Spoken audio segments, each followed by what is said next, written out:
Propagate! Yeah! Yeah! Yeah! Yeah! What? Yeah! Yeah! Go as flat! What? Yeah! Yeah! Yeah! Scatter!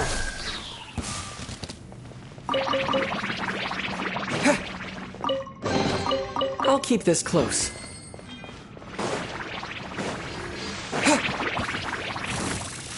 Propagate! Pyrotechnic! Let's dance!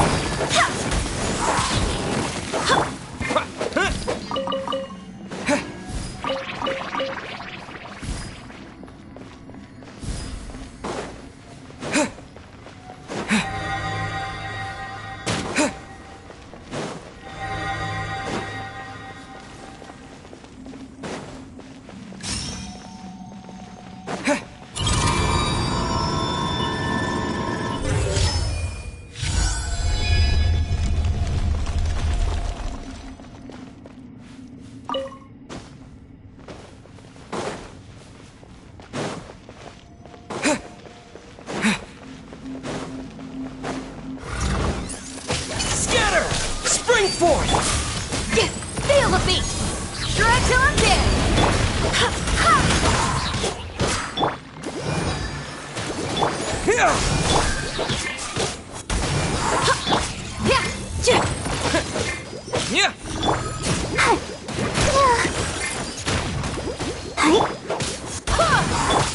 Scatter!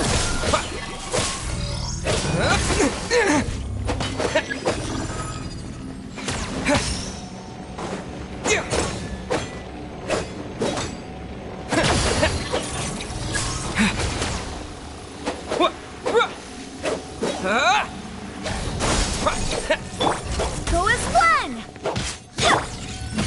Power cord! I'll protect us. Yeah! Yeah! Yeah! Yeah!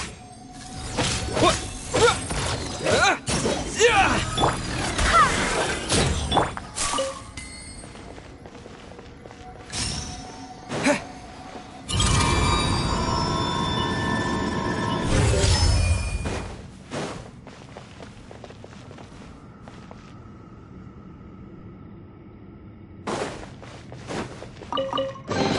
A reward on the road.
Propagate! Ha! Go as one! Wind, hear me! Ha! Ah! Ha! Ha! Scatter!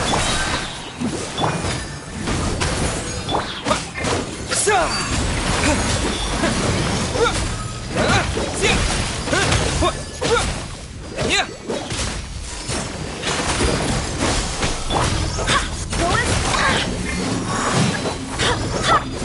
Go as amp it up! Yeah!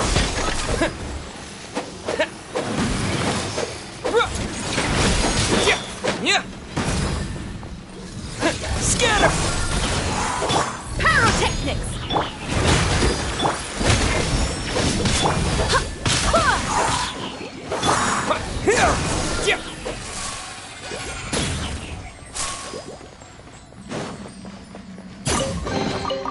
Is this an answer from this world?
Go as one!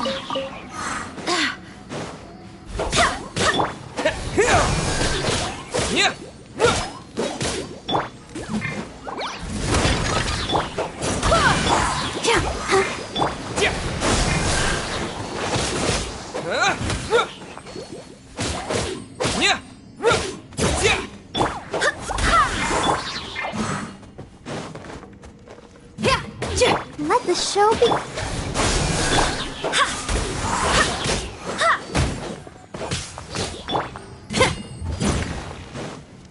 Power core!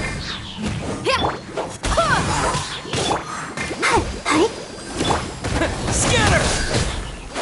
Yeah.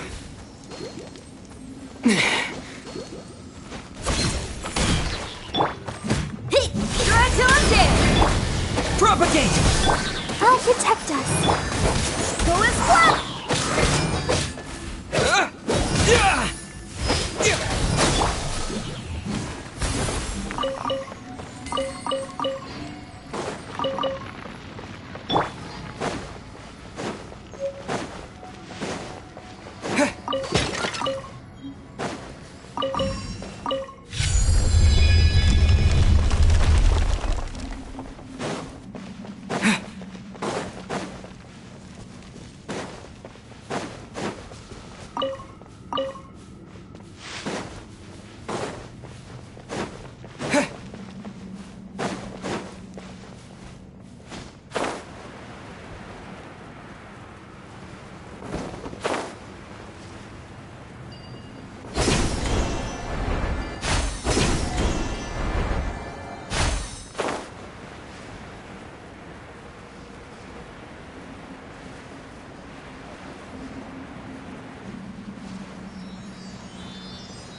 Scatter! Feel the beat! Propagate! Spring forth!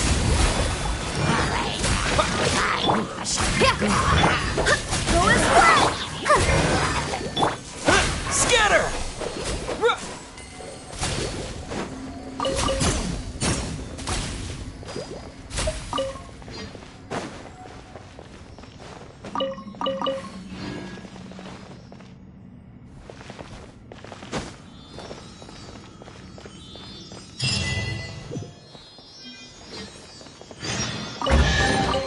I'll keep this close.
A reward on the road.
We're here!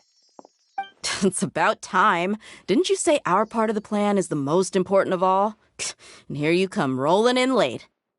In the time it took you to get here, I already did 5 laps around the place, downed 7 drinks, and even did some clothes shopping.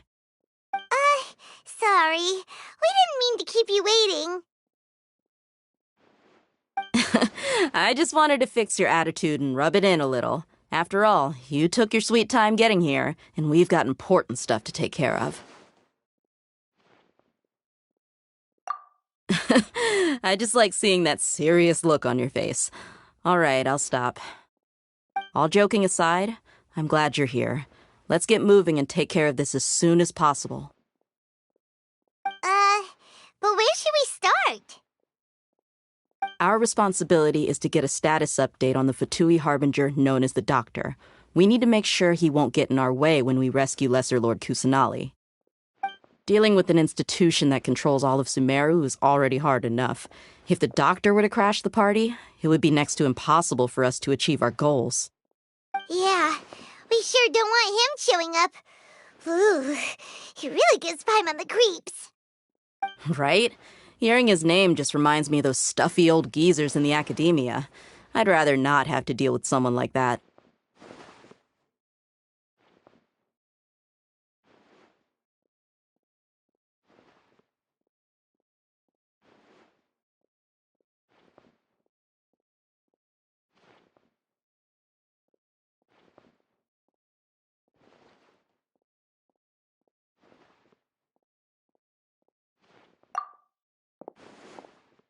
According to the plan, we should first go to Pardis DI and ask for Forest Watcher Tighnari.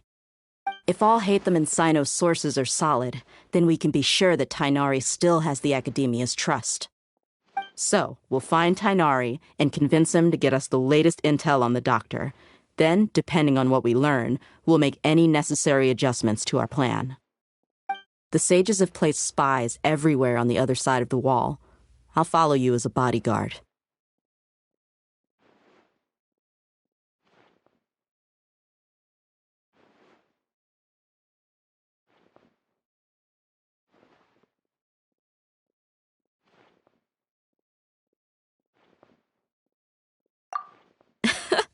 You should be honored. I don't offer my services to just anyone, you know. But Paimon thought mercenaries would do anything for Mora. That's certainly true. But when multiple employers are vying for your services, you should always go with the best offer. Let's see. If I were to charge you a bill, I guess I can apply a discount. How much Mora do you want? Paimon's not sure we can afford it. How much do I want?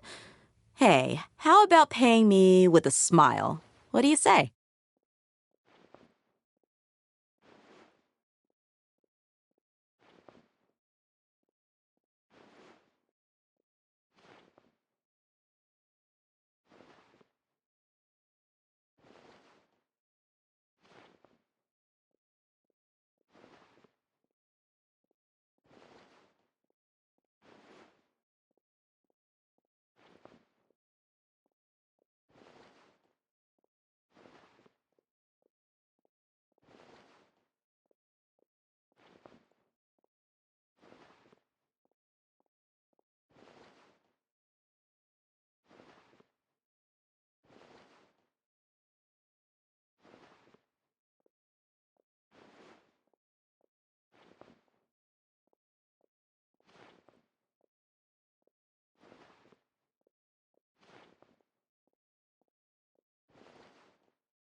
I haven't seen you smiling much recently. If you ask me, someone like you must look lovely when they smile. Come on, give me a smile so that I can be less worried. Looking good! I hope this pretty smile will become our lucky charm. There are many kinds of smiles, but only a truly joyous one can bring blessings to others. Let's consider this smile a down payment for our future victory. Let's go. It's time to pay a visit to Pardis DI.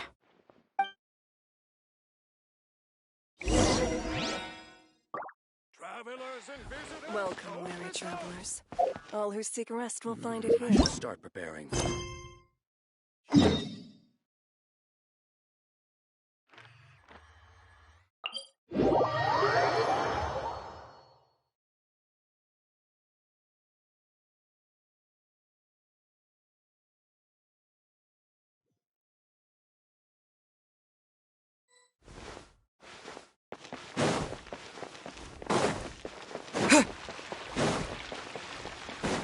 He's over there! Let's go say hi!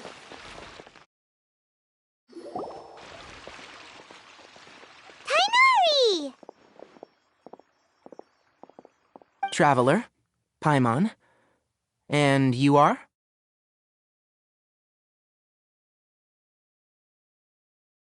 Hey there. This is our friend Dia. She's an Aramite mercenary. A mercenary? You must have some big news for me.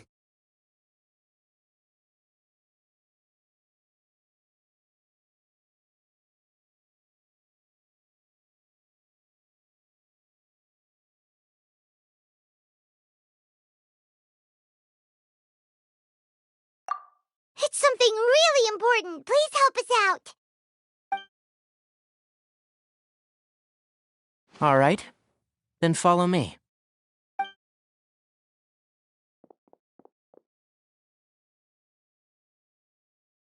This place is better. We won't be disturbed by any passerby. Okay. What is this important thing you want to ask me?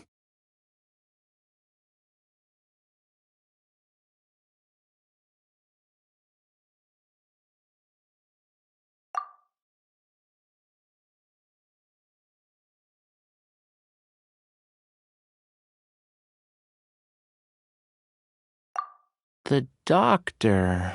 He's that strange-looking Fatui Harbinger with the mask. Paimon thinks he has blue hair. Yes, I know him. Actually, he left Pardis DI just a little while ago. He left already? Yeah, he came looking for me. Can I ask what it was about? Sorry to ask you like this after having just met, but your answer is very important to us. For now, all we can share with you is that your friend Sino is working with us. Sino, you say?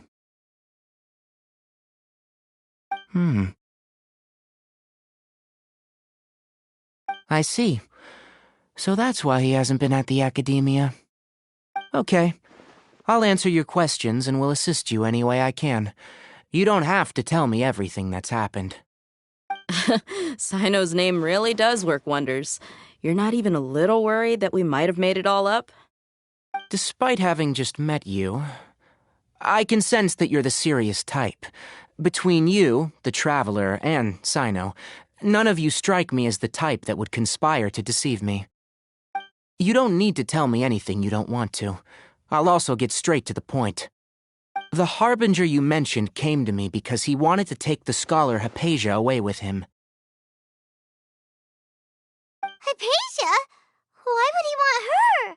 And what do you mean by take away? Is he planning to leave Sumeru? Yes. He told me his return to Snezhnaya is imminent. So you mean you're leaving this place soon? Indeed. Otherwise, we could have perhaps talked a little more. I was just about to set out when I remembered something important. To that end, I made a final trip to Pardis Di. Let me ask, have you been taking care of a scholar by the name of Hypatia? Your sources are accurate, no doubt because you've recruited many informants. But you're right, Hypatia has indeed been receiving treatment from me. Forgive me for asking, but how's the treatment coming along? Given the way you're asking, I assume you have something to say. Since you asked, I'll be frank. I would like to take Hypatia to Snezhnaya. It's incredibly difficult to transfer a patient. As a scholar yourself, shouldn't you at least be aware of this? Oh? I can't believe your utter lack of faith in me, to the point of even questioning my general level of knowledge. How unbefitting. Well, you're the only one who's ever made such a request. I have my ways of keeping her safe during the journey. In addition, I can also promise that under my care, Hypatia will receive the most advanced and effective treatment. I will personally supervise her treatment and see to her recovery. Would that be agreeable to you? Hypatia was born in Sumeru and remains a scholar of the academia. Her situation has not become dire enough to necessitate her transfer to another nation. Transporting her to Snezhnaya is risky, and the potential benefits are unknown. As the person currently responsible for her treatment, I cannot possibly sign off on this transfer. Your suggestion is rude and reckless. I'll pass. I don't know much about the doctor, but after talking with him, I realized that just like many other scholars, he possesses an aura of arrogance that I've come to detest. It's not so much that he's looking down on others, but more that he's confident in himself and his abilities to a point of near insanity. I would never refer a patient to someone like him.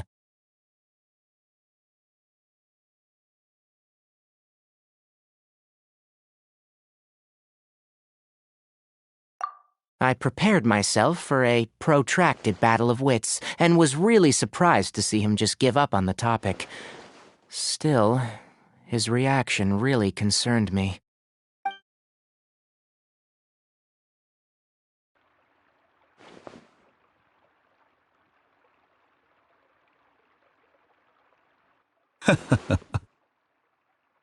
I see. Of course, your opinion makes perfect sense.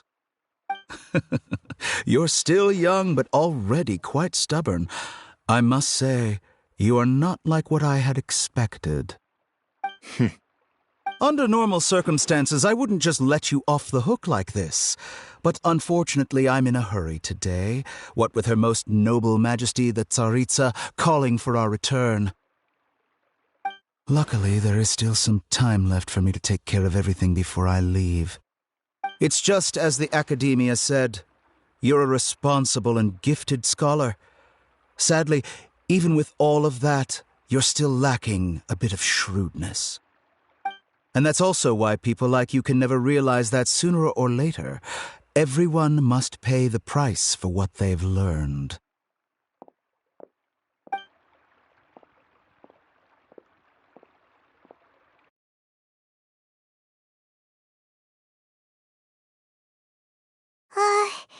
Paimon can't help but feel like he's hinting at something unpleasant. He asked a question, yet didn't care for my answer. Perhaps I'm nothing but a talking rock in his eyes. He never came off as malicious, but an utter lack of compassion permeated throughout our conversation. From his tone, I can sense that he's always looked down on others.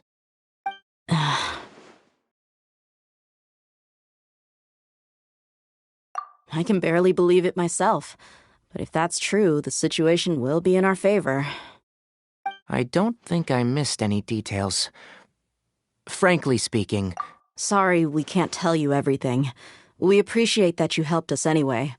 I won't forget your kindness. It's okay. I have an obligation to do so. To be perfectly honest, all of this may have started because of me.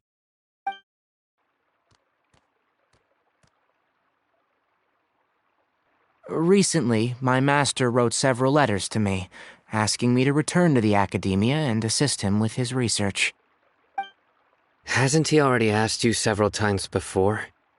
Yes, but there's something off about this most recent batch of letters. The handwriting and the tone are both familiar, but some details have been omitted. My master will occasionally leave a few dots on the back of the letter. 1 dot means that he wrote the letter on a sunny day, and 3 dots stand for a rainy day. This has been a habit of his for many years, but I didn't find any dots in his recent letters. I believe something may have happened to him. I get it. Since you are always at Gandharvaville, you would like me, someone already working at the academia, to investigate this matter, right? I'd like to ask you to do that for me, if you can keep yourself safe. Please withdraw immediately at the first hint of danger. I can do that, but I have a feeling it won't be that simple. The academia has been working on a big project. I'm not quite sure what it is, but your master might be involved with it. If the higher-ups really are hiding something, then it will be difficult to remove myself from the situation once the investigation starts. If the situation becomes critical, I'll leave the academia. If you don't see me there for an extended period, that's your cue. All right, we've got a plan. I'll stay at Gandharvaville to support you. If that scenario comes to pass, you must be extra vigilant. And be wary of any messages or direct requests from the academia. I must say, I didn't expect a warning like this from the General Mahamatra. Being loyal to the academia doesn't mean blindly doing whatever the sages say. I know what I'm doing. On that note, aren't you also being quite distrustful of your alma mater? The academia, yes. But my master is a man of integrity. Even when I was a student, I was worried that he'd get in trouble for sticking to his beliefs. I suppose he's lucky to have lasted so long, but in the end, it's still caught up to him.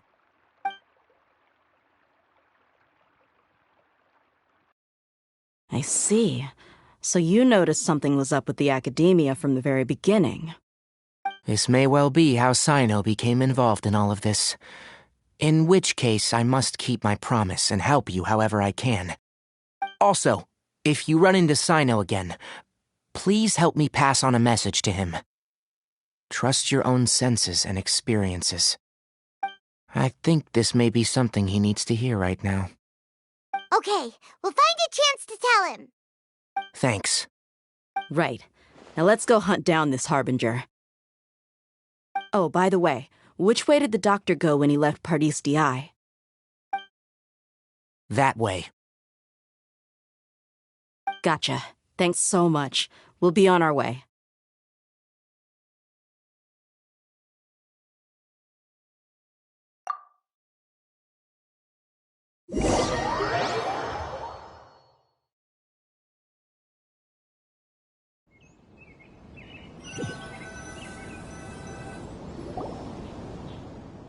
According to Tainari, the doctor is leaving Sumeru soon. I want to check if the doctor was actually telling the truth. He also said that he'll take care of everything before he leaves. What did he mean by that? We need to be extra careful when dealing with a person like him. Just to be safe, let's chase him and see what we find. But we have no idea where he went! How can we start chasing him? We'll do it the mercenary way. I'll find leads as we go. All you have to do is just follow me. That Harbinger may have tried to cover his trail, but he still left some traces. Or perhaps he never even thought about concealing his whereabouts. Maybe that's just how arrogant he really is.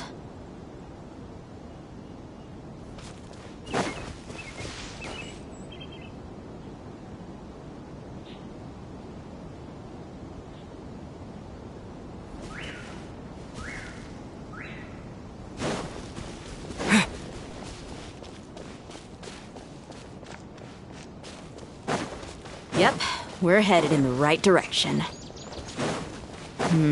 The traces are still fresh, but there's no sign of his entourage. Clearly they're in a hurry. It's just as I thought.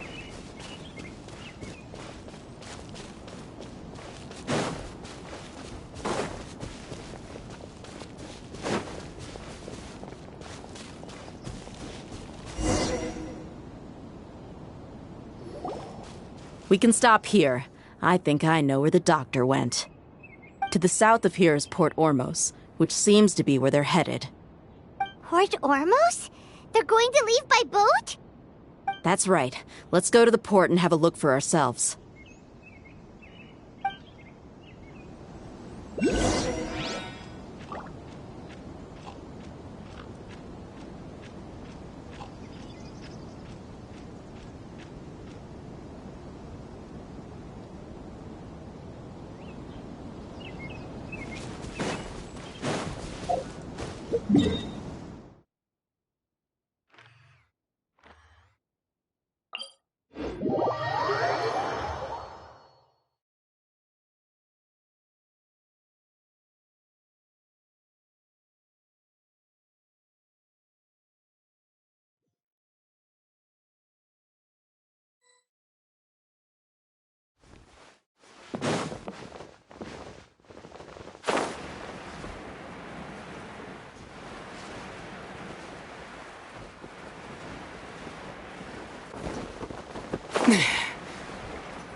Look! Fatui soldiers!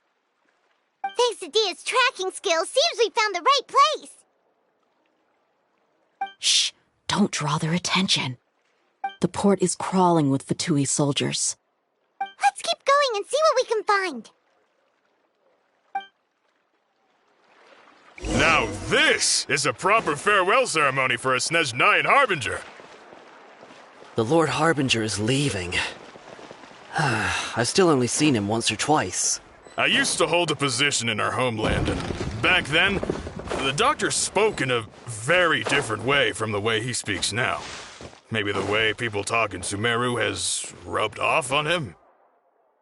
It's always like that when you spend too long away from home. When he gets back to Snezhnaya, perhaps it will also take him some time to get used to the life there again. Huh? But, sir, that can't be right. No, I remember it like it was yesterday. Both his expressions and tones are now very different. Also, for some reason, he seems like he's all smiles now. You must be mistaken. Nobody's supposed to look happy when they're on a business trip.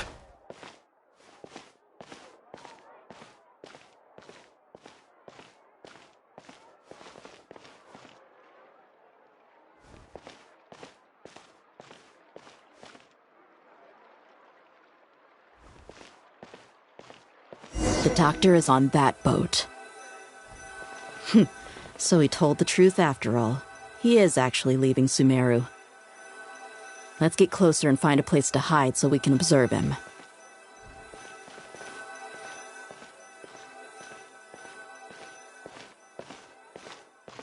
All trade must be carried out in compliance with the regulations.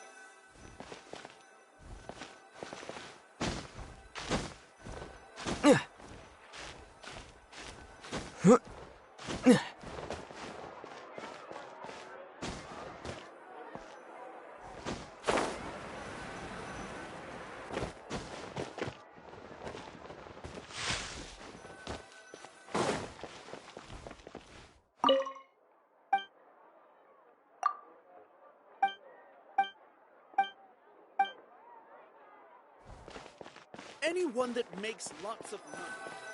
Huh. They must have some tricks up their sleeves. This place'll do. We can hide here while we keep an eye on the boat.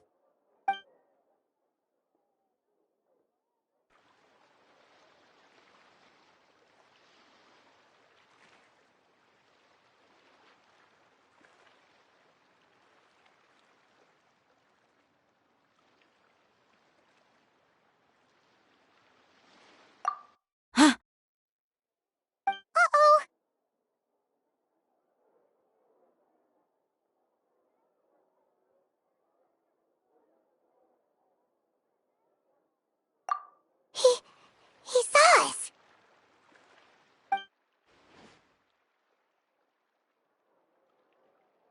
Huh? Is he waving at us? It's time to say goodbye. Wait, is he the only person on the boat? Huh? You mean there's nobody with him? And where are all the soldiers we saw in the port just now? They were all here just a few minutes ago, but now they've vanished. So this was a trap. Wait, don't tell me that. Luckily, there is still some time left for me to take care of everything before I leave. Oh no. They might be after Hypatia. Let's get back to Pardis DI. Huh? What do you mean?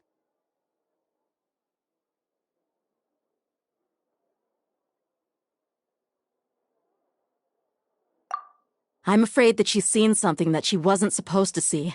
If I were the Fatui, I would also try to take her away. And if I couldn't... Oh no! Are you saying they're going to kill her? Let's go!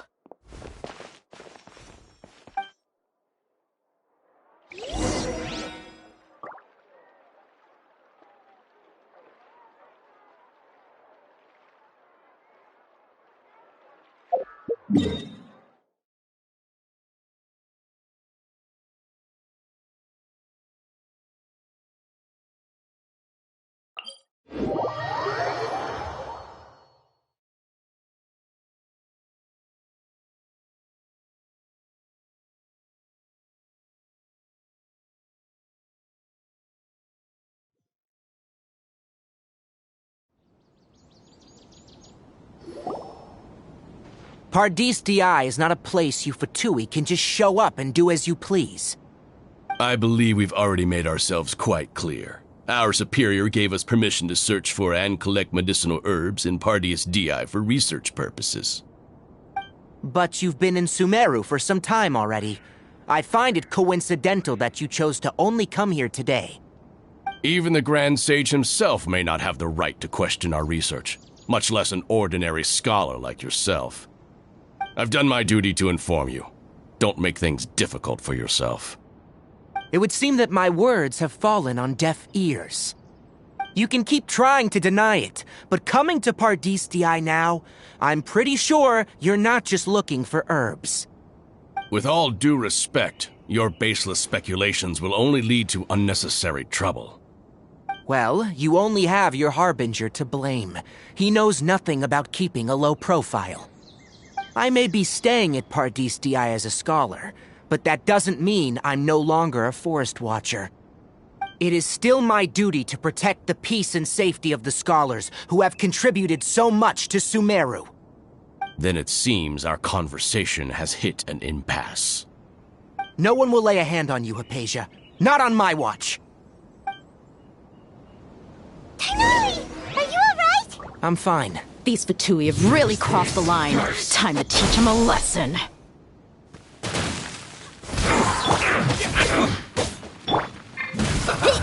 move. I swear by my sword! Ha!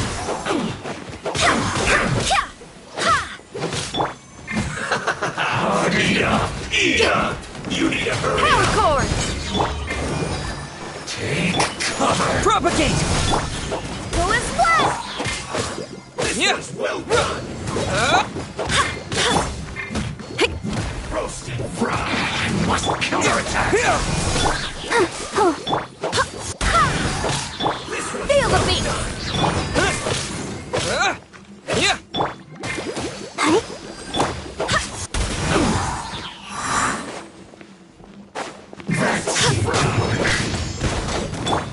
Amp it up! Pyrotechnics! Go as one! Scatter!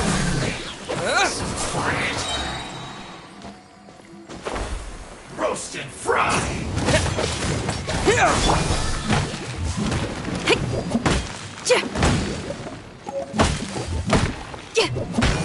This was well done. Feels clout. Germinate!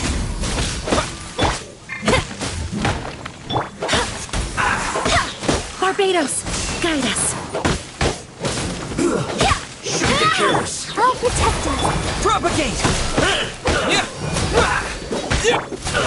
There's no use resisting. Give us Hypatia. Keep dreaming. Yeah, Tainari, beat him up!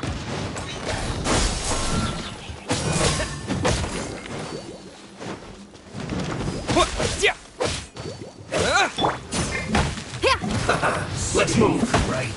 Power cord! Go as one! Have a load of this. Sure until I'm dead! Let the show be... Let's move. Let's end this quickly. Scatter!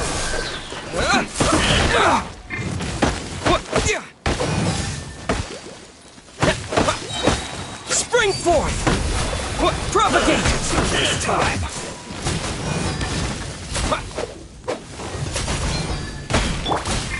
Feel the beat! Let's dance!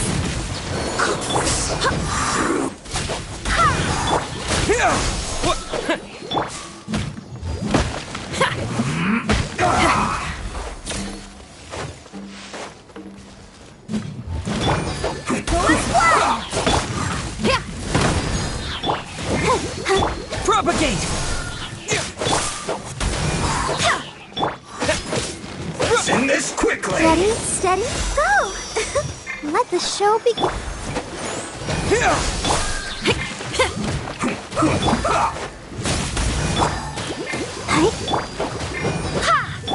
Power cord! Time to rock!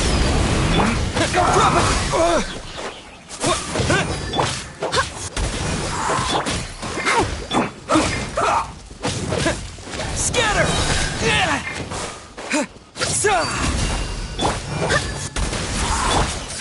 Pyrotechnics! Let's end this quickly.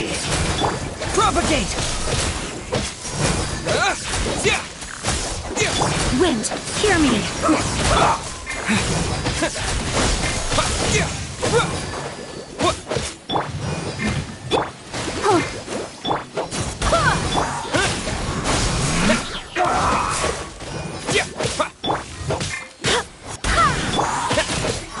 Feel the beat!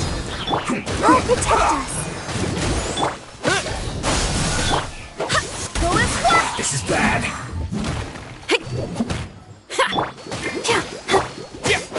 Scatter!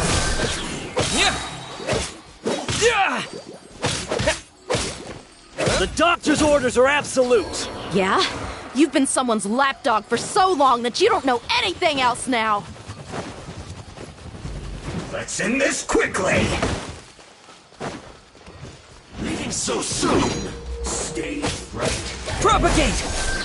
Spring forth! Prepare yourself.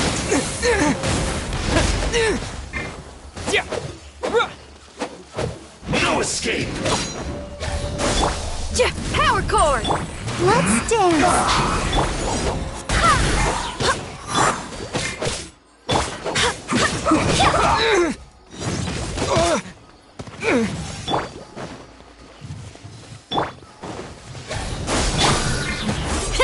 Let's end this quickly!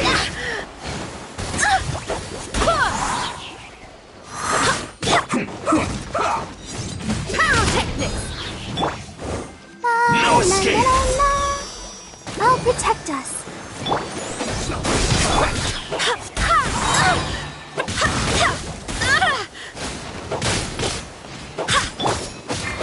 Scatter!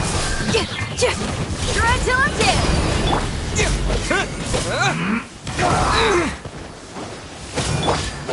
So soon!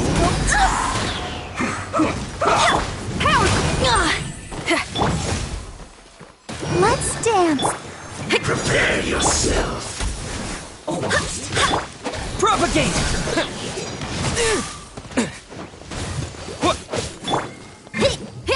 Let's end this quickly!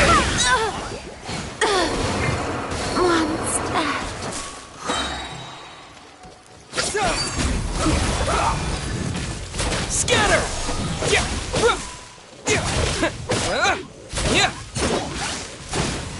Let's not waste time.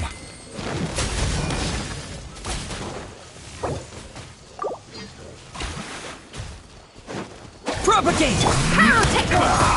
I'll protect us.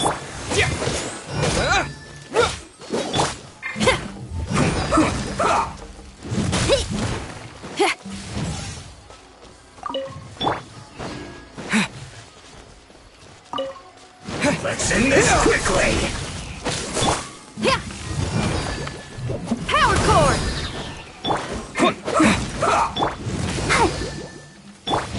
Scatter!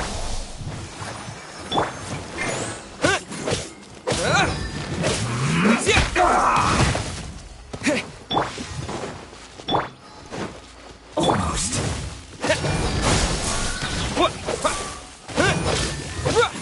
Pyrotechnics! Let's end this quickly!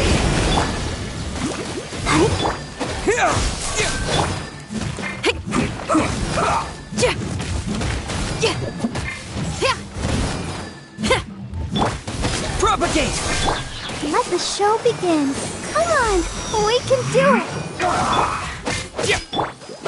as one. Power chord. Spring forth!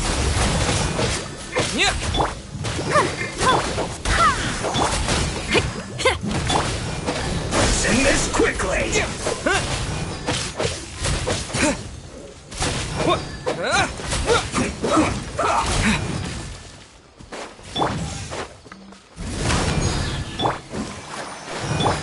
Scatter!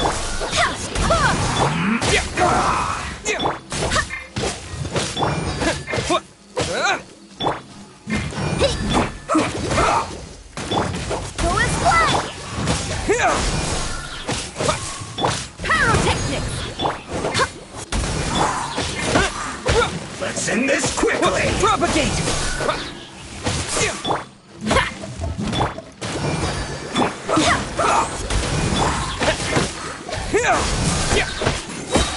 I swear by my sword.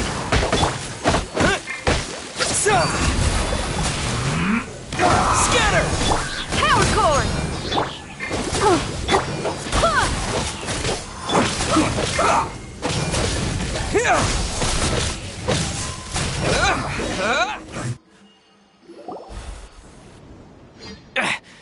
We're not getting anywhere. Traveler, Paimon, please go to Hypatia. We need to make sure they don't try to sneak around and attack from behind. Got it!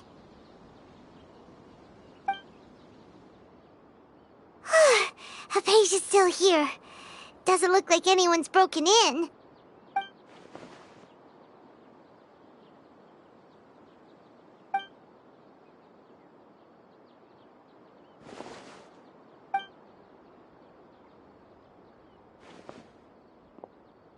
Well, how is she?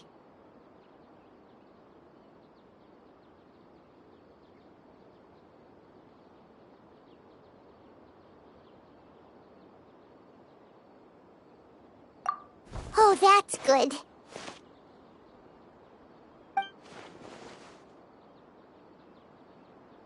So, you think this is over?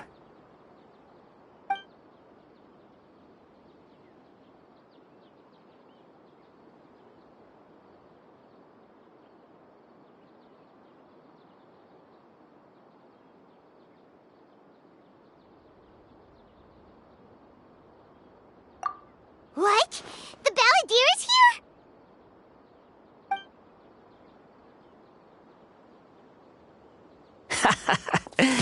I've missed that look of abject horror. You've given me that look every time we meet. But, where is he?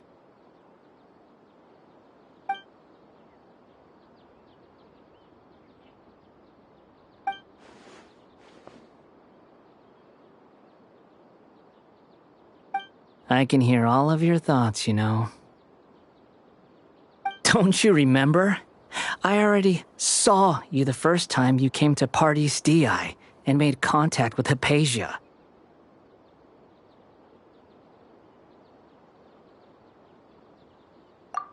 I didn't need to do anything. It is her honor to be able to connect her consciousness with me. Who are you talking to? It can't be the Balladeer, right? That's impossible. I know you must be curious. I might as well tell you that I decided to enter Hypatia's consciousness the moment I sensed your touch.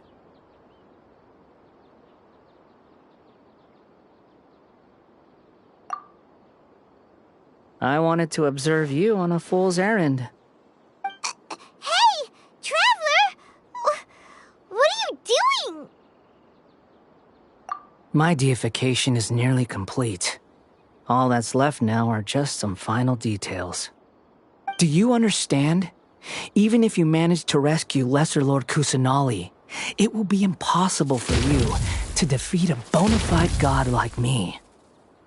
Is it wise to force that childlike god into a divine battle against me?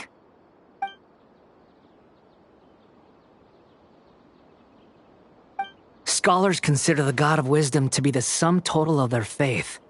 It's how they can justify reverence for a god as they construct it.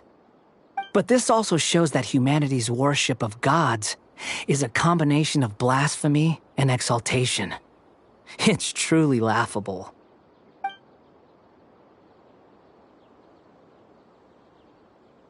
Yes. What is it?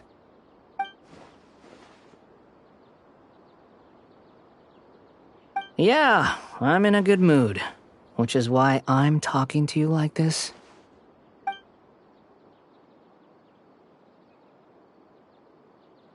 What do you mean?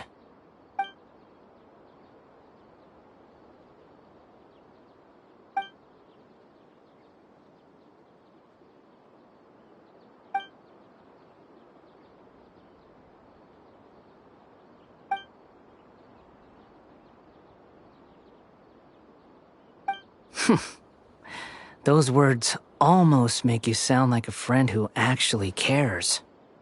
But you're wrong. I'm different from all of you. I was born to become a god. My entire life up until this point has just been a meaningless routine. Just think about a sheet of paper. By itself, it holds no meaning.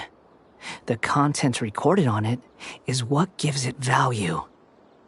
All I had recorded down before were some painful memories and boring human feelings. Such senseless drivel should have been erased a long time ago. Indeed, to me, the sight of you fools in your futile struggles is far more amusing. Tell me, just what has this world done for you to protect it with such zest and conviction?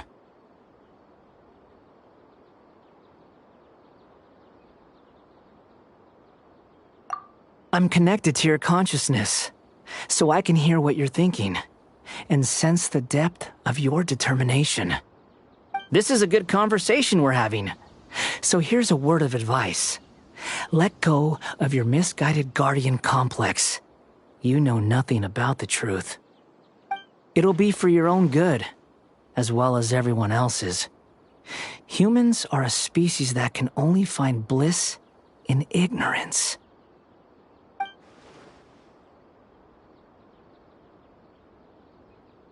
Ah, you've seen my affection for her. If you were in my position, I think you'd feel the same way. She peered into my consciousness and saw my past. Someone like that is qualified to become my first follower. All gods need followers. So Hypatia has been chosen. Her appearance heralds my imminent arrival at the throne of divinity, while her worship shall become my glory.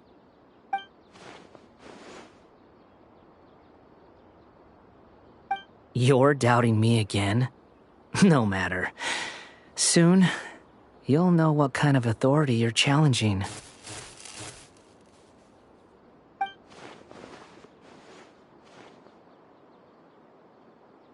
Who wants to hurt my devout follower?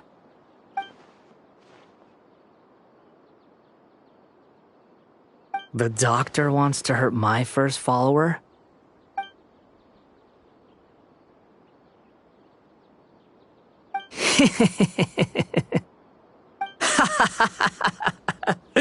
How very amusing. Has anyone ever told you that you're not good at sowing discord? The doctor has never known his place. Even now, the puny human thinks himself capable of interfering in the business of the new god. You're still too naive if you think a few words will be enough to convince me to destroy the doctor. But I'm willing to give you a gift, just like my expression of affection towards Hypatia. It is an honor for you to be able to stand here and speak with me. As my listener, you will be rewarded.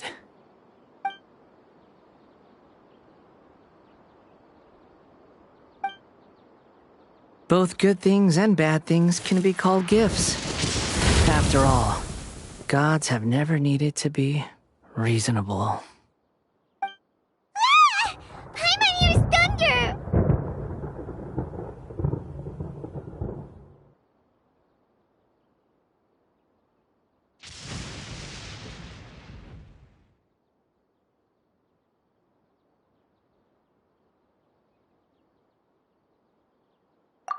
That person Paimon couldn't see was the Palantir? Oh, he sure chatted with you for a while.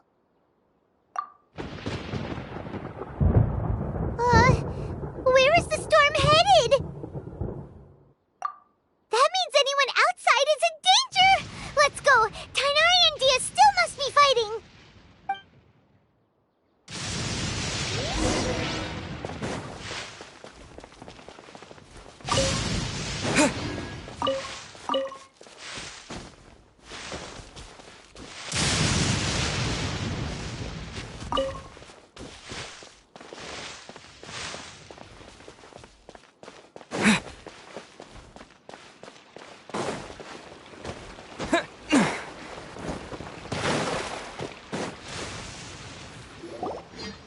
Oh!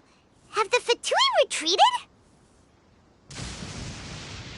Hey! What happened to you? He's hurt. I'm fine. Ow! Don't move. I've seen Eremites get struck by lightning before. You need to rest. Struck by lightning? We were fighting, and just as things started looking grim, the weather suddenly became extremely strange. Lightning started attacking everyone, almost as if it were alive. Luckily, there were only two of us, and both of us were nimble enough to dodge most of the strikes. There were a lot of Fatui, though, and they were being torn to shreds by the bolts of lightning. With that, all the Fatui soldiers were forced to retreat. It's all right.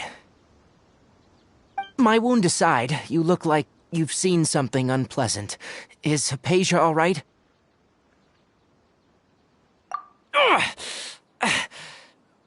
Hey, didn't I tell you not to move? Just in case, let's go to Hypatia's place and talk about things there.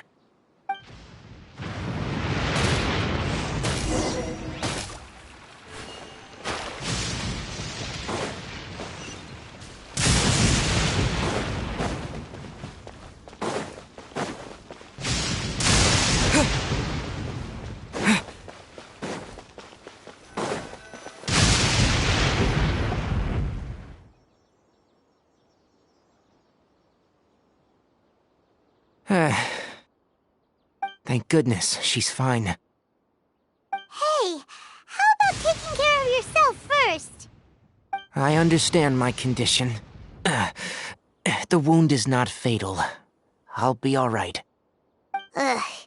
The more you understand medicine, the worse of a patient you become. I know. They always think they can push through the pain. Oh, he sat down. Let me rest for a bit. Sorry, Traveler. Now you may start.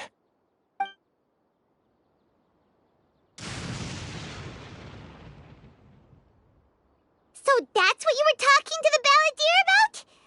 Oh, Paimon can't believe what he's thinking. The Academia's God creation plan. How ridiculous. That sounds, ambitious, I guess? Anyway, this is all way beyond me. As long as I can enjoy every day with a drink in my hand, tasty food in my stomach, and a good night's rest, that's enough. I'll only work when I have to. I must be the least ambitious person who's ever set foot in Parties DI. Don't say that. I haven't even thanked you for your help back there. Don't mention it. Well, if nothing else, all this proves that the doctor really did have some urgent matter to attend to and left Sumeru in a hurry.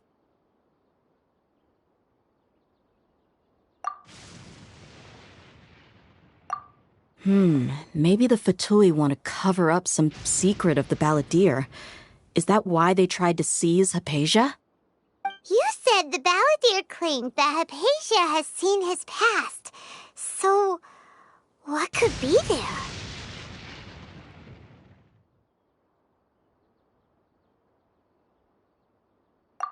Have you noticed?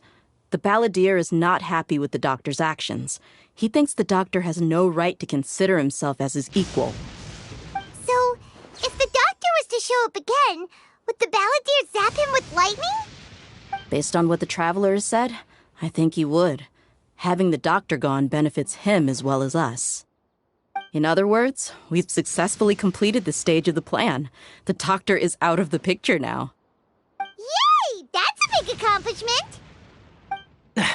I'm also happy for you. Thank you for the help, Tighnari. Make sure you rest up for now.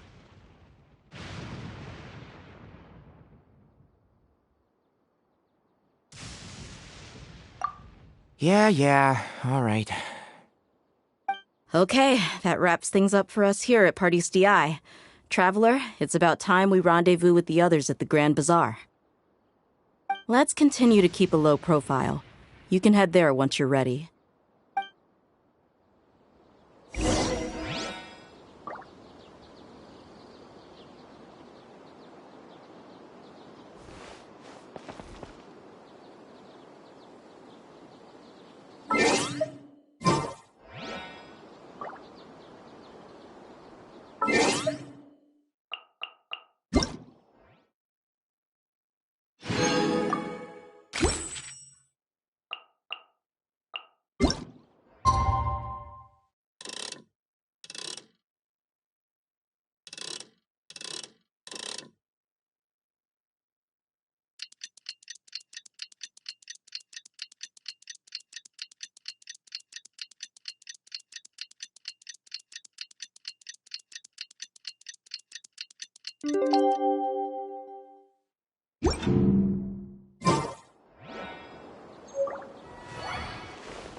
You can just focus on your plan.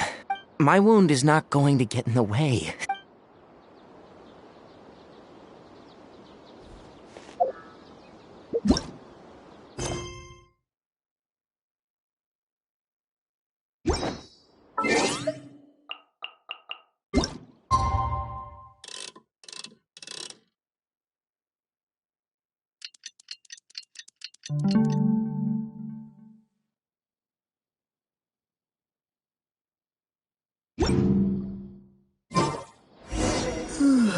You can just focus on your... My wound is...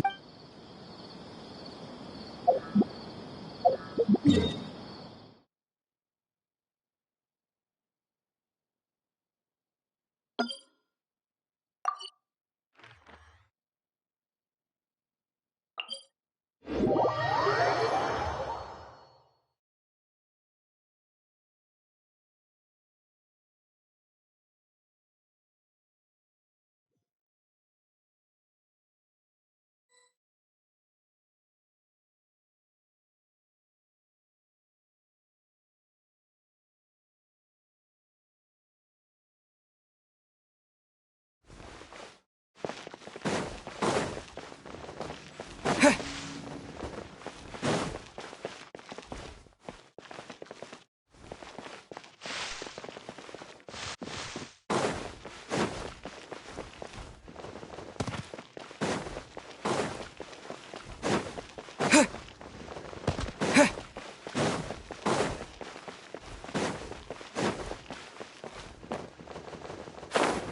to the academy.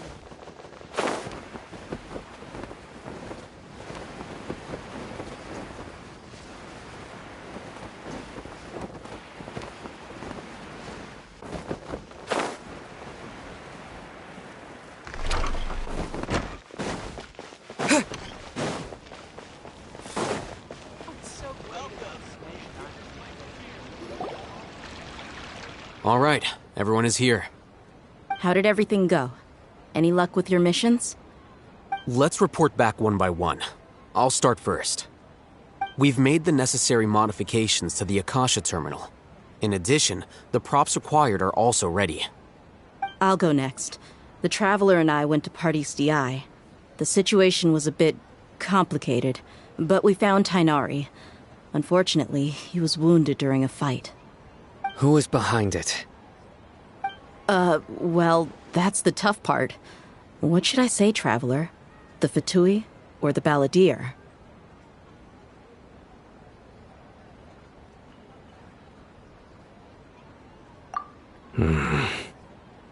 After some back and forth, we confirmed that the doctor has left Sumeru by boat. He has something urgent to attend to back in Snezhnaya. So, we've successfully removed the doctor from the picture. Also, Tighnari's already resting, so he'll be okay. Good. Oh, Tighnari also asked us to tell you this message. Trust your own senses and experiences. All right. I'll remember that. Everything also went smoothly on my side. The Eremites should have arrived at their destination by now. To avoid alerting the quarry, they will stay there for now. I can't believe you actually got so many Eremites into Sumeru City. It's all thanks to Rahman and his brave team, as well as their bold strategy. It appears to have been very effective. I'm glad to hear it. Well, is that everything? Okay, this meeting is adjourned. Huh? Wait, you mean that's it? Well, what else is there to discuss? Shouldn't you end with some words of encouragement? You know, to fire us up now? Personally, I'd rather we all go home and get some rest. I'll hate them, Ugh. Oh, and if you wanted someone to say something to that effect, then I must reiterate that I'm here to strategize and not to lead. So you should find someone more suitable to do that. But I thought all of you Academia big shots were great speakers. Then I should remind you that I'm the scribe. I know that. So what? A scribe is responsible for recording meetings, not speaking. Fine, whatever. Well, Cyno doesn't seem to be much of a talker either. I guess that leaves it to my employer. Employer? Yep, the Traveler hired me.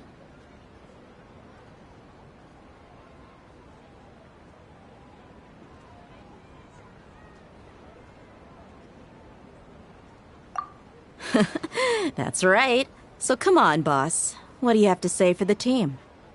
Yeah, say something to boost morale. Huh? What are you all doing here? Oh, it's Nilou! Hey, everyone. I'm not disturbing you, am I? Not at all. I was actually just about to go find you. Judging from the group and all your serious faces, you were discussing something important, weren't you? But you also look like you're up to no good. Seems pretty interesting. Welcome, Nilou. Would you like to join us? Huh? Join you? You mean you also want to discuss something important with me? Yes. Something very important. Nilou, are there any breaks in your performance schedule in the upcoming days? Huh? Wait, you're seriously inviting me?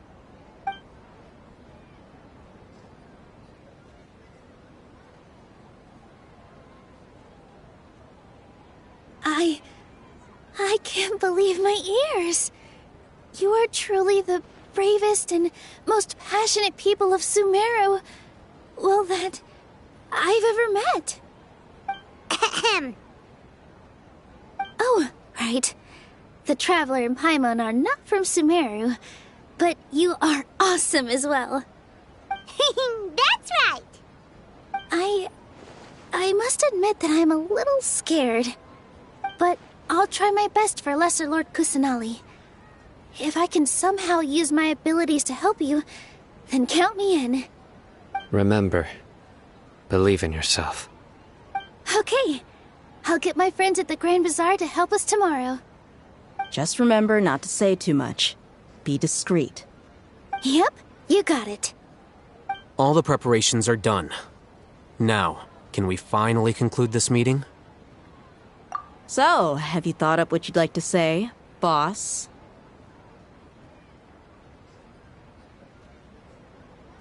Yep. It's a grand plan and we're all super awesome.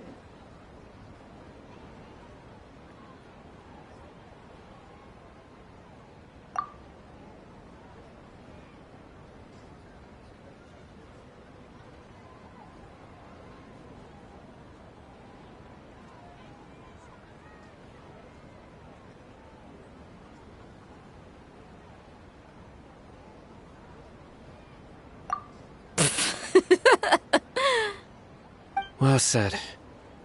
A good night's rest before an operation can be the difference between success and failure. Thankfully, I've had my place to myself recently. It's been nice and quiet. Huh? Oh, nothing. Alright, let's all go home and get a good night's sleep so we can be up early tomorrow. Okay. So I guess that means it's time to say goodnight now. Yep, good night, everyone!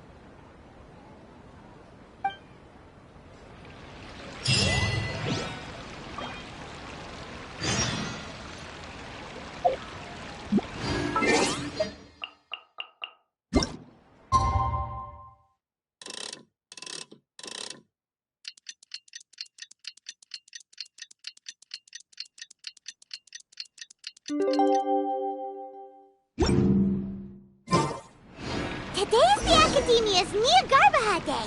We can finally put our plan into action.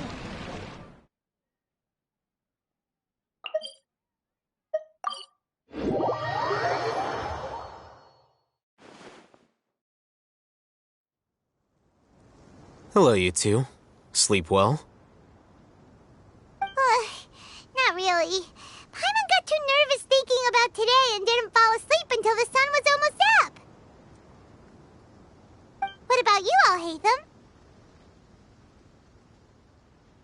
Naturally, I slept just fine. After all, a good rest should be considered part of the plan, since energy is an important resource. You just want to show off how calm you are. It's crucial to dissipate any tension before we execute our plan. The only thing you're doing is being annoying! Anyway, do you need me to go over the game plan again?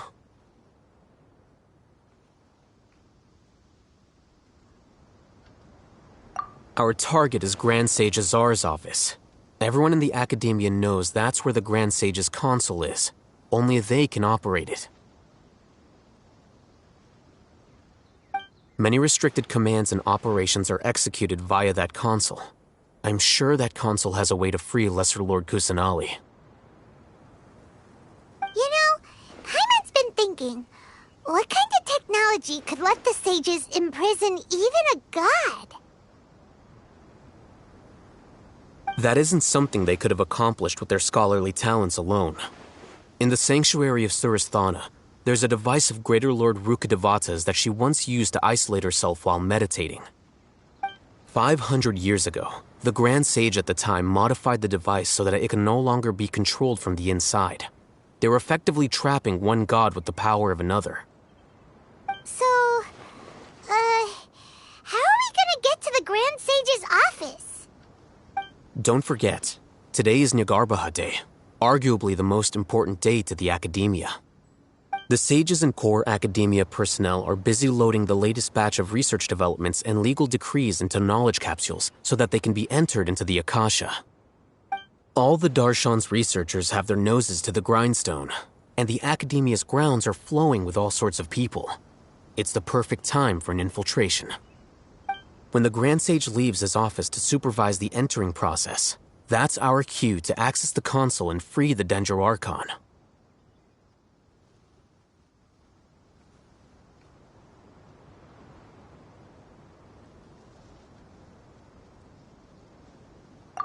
Well, yes. That's just the visible side of our plan, after all.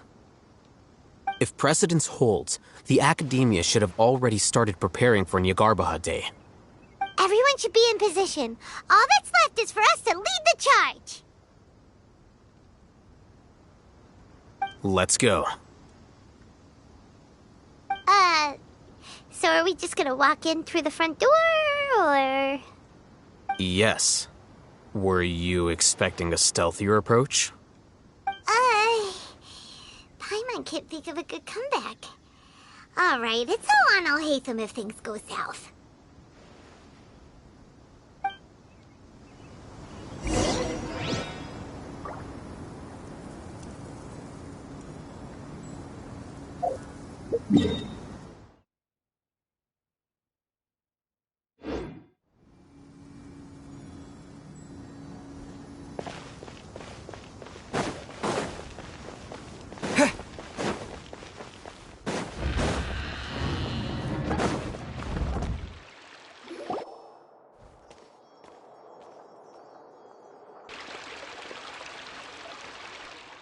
Scribe? Please, wait. Are you Scribe Alhaitham?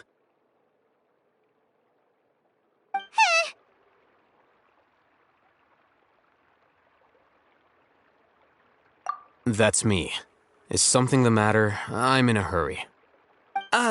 No. I was just surprised to see you here. I had heard that the sages were looking for you not long ago, but I didn't know what for. And, also, please don't bring outside guests into the Academia. Outside guests? How did you arrive at such a conclusion? Your groundless inference shames the Haravatat Darshan. What did you say? I'm the top student in Haravatat, and I earned 3rd place at the last Inter-Darshan debate. Don't look down on me! That wasn't my intention. As your Haravatat senior, I just assumed that you possessed a greater aptitude for critical thinking. Look, based on what you already know, the purpose of my return and the reason they're here should be obvious. Is that so? Wait a moment. Let me think. Don't tell me the answer. The sages search for you. A blonde-haired traveler.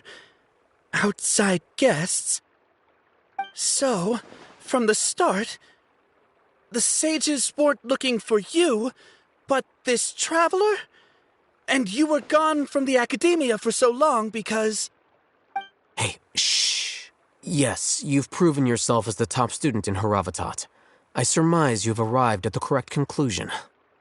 As I expected. Please, forgive me. I wasn't thinking clearly just now.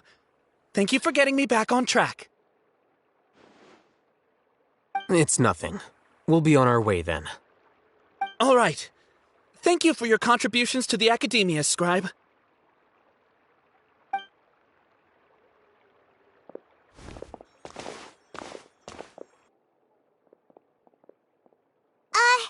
What the heck just happened now? What did he just guess?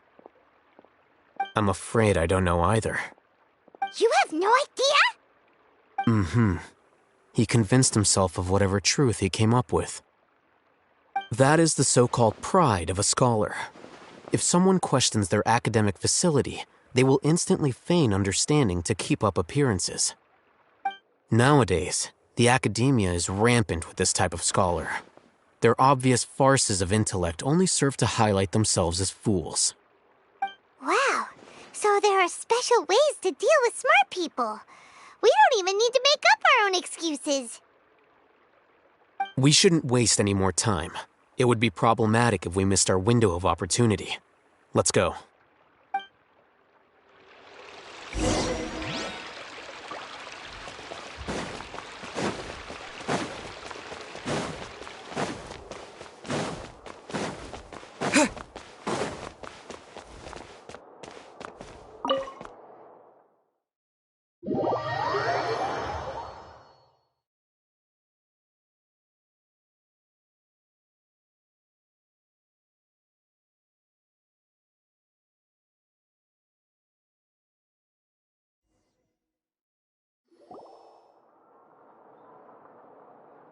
Is this the Academia's library?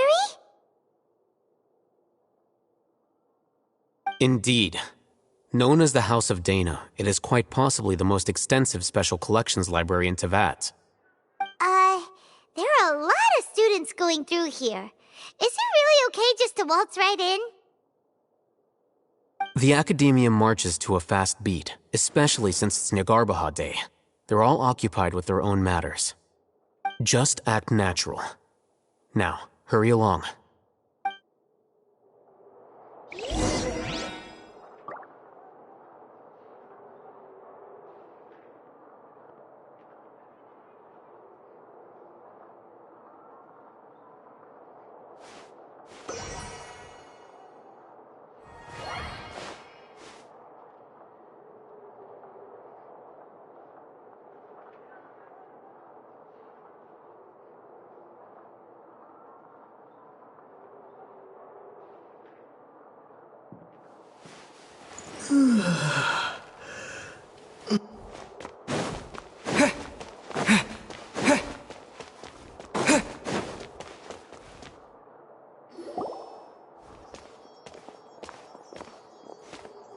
What's this platform for?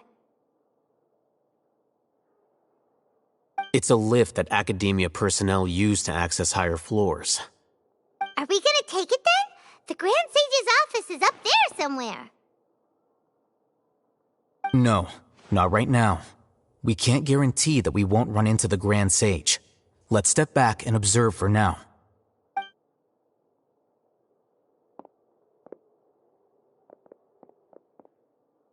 You think the Grand Sage will exit from there? And after he does, we'd sneak past him? Oh, Paimon thinks that's really dangerous. Who knows? However, if we can confirm Azar's current location, our operation will be much safer if we... Allow me to offer you a hint. If you wish to know his location, look behind you.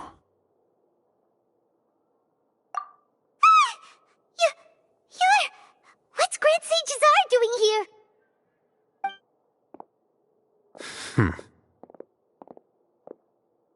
Do not tell me you believed the Academia would not grow suspicious of you after such a prolonged absence, Scribe. An eyewitness had informed me of your whereabouts, so I came to personally welcome you. Grand Sage, I didn't expect you to care so much about me. I'm truly flattered. I'm sure, but compared to you, I am far more interested in these two unexpected guests. You are the Traveler and Paimon, correct? It's a pity that only now have I been afforded the opportunity to formally meet two of Sumeru's most esteemed guests. I do apologize for my lack of decorum. Excellent. You immediately initiated discussion instead of attempting to prepare some perfunctory excuse. You clearly understand the situation at hand, and have no intention of making a reckless stand. The foot traffic here renders this place unsuitable for discussion. Please, follow me to my office.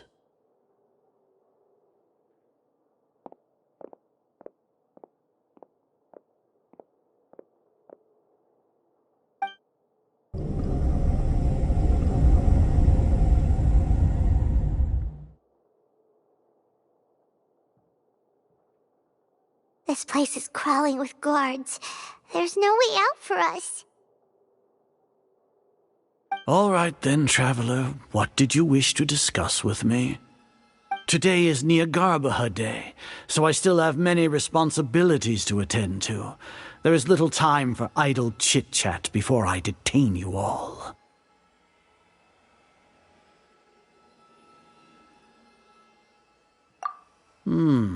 You seem to know quite a bit about our endeavors. If that is so, then you should be praising our great work, rather than using your trivial misgivings in a futile attempt to sway me. Trivial? Then tell me, what do the Fatui want from me? Worthless. Those are all completely worthless. Benefits, divine power. These materialistic words do nothing but debase our great work. Creating a god. Yes, we are using human wisdom to create a god. If humanity cannot attain omniscience and omnipotence, then we shall create a god to reveal them. This is the pinnacle of human wisdom. We shall regain a god's guidance at long last. No longer will we flounder in the interminable void of consciousness and knowledge. Even Irminsul will be freed from its plight. For our nation of scholars, this is the ultimate aspiration. No cost is too great to realize it.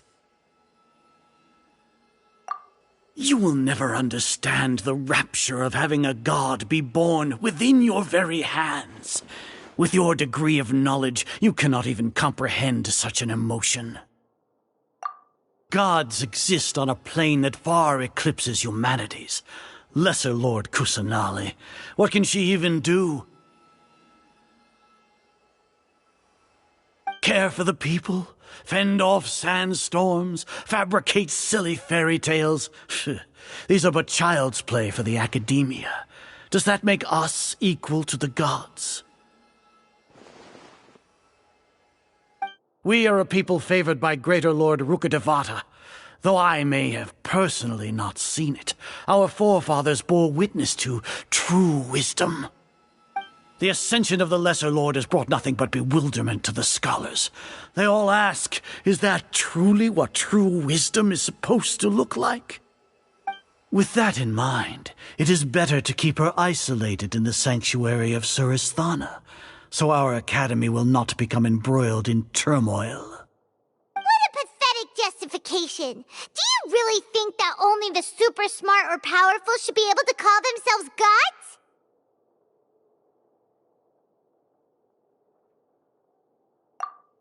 As per your judgment, Grand Sage, they are indeed dangerous individuals. Not only are they acting against the academia, but their ideologies have the potential to lead scholars astray. Looks like there really was merit in my assignment. Alhaitham? Are you talking about us?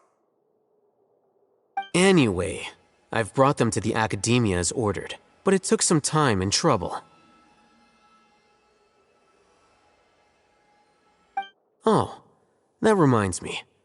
Here's the investigation report you had requested. It's a summary of my time spent with the Traveler, an array of information about him ready for your perusal. Oh, Haytham! So you're still on the Academia side! We finally started to trust you!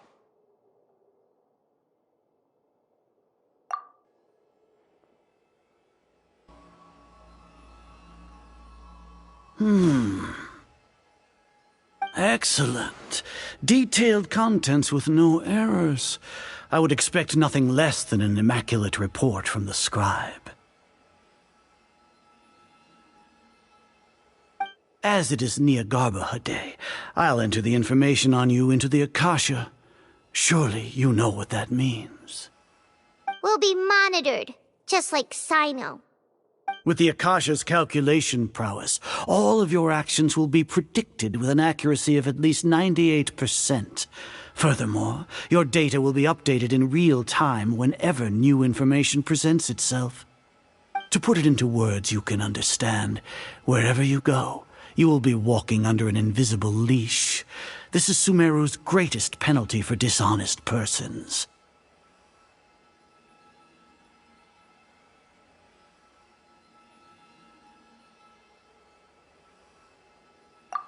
Are you not familiar with the concept that great responsibility begets an equally great suspicion? In any case, you are Sumeru's most concerning external variable. Locking you down will greatly decrease the chance of any undesirable outcomes coming to pass. You're despicable! Despicable? Perhaps from your perspective, but I suppose you had mentally prepared yourselves for this, no?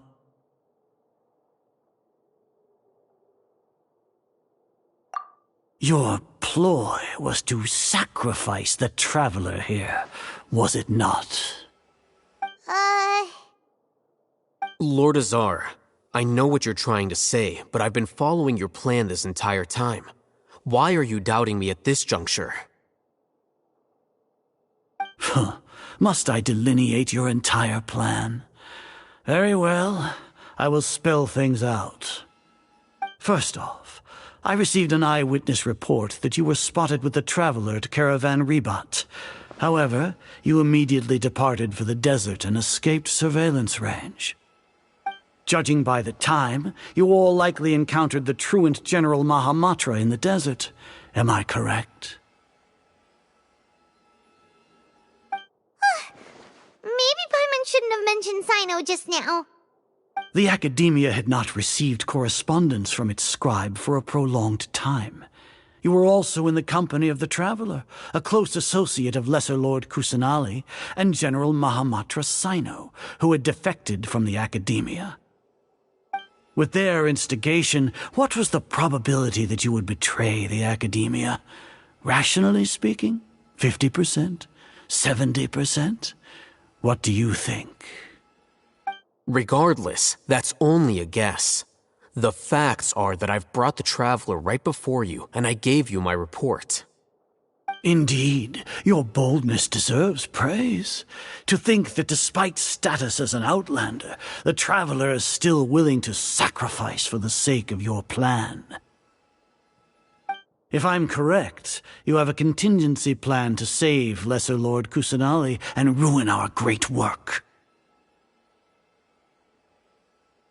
Sneak into the Academia on Niagarbaha Day, using Alhaitham's status as the scribe, for there is a good chance that an opportunity to save the Lesser Lord will arise.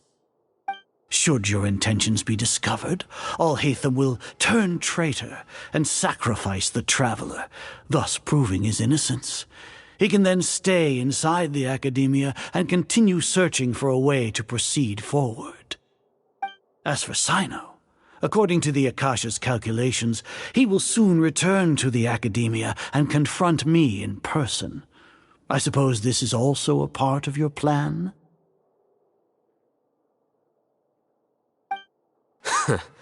You'll see me as a traitor regardless of what I say, no? Even if you impugn me, it would have little effect on you all. You misunderstand. Losing our scribe would irreparably damage the Academia's regular operations and the development of Sumeru's future academic systems. However, under the current circumstances, even that is trivial compared to what we stand to gain from our great work. You said that I betrayed the Academia, but you, Azar, you've betrayed all of Sumeru, betrayed its Archon. So flight has turned to fight at long last. Guards!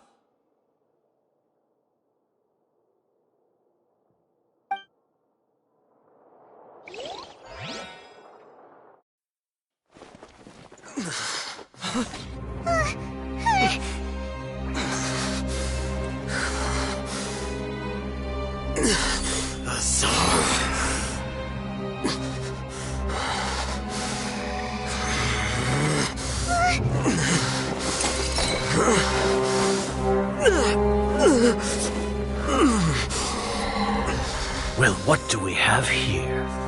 So you stole that divine knowledge capsule. Traitor! You traitor!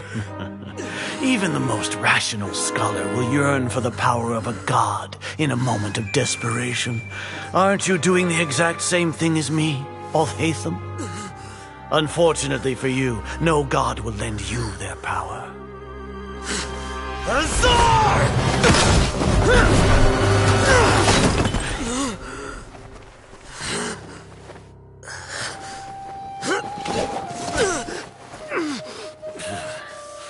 He has gone completely insane.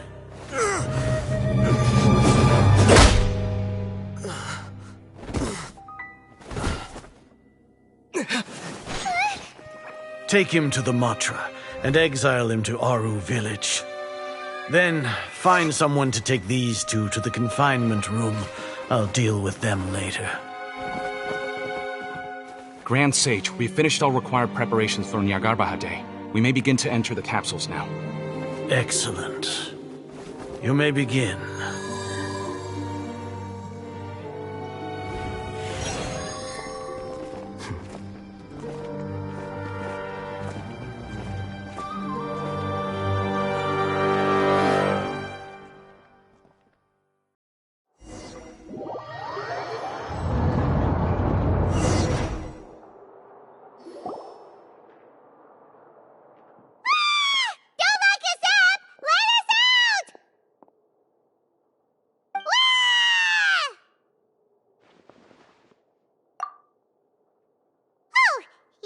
Paimon got a bit carried away there.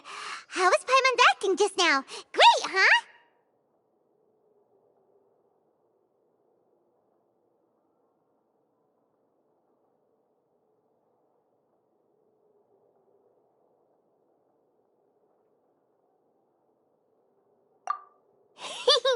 Everything's going according to plan so far. We made it into confinement, and Alhaitham's probably done with his part too.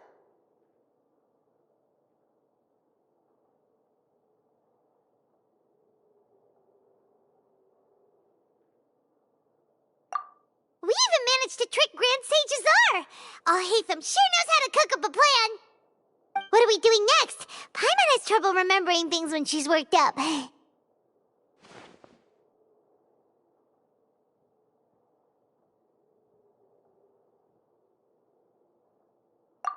Right!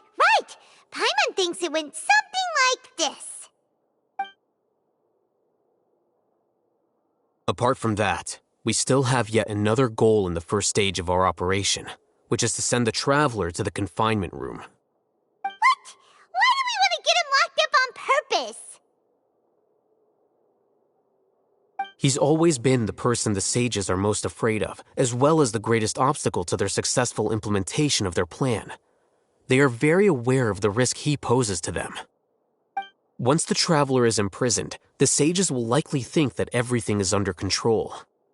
And with their guard down, the next phase of our plan will have a much higher chance of success. I can already see the pompous looks on their faces. Oh, that's a super tricky plan. But Paimon still thinks it's not really worth it. That isn't the only reason, of course. He has a more important task once he's in confinement. According to the Academia scholars in Ramon's custody, Lesser Lord Kusanali has sealed off her consciousness in the Akasha ever since she was captured by the Doctor. That way, they can't pry any more information from her. Even if we break into the sanctuary of Surasthana, it will take time to awaken Lesser Lord Kusanali's consciousness. We need to do that in advance. So our job is to wake up Nahida! Okay, totally worth getting thrown in jail for. The confinement room is inside the Academia, close to the sanctuary of Surasthana. It's a completely enclosed space, and you won't be receiving any visitors. I'll work with Ramon's scholars to make some modifications to your Akasha terminal. Once you're in, get as close as you can to Lesser Lord Kusanali and try to connect to her consciousness. However, as for whether she'll actually wake up, that will depend on our luck.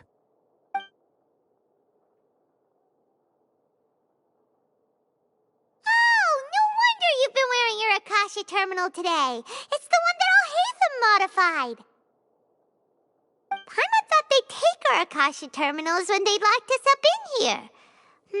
Were they being careless? Alright, so what now?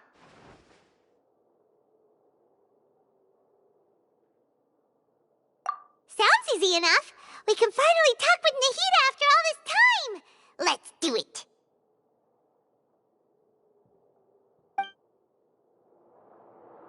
There's a light flashing on your Akasha terminal.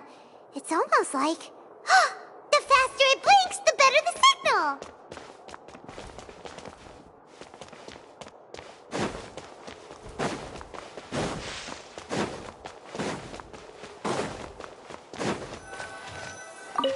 Here? No signal again. Is it getting jammed?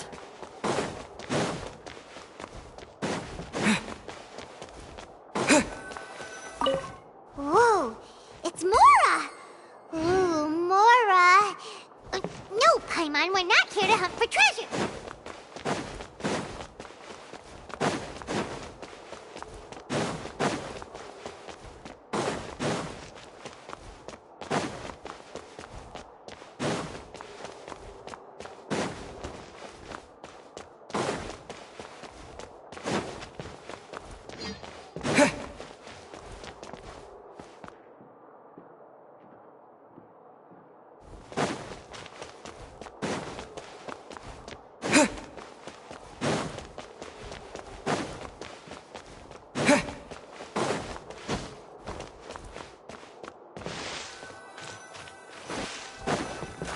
Here?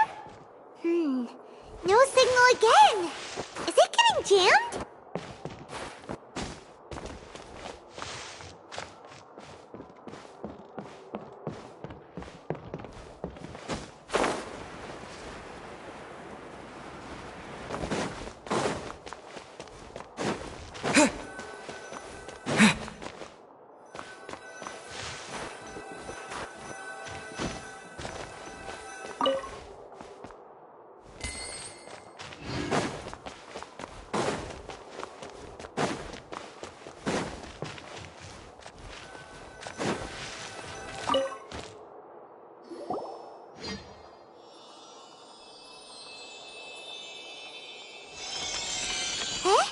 Is this the right spot?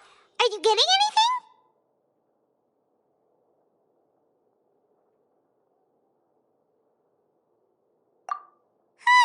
Please work.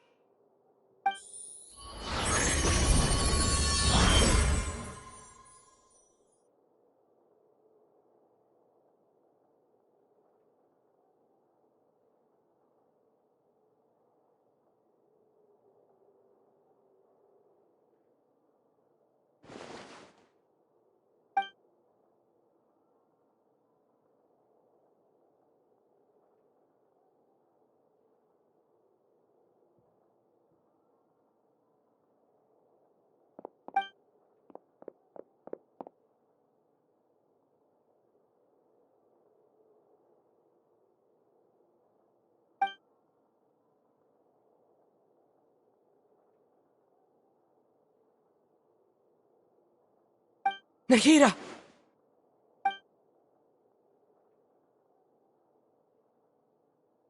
Hey, Nahida!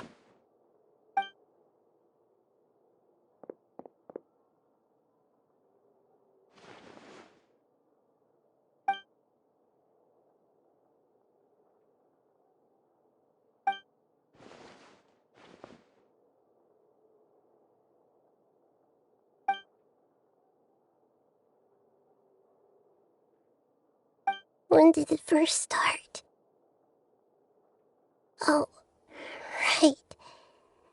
It started from the moment I was born.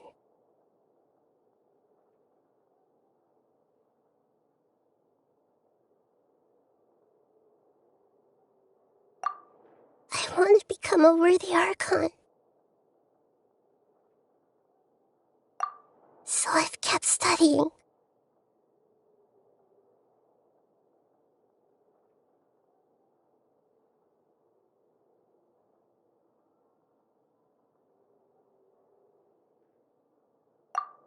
Kept listening to my people and their hearts.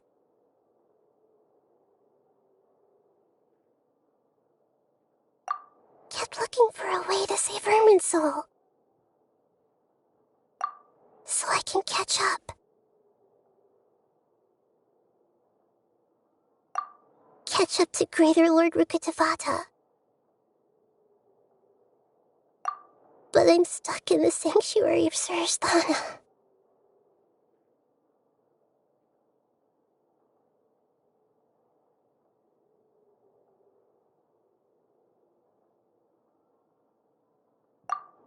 The sages are creating a god to replace me.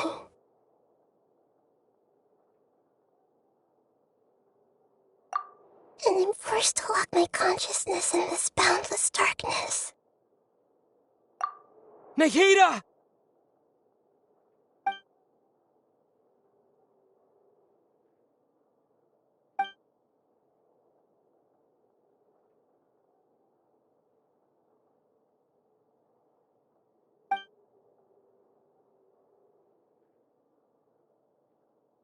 Nahida!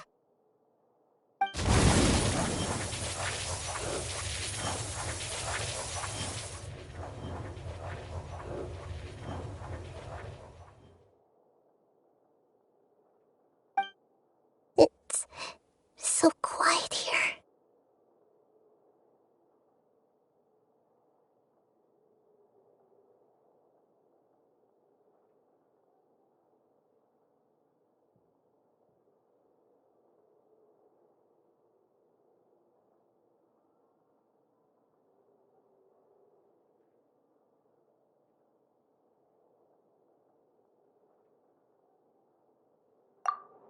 Now that I think of it, I don't think I've ever actually listened to my own inner voice. Do Archons have them? Should Archons have them? Have I been doing the right thing? Am I really not needed? How do I really feel about all of this? It's so quiet here. Since you're the god of wisdom, you've known the answers to all these questions since the very beginning, haven't you?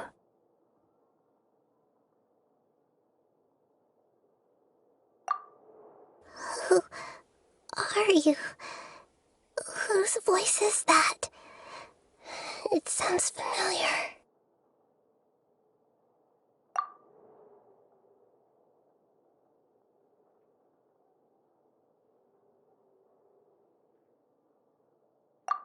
You're right, though.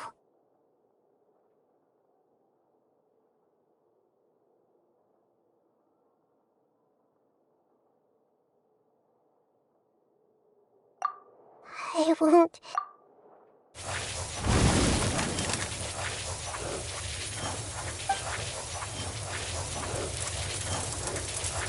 Nahida!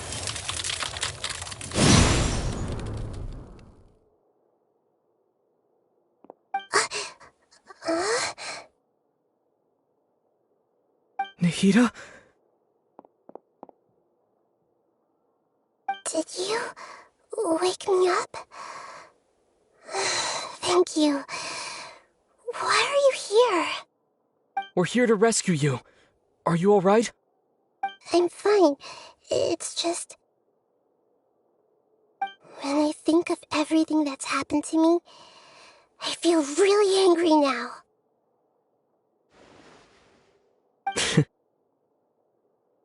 You should have been angry ages ago.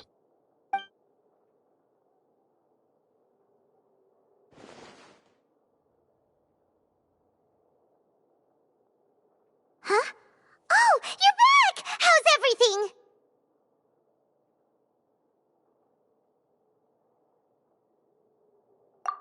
That's wonderful news! Great! We weren't locked up for nothing! When you went to wake up Nahida, Paimon was listening for any sounds outside. You were out for a long time. There are fewer and fewer scholars going about now. You think everyone's done with their Nyargarba Day stuff? Yep, so that means our next act is Nilou's performance!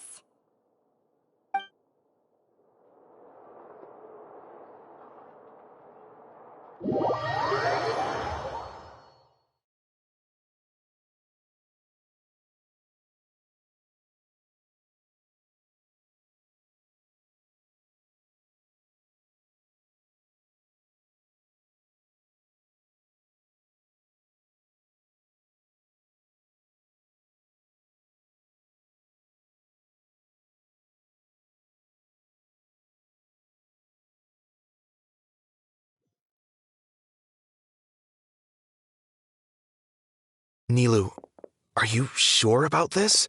You're taking such a great risk for them. I'm sure, and I'm going. You know that I don't like to pass up any opportunity to dance, and this one is especially important. All right. You seem to have a lot of trust in them, so I won't say more on the subject. But if anything happens, the few of us here may not be able to help you. Don't worry. They've been through worse. Everything's going to be fine.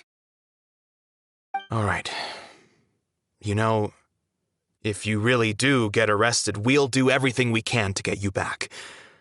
Be careful, even if it's only for our sakes.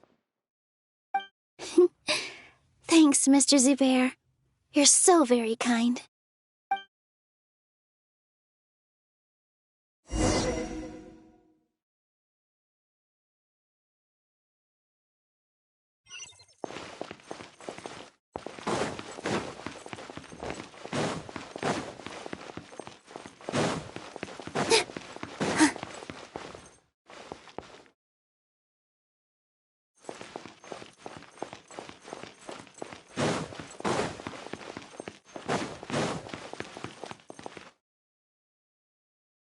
Nilou, how's it going? Nervous? Definitely more than usual. But it's because I'm worried I won't dance well enough. It's okay. Just focus on your performance. We'll take care of everything else. You sure know how to talk. Taking all the credit, even though we came here together to help out. Well, thank you both. I'll have to treat you to a meal after all this ends. I really, really appreciate all of your help. Ooh, that sounds great. Huh? How can we say no to that? All right, let's get back to business. Nilou, we'll be here to keep people from going to the academia so they don't interrupt your performance. I was planning on telling them something like, the Academia's been conducting a weird experiment, and some of their test subjects escaped. It's really dangerous there, so stay away. Oh, you couldn't think of anything better? Oh well, I guess it does sound like something the Academia would do. I think it sounds great. I'm counting on you guys. Don't worry, it'll be a piece of cake.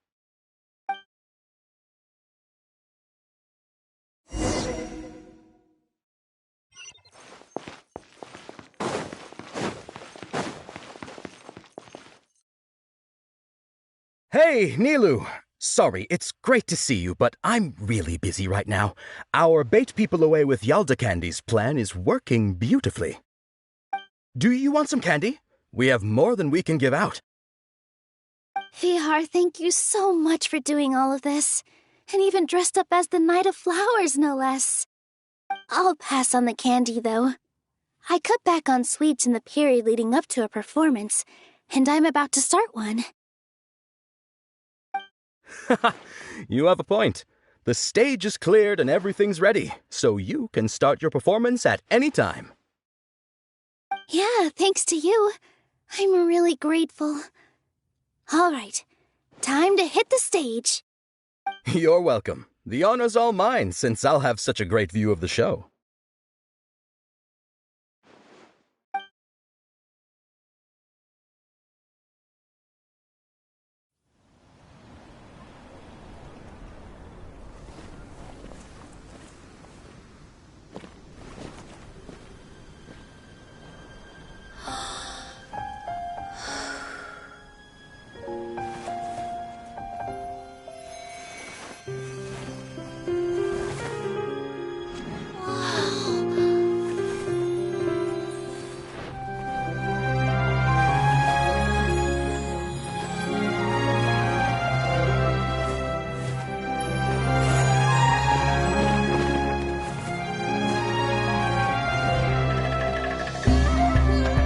I've never seen a performance like this.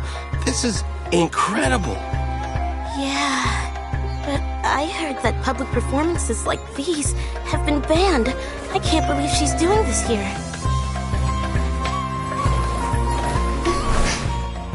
Grand Sage, there's some commotion outside.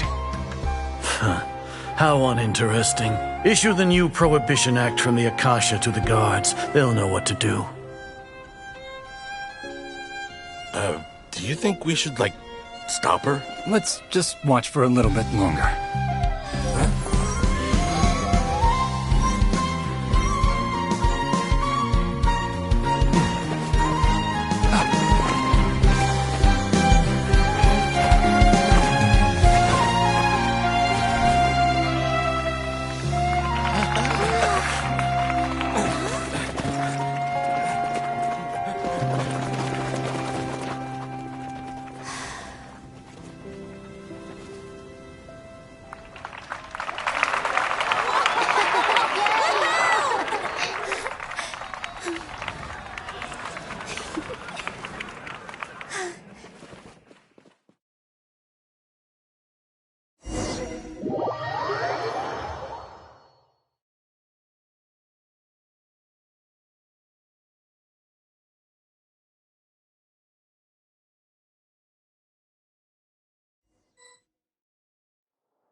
Did you hear that? It sounds like a lot of guards just ran by. Does this mean the plan has moved on to the next stage? Yep. It's great that everything seems to be going well. Come to think of it, when did Alhaitham replace the knowledge capsule that was about to be entered into the Akasha?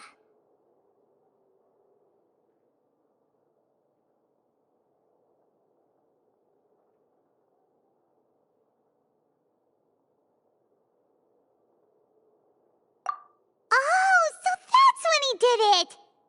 Paimon was too nervous to notice. Speaking of, didn't Alhaitham also yoink the divine knowledge capsule from that mercenary leader in Port Ormos when everyone else was distracted? It's a time-tested trick of his.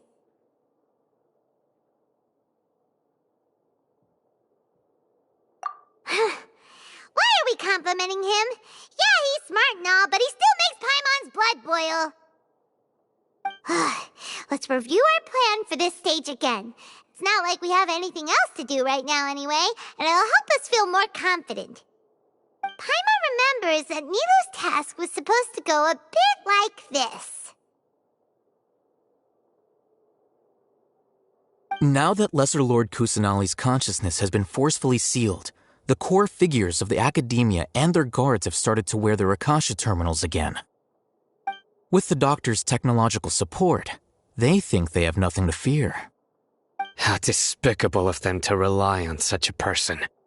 But this is also our chance. I was originally asked to draft the knowledge capsule for the Artistic Performances Prohibition Act when I was still at the Academia. It should be on the Grand Sage's desk right now, and will be entered into the Akasha during the next Nyargarbaha Day. Are they really going to stop all artistic performances? That's horrible! I'll make an identical knowledge capsule, but this time I'll smuggle some misleading information into it. We only need to find an opportunity to switch the capsules. Once it's been entered into the Akasha on Nyargarbaha Day, if someone were to be seen performing in public, the sages would definitely use that opportunity to announce the ban, and so the misleading information will be disseminated amongst the guards. Sure sounds complicated, but it seems like if everything goes well, we'll be able to get rid of all the guards in the Academia without any effort. That's pretty clever, getting right into their heads. I just have one question. Even if we manage to get the misleading info out to the guards, how can we be sure that they'll believe it? People who are used to relying on the Akasha become less inquisitive, and their ability to distinguish truth from misinformation is significantly reduced. They will view everything the Akasha releases to them as the unequivocal truth. The Akasha will turn humans into machines. I've seen it happen many times. Yikes. Good thing I didn't wear it for long when I was working in Sumeru City. At first, I thought it was a good thing, too. By the way, this plan still requires a performer, right? Do you have someone in mind? Nilou of Zubair Theater. I know her really well. We can trust her. I'm kinda hesitant to ask her to participate in a dangerous plan like this, but we can ask her in person. All right. After the guards in the Academia are gone, then it'll be time for me and my stowaway brothers to shine.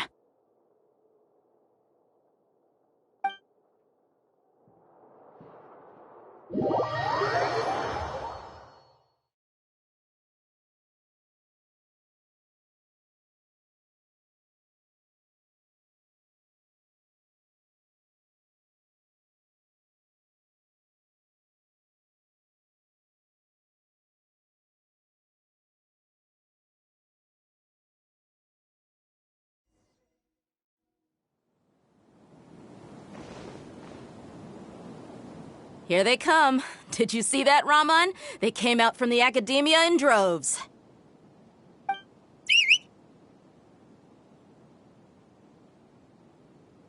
After laying low in the city for so long, this is the moment we've been waiting for. My brothers have already sprung into action. We couldn't do anything to them inside their coop, but outside the Academia, this is our hunting ground. With a lioness like you, the prey sure won't be able to run far. We still need to eliminate the guards as soon as possible. If we give the sages enough time to realize what's happening, the plan's doomed. All they've done is to sit on their cushy salaries and twiddle their thumbs all day while we fought and struggled every day in the desert. The only advantage they might have is their numbers. Speaking of which, most of the guards who report directly to the Six Sages belong to the Corps of 30, but they have a completely different reputation. Following those blasted sages every whim, throwing away all the principles of being a mercenary. As someone in the same profession, I'm obligated to teach him a good lesson today. Indeed, the trap has been set. All we need to do is lead them there. All right, let's each take a road and herd those scattered guards back into one place. Make sure to attract their attention. Isak will be the key. You gave such an important task to that child. Will he be okay? It'll be fine. Isak was so determined to help, so let's put our faith in him. Besides, even if he's caught, the guards would be too scared to do anything to him. They've never seen Lesser Lord Kusanali in person, after all. You've got a point. Anyway, I think I see them coming. Let's head out. Good luck.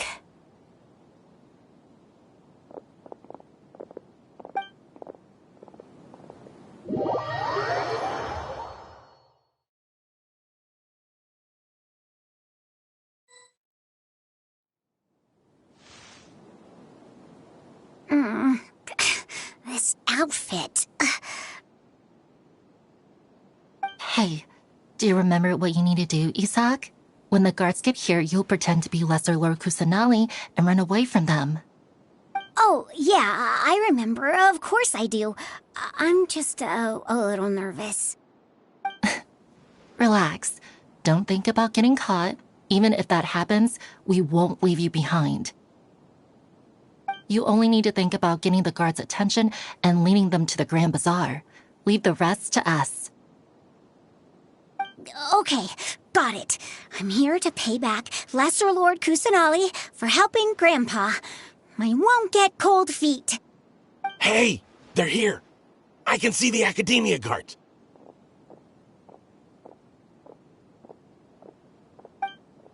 All right, it's time, Isaac.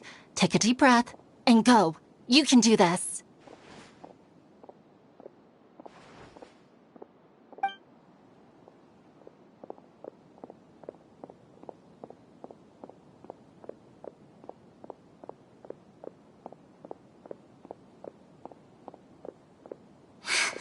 Why is there a guard over there? Did he already run ahead of me? This is different from our plan. But there's no time. I need to make a choice.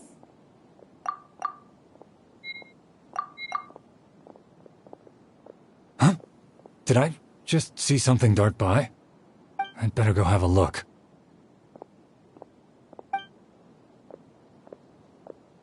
Were my eyes playing tricks on me?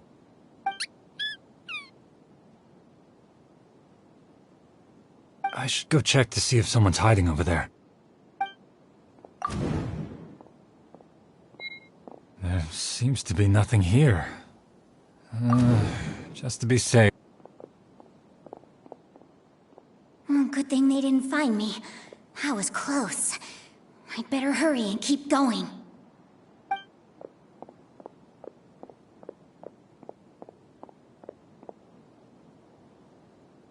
Hey! Lesser Lord Kusanali's over there! Stop! What? Lesser Lord Kusanali? How did I not see anything just now? Oh no, they found me. Where should I go?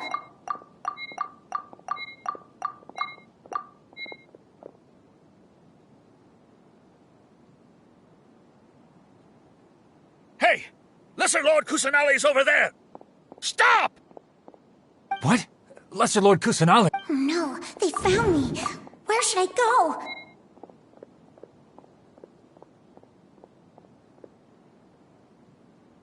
Hey! Lesser Lord Kusanali's over there! Stop! What? Lesser... Oh no, they...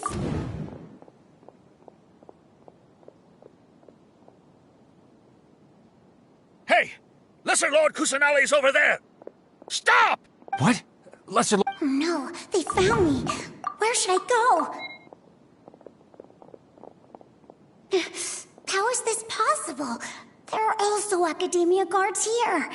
No.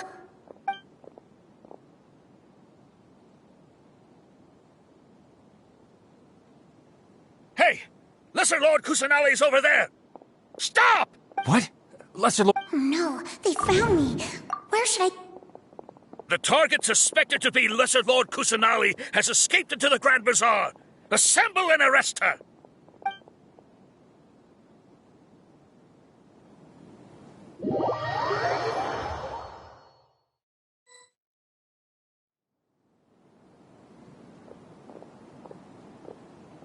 Where did she go? How did she disappear? Did we lose her? Hurry up and find her! Hey, why is your team here? Didn't we say to split up our search? Hurry! Hurry!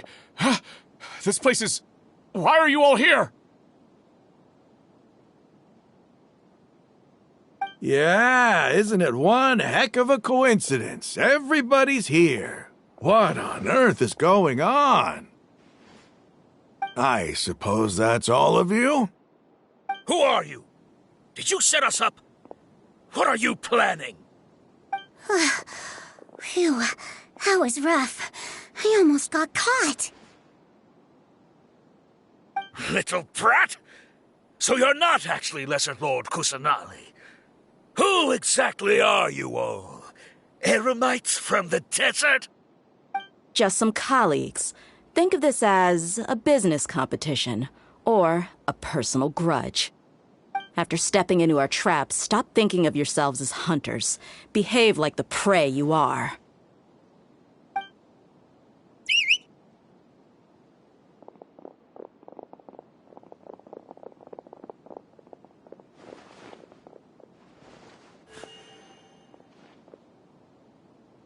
An ambush?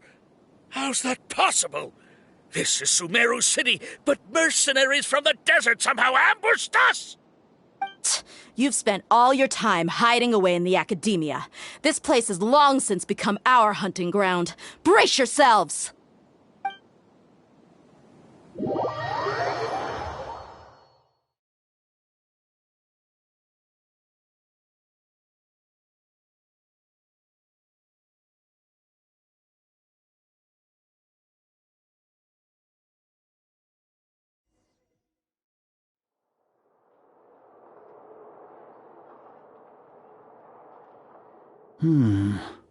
This is odd.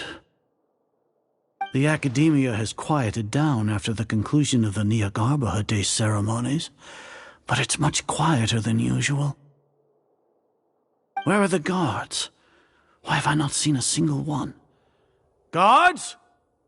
Guards!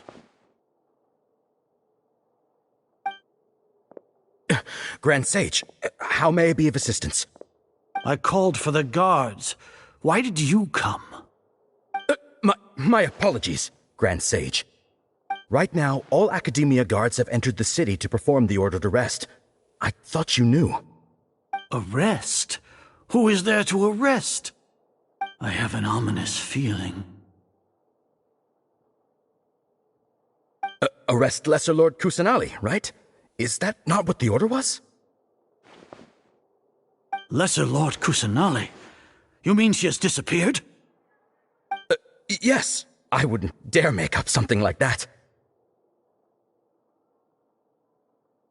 Right now, everyone is in a panic, and many are saying that Lesser Lord Kusanali will take revenge on us. What happened?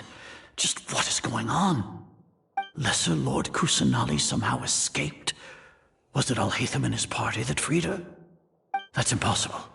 The Academia is heavily guarded today, and any order to release Lesser Lord Kusanali would be strictly confidential. Besides, Alhaitham and the Traveler are already in our hands. What manner of trickery did they employ? How could Lesser Lord Kusanali disappear into thin air? Disappear? Wait. How was the arrest order distributed to the guards? It was issued by the Akasha earlier today. Only you have the authority to send messages like that, so I thought it was your order. Let me check.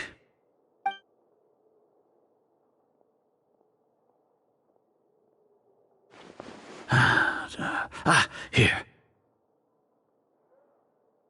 Lesser Lord Kusanali has escaped from the sanctuary of Surasthana. Go to the city and arrest the escapee immediately. The Akasha indeed contains this information, and it clearly appeared in my mind. How did they bypass my permissions to issue this kind of message? Was it the report about the Traveler that Alhaitham submitted? No. I specifically checked that knowledge capsule before entering it into the Akasha. Could that have been a red herring? Well, even if I figure it out now, it won't make any difference. The important thing now is to confirm Lesser Lord Kusanali's status. Have you been to the sanctuary of Surasthana to confirm that Lesser Lord Kusanali has indeed escaped? Confirm? No, I haven't. It may be a bit offensive to say this, but, Grand Sage, what you're saying doesn't make any sense. How can the information in the Akasha be inaccurate? What the Akasha decrees is fact. That is common knowledge to all of us. If we have to confirm the information and knowledge from the Akasha ourselves, then how is that any different from us learning that information ourselves? Wouldn't Greater Lord Rukkhadevata's legacy lose its meaning that way? In the beginning, it was I who asked you to believe in the Akasha, to believe in the legacy left by Greater Lord Rukkhadevata. Are you trying to use my words against me? No, Grand Sage. I'm merely confused because I believe in you. I never meant to refute you. Stay here and see if there are any suspicious people around. I'll go to the sanctuary of Suristhana on my own.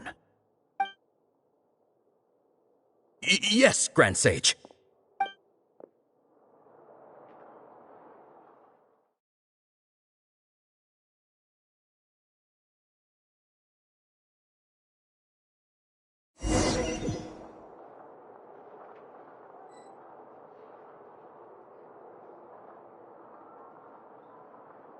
Lesser Lord Kusanali has escaped from the sanctuary of Suristhana. Go to the city and arrest the escapee immediately. How can that be? Stop thinking about it. Stop. It must be a trick of theirs. As long as I personally confirm it. Ah! Impossible. That's impossible. There must be something wrong with my eyes.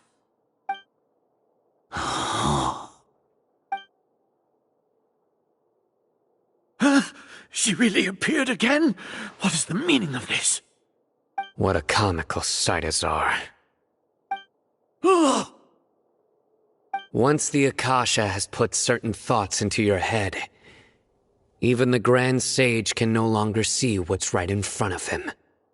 You all can only see the world in your mind, the one you think you know. And precisely because of this, you disregarded Lesser Lord Kusanali's existence. She has been a wise and worthy Archon. Cyno, have you been waiting for a chance like this? The Akasha predicted that you would return to the Academia to confront me, but I didn't expect it to turn out like this. I was careless. No, you were blinded. Your faults stem from your reliance on the Akasha. You're still the same as always. I truly did not expect a proud person like you to cooperate with Alhaitham and the Traveler. People change, Azar. Admit it. The Akasha can't predict my actions anymore. Then tell me, what have you found during your investigation? You want to buy time? This is the sanctuary of Suristhana. Under your own regulations, even Academia staff are forbidden to come here. No one will come to save you. As for the investigation, I've at least confirmed that you are guilty of insurgency against the Archon. A serious crime. So what? Did you do all of this so I would plead guilty in front of you, General Mahamatra? No. I want you to plead guilty in front of the Archon herself. You once said that I had no standing to judge you. So now, how about judgment in the name of a god?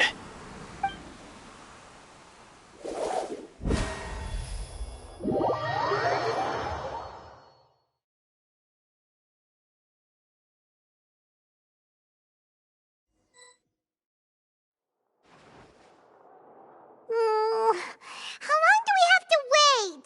Paimon wants to know how things are going out there. Paimon hasn't heard any sounds outside for a while. Hopefully something bad didn't happen. Yeah, but aren't you scared that we might be locked up in here for the rest of our lives? Thinking about it, at least Paimon has you. We could still chat like this. When Paimon thinks of Nahida being imprisoned alone in the sanctuary of Surasthana, Paimon can't help but feel sorry for her.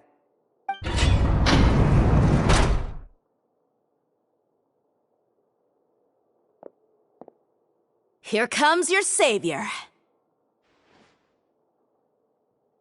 Tia! Paimon just knew you would come to rescue us!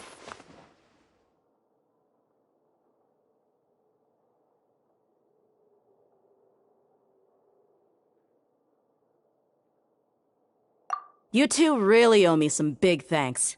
I had to search through who knows how many guards to find the key here. It felt even more tiring than whacking them. I'm exhausted. Thanks a lot. Need Paimon to rub your shoulders? No, that's, I'll pass. What are you afraid of? Oh, are you ticklish? Now isn't the time to talk about being ticklish.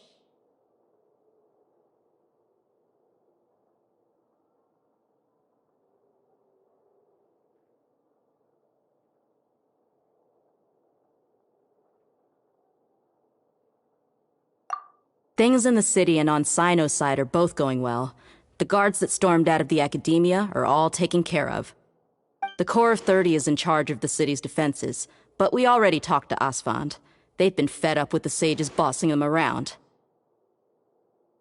As long as it doesn't break their employment contracts, they'll turn a blind eye.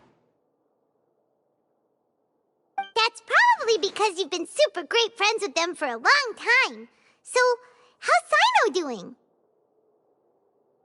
The Grand Sage is in his custody. Even I know how terrible it is to fall into Cyno's hands, so he probably does too. Cyno forced him to release Lesser Lord Kusanali. He has no choice but to obey. So, hurry to the sanctuary of Surasthana. Assuming nothing weird happened, we should have already rescued our Archon.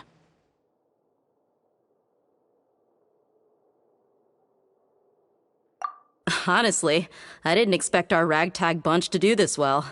We just came together last minute to save the Archon, you know? Alright, you two better go. I still have to clean up some messes in the city. See you around.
Should I say it's nice to meet you?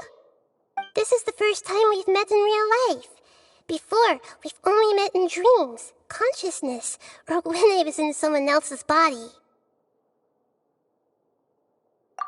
Thank you so much for coming to rescue me, but I also need to apologize.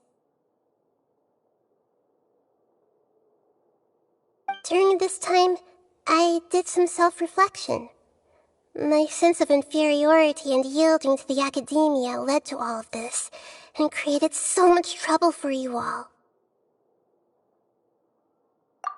Exactly! We're here because you're a good Archon and one of our friends! Thanks, you two. Amazing. So this is how it feels to walk out of that cage with my own body.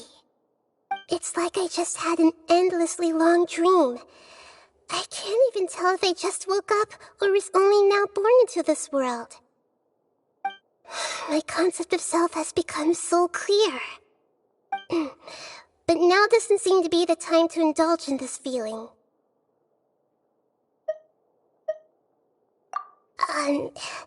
This is really embarrassing. You all just rescued an Archon, and now she needs your help to save her country, and even the entire world. It's okay. With you here, Paimon's sure that everything will work out. There's one more thing. What is it? For all the things the Academia did to me, and for all the folly it committed in the name of wisdom, as their Archon, I will make them pay. Ah! Wow! That's the spirit! You're finally standing up for yourself and not letting people walk all over you! I understand now. To be a better Archon, I first need to better myself. If you haven't even figured out how to be a caterpillar, how can you be a butterfly?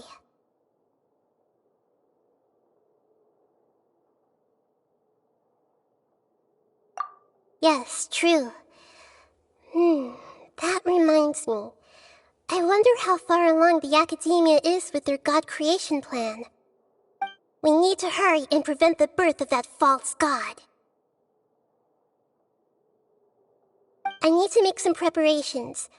Since I'm now free, I can establish a direct link to the Akasha and control it.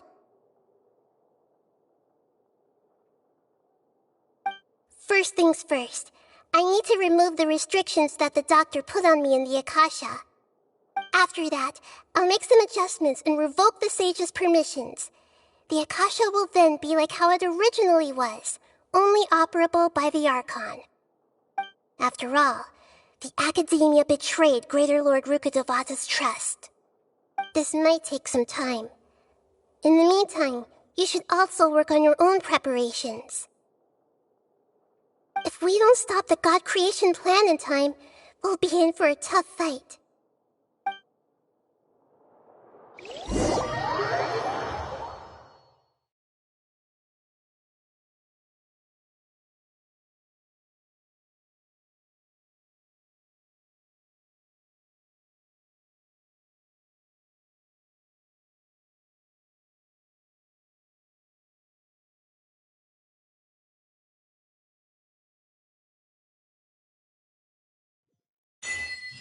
We might as well prepare for a fight. When we're done, we can take a walk around. After all, we missed out on a lot of stuff when we were locked up.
How's it going, Nahida? I'm done with the parts that needed my involvement to complete. Although it's my first time working with the Akasha like this, its internal structure and operation procedures are easy for me to understand. Greater Lord Rukkhadevata's design is truly brilliant. Oh, also, this is for you. Huh? What's this little floaty thingy? It's a small device I put together just now. You can think of it as an upgraded Akasha terminal. You may not need it right now, but it should be helpful in certain situations. Wait! This thing has the same characteristics as Paimon! We're both small things that float! All the things that make Paimon special got copied! When Paimon appears with the Traveler from now on, people won't remember Paimon because she isn't unique anymore! It's alright, Paimon. It can't replace you. It's only a flying device, but you're the Traveler's irreplaceable friend. You're so good at comforting people, Nahida. If only the Traveler was as smart as you. I was simply telling you what I feel to be the truth. I wasn't trying to comfort you. Nahida, you're natural at this. What you just said made Paimon even happier.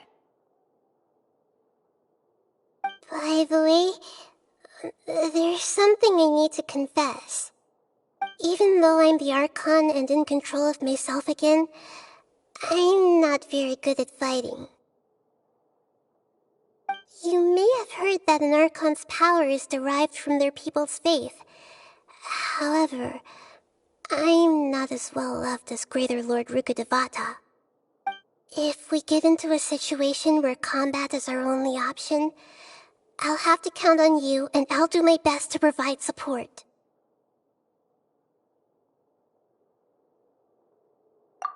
I'm glad I can rely on you. So the God of Wisdom isn't good at fighting? That actually sounds about right. I've located where the false god is. Time is of the essence, so let's skip to it.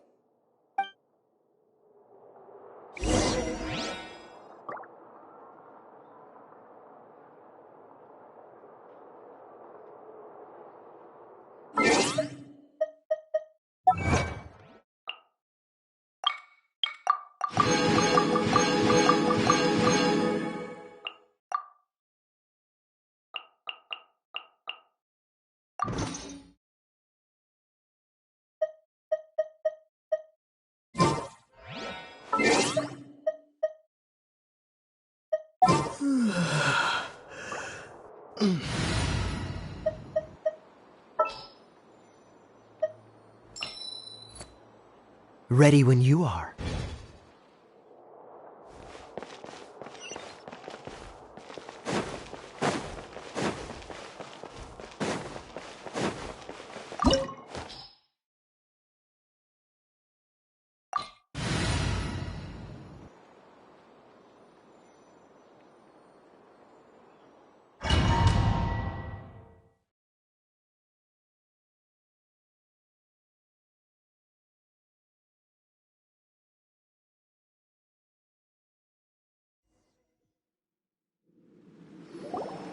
What is this place? Is this really the way we need to go? Wow. Who would have thought there'd be a place like this hidden right slap bang in the middle of the city? The sages wanted to realize their god creation plan without being discovered. The safest and most convenient way would be to build within the academia itself. That's true. They were already hiding one god, so why not two? Judging from the structure here, the project is a huge undertaking. The sages really saw the god creation plan as their ultimate goal. But this place doesn't look like it could have been constructed by the academia alone. The Fatui under the Doctor sure didn't hold back. They provided a lot of technological support.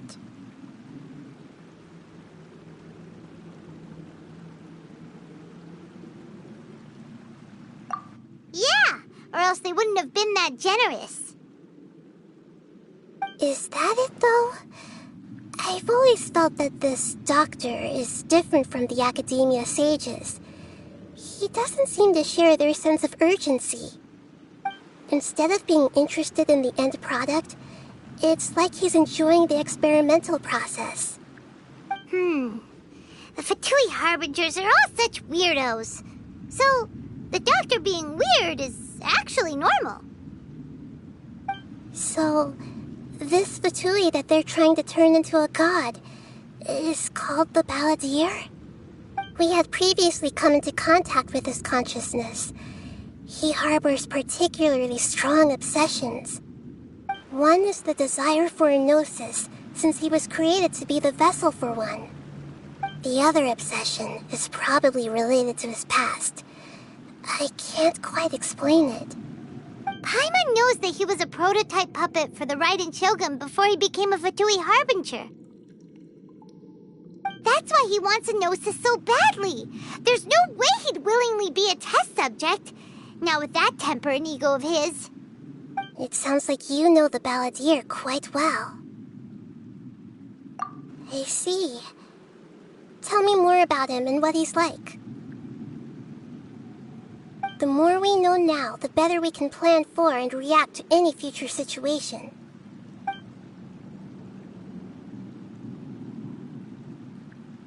Ah, I see. How fascinating. Alright, time to go. Let's get through here and meet him in person.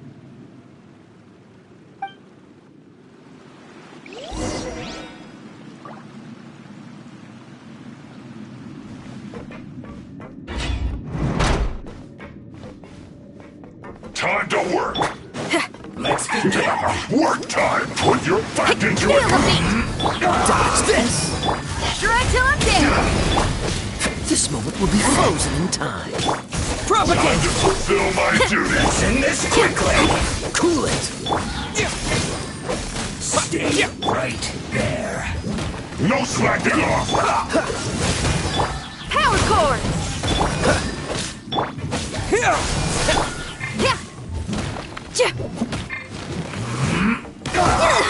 It isn't time for a break. I I'll protect us.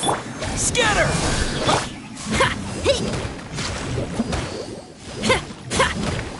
Feel the beat! Freeze! Propagate! Germinate! Let's end this quickly. Cool it! Oh, so sorry.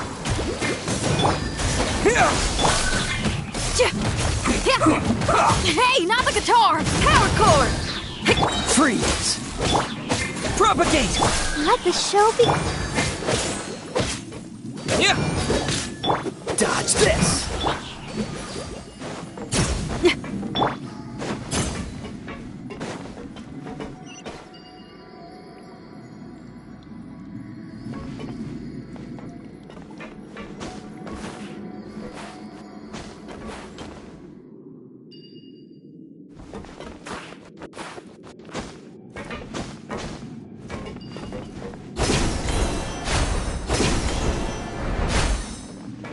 It looks like we can climb up these pipes.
On the ground seems all messed up.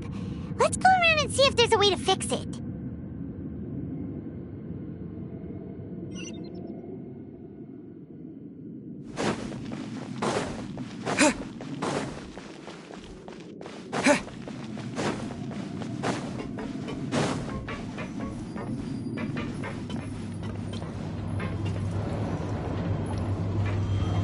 It seems to have stopped. Let's continue.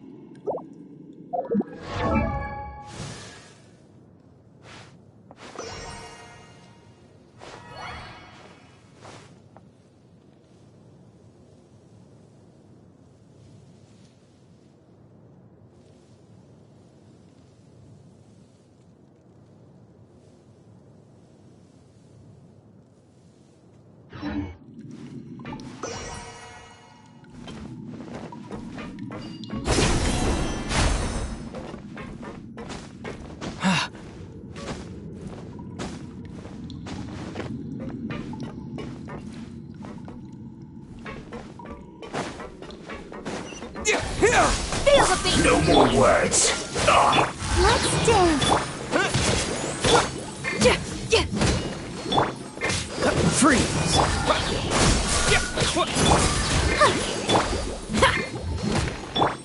Cool it!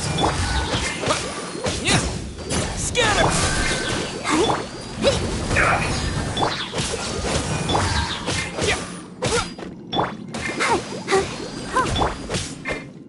Dodge this!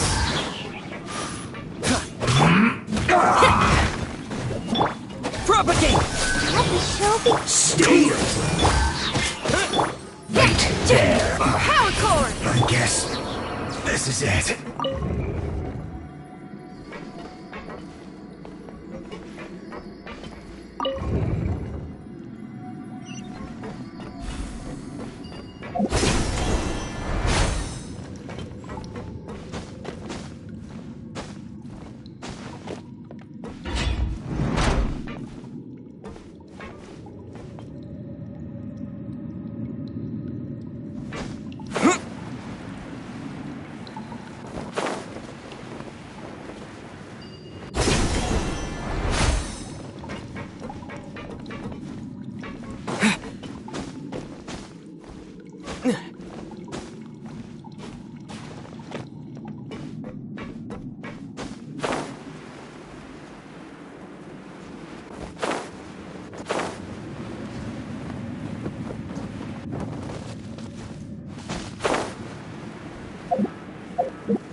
You'll get frostbite. Frozen. Scatter! Frozen descent. I'll protect us. Freeze! Don't get in the way. Dodge this! This preserved. Cool it! Propagate! Dodge this! Frozen.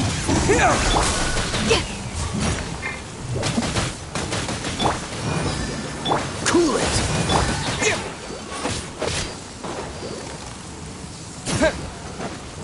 Scatter! Feel the beat! Dodge this! This world will be frozen in time. Cool it! Amp it up! Freeze! Let the show be. Pyrotechnics! Cool it! Pay your dues. Propagate! Freeze!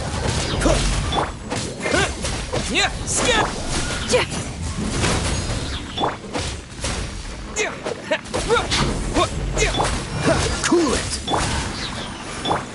Propagate!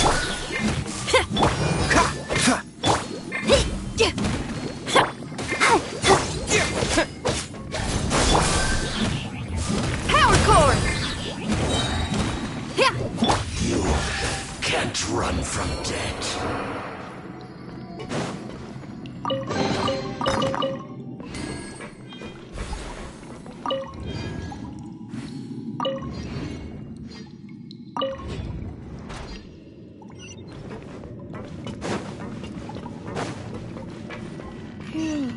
The cart is stuck. Maybe there's something wrong with the tracks. Let's try adjusting the direction of the device to clear the tracks.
I'll protect us.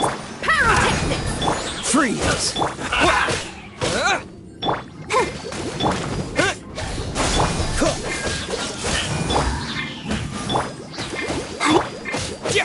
Yeah, let's move. Cool it.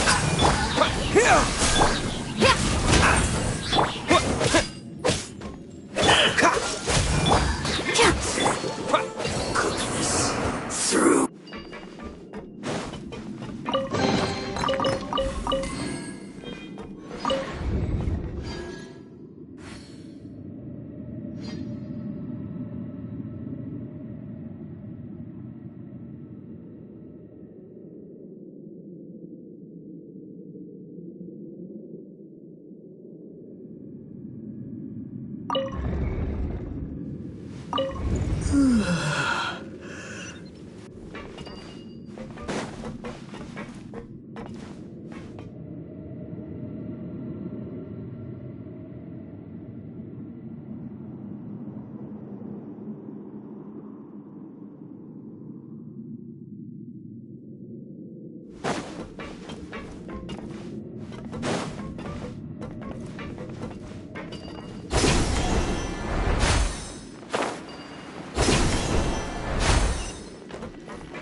Propagate!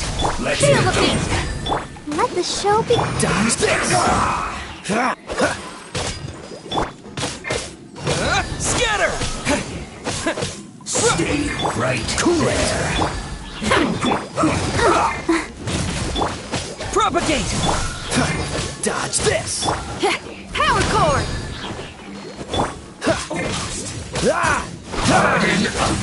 This is bad. I'll protect us.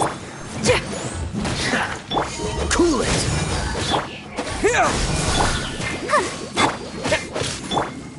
That's Oh, so. Dodge this! Feel the beat! Scatter! Placing this quickly. Right till I'm dead!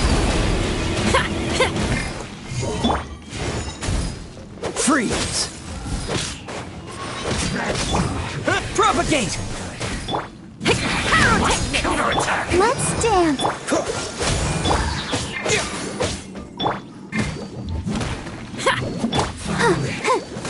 Go, Barbara, go. Terminate! Shouldn't get careless. You can't run. Well, dodge this! Detoxifying heat. Cool it! You need a hurry. Killjoy. We've only just begun. Looks like well done. Went too far. Dodge this! Roasted This fried. moment will be frozen! Let the show be. Scatter! You need an Power unfortunate cord. fault. Freeze!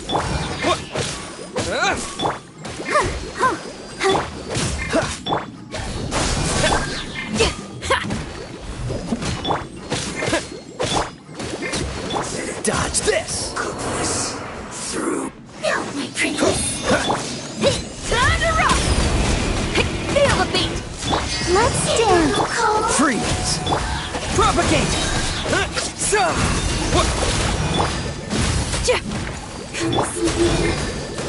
Dodge this!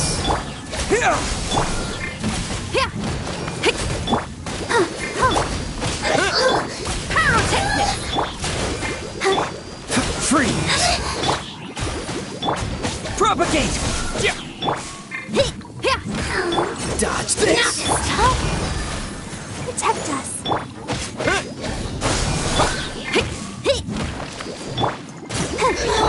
Freeze!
its operational status, we must prepare for the worst.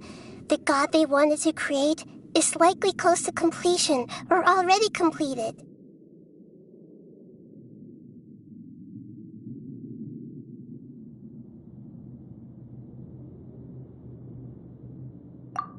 Oh no! What should we do? Paimon can't imagine how hard it would be to fight against a Fatui Harbinger with a Gnosis. Are you nervous, Paimon?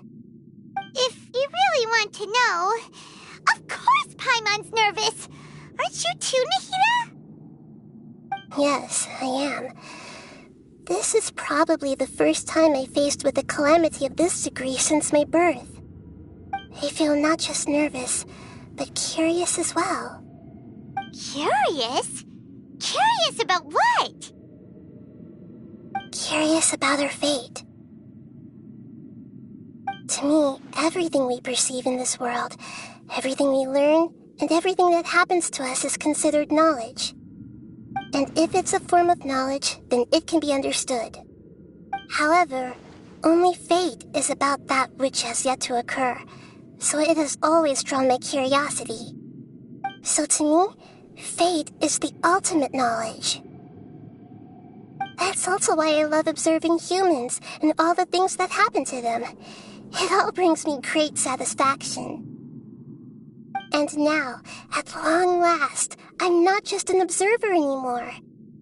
I will personally experience my own fate with you by my side. Isn't this such a wonderfully exciting thing?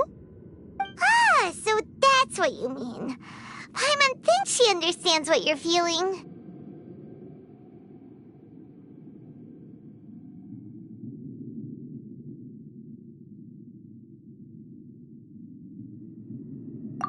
Agreed. Okay, let's continue on. I can sense his aura from here.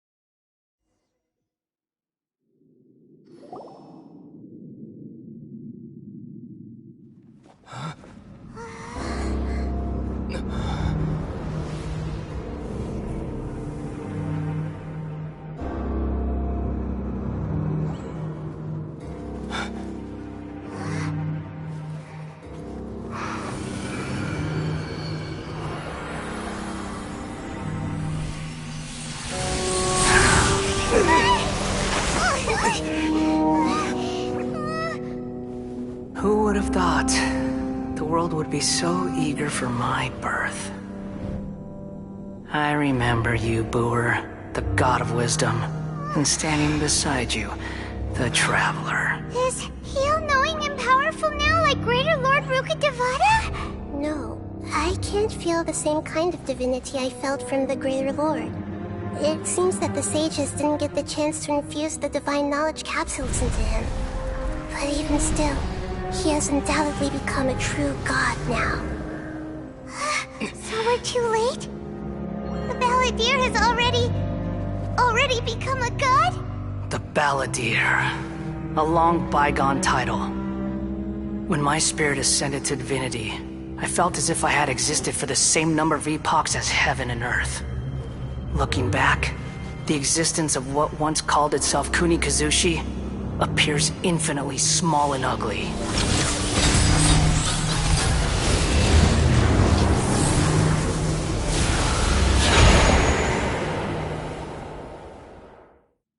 This imposing aura, it really feels like the gods!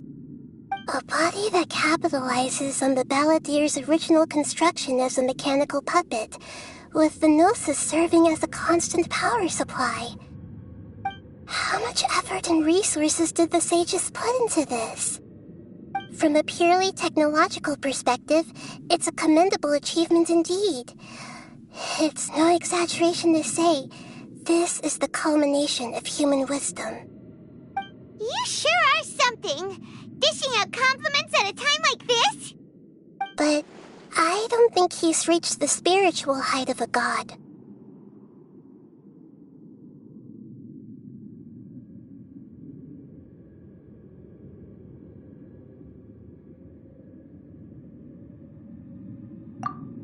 strife is engraved upon every god and every gnosis brought forth into this world. Can you feel it?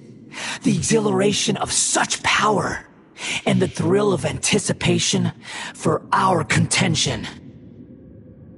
Nahida wouldn't feel the same things as you!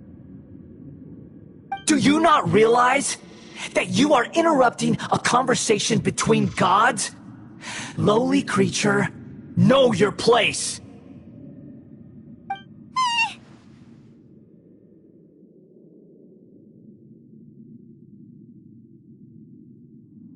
The strife engraved upon a gnosis. You're talking about the Archon War. Tevat's current peace was not easily won. I didn't personally participate in the Archon War, but the way I see it, all those losses were meaningless, driven by the demands of the laws. There's no point in bringing it up again.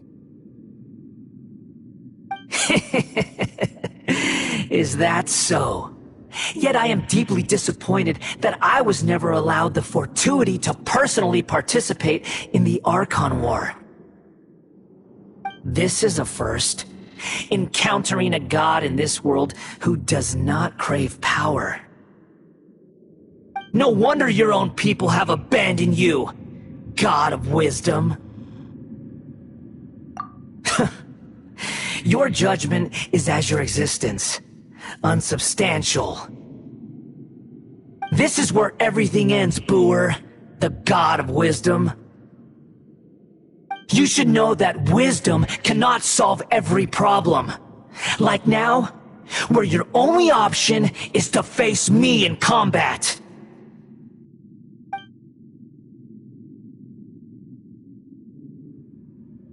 Come! Let us reenact a scene of the Archon War. Come and inaugurate my birth as a god.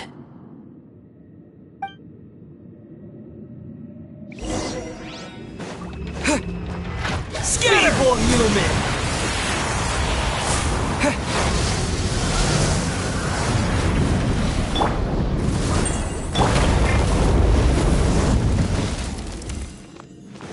Let's dance. Insignificant pest!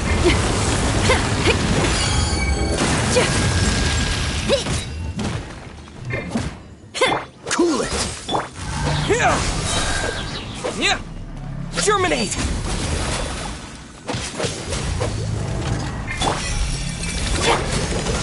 At my command, you shall fall!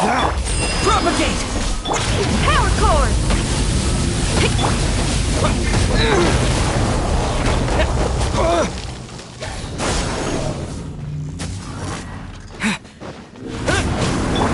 Churn! Amp it up! I'll protect us.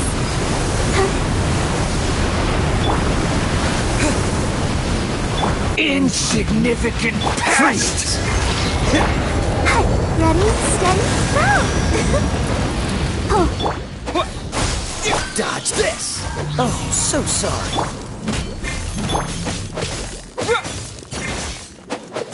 My endless cycle begins!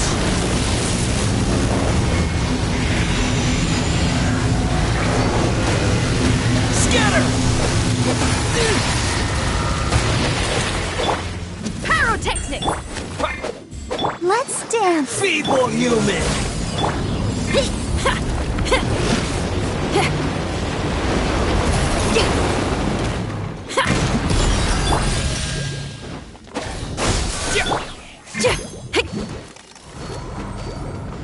Power core! Insignificant pest! Propagate! Cool it! I'll protect us.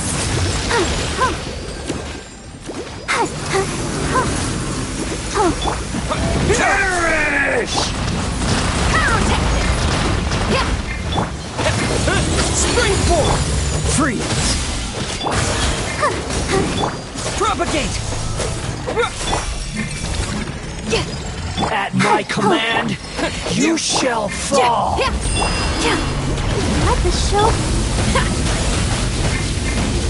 Power core!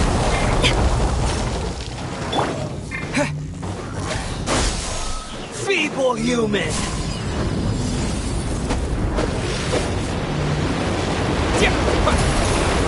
Scatter!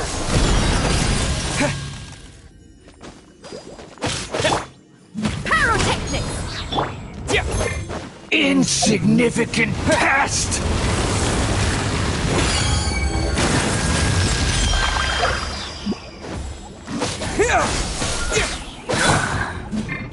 Try till I'm dead!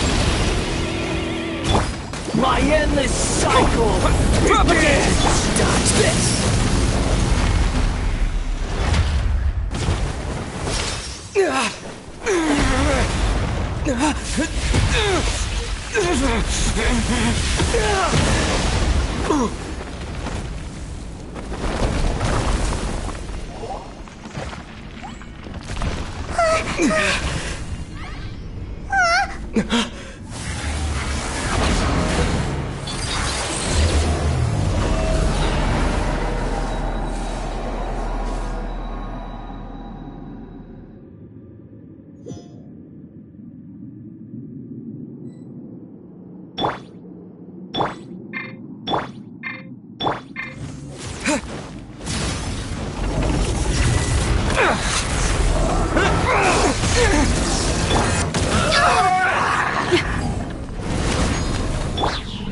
Let's dance! Scatter! Kneel!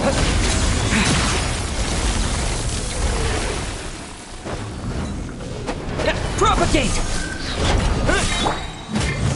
La la la la la!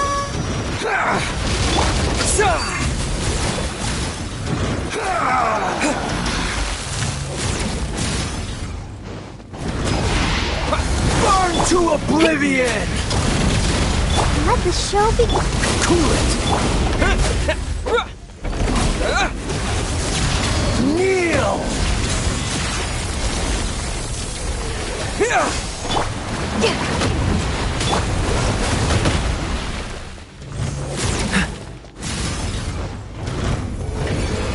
Reality is pain!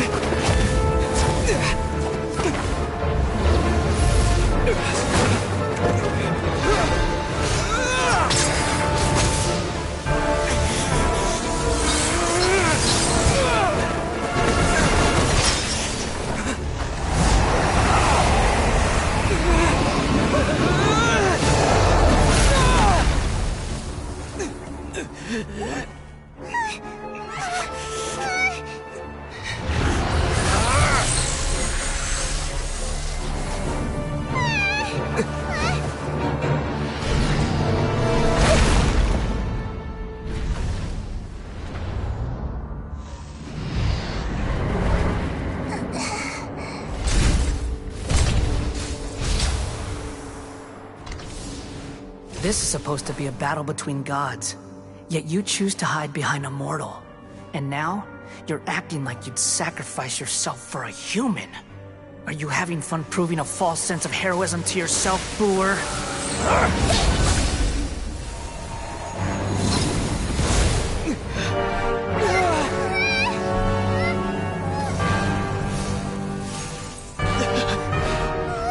The data collection is almost complete. Do you even know how many times you've tried to take my gnosis from me?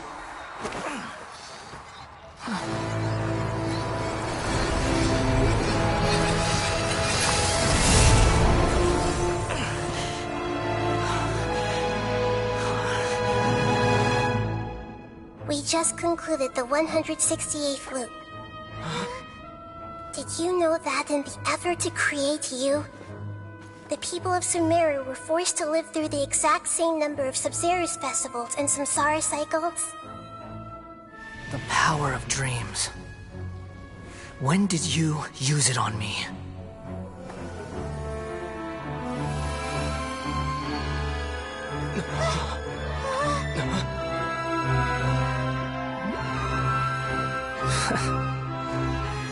You can't even defeat me in a dream. What do you hope to achieve with this little trick? Come, Traveler. Just like before. Allow me to awaken the memories in your dreams. All that battle experience! It's more than that. Compile everyone's wisdom in the name of the Archon. That is the original function of the Akasha. I've sent everything that happened just now to the people of Sumeru in the form of knowledge. I've asked them to help you find a way to defeat the false god.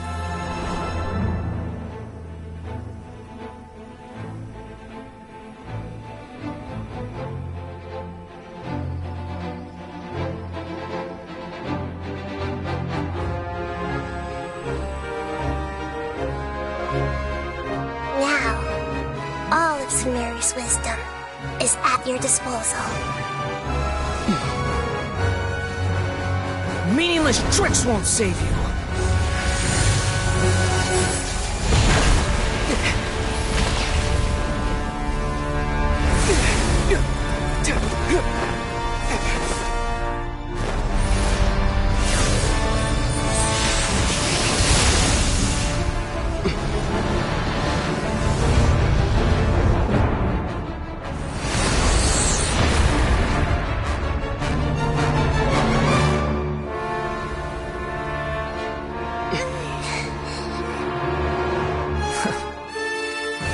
Are you done with your tricks? Can I finally take this as a real battle between gods? I'll leave this to you, the first sage of Booer.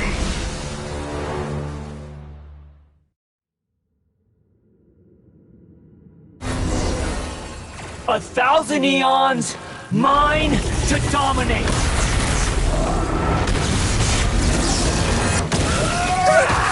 Make yourselves at home! Burn to oblivion! Here! Germinate! I'll protect us! Kneel! Ouchie! This way! Time to rock!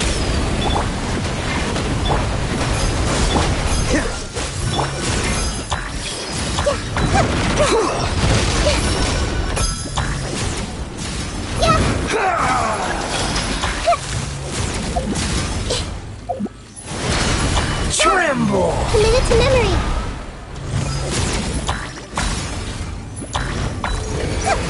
Reality is pain!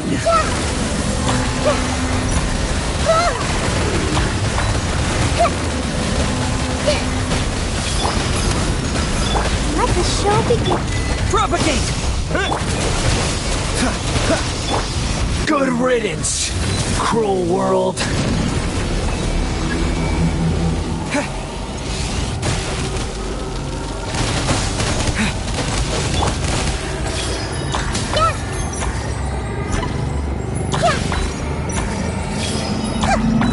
Power cord! Freeze! Let's dance! What? Here! Yeah! Grow, grow, grow! Yeah!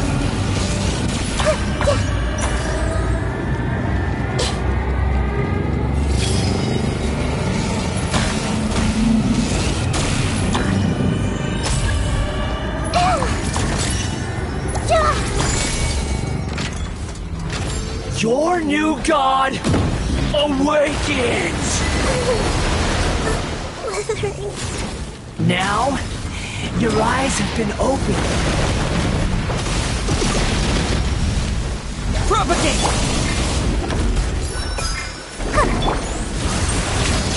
Kneel! Cool it! What's the hurry?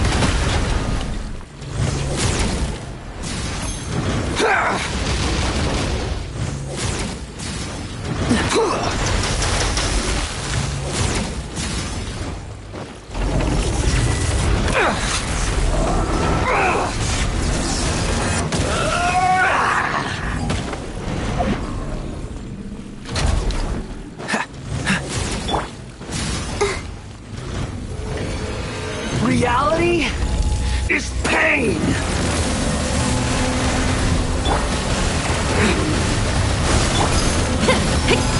Pyrotechnic! Architecta!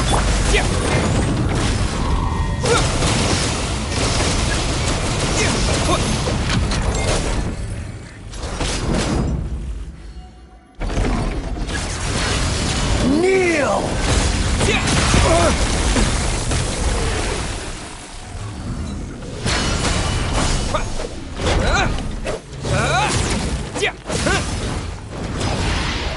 Burn to oblivion! Scatter!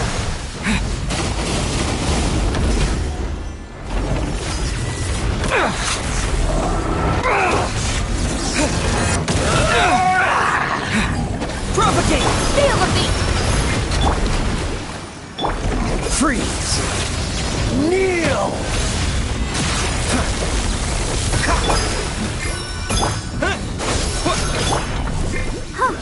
Dodge this!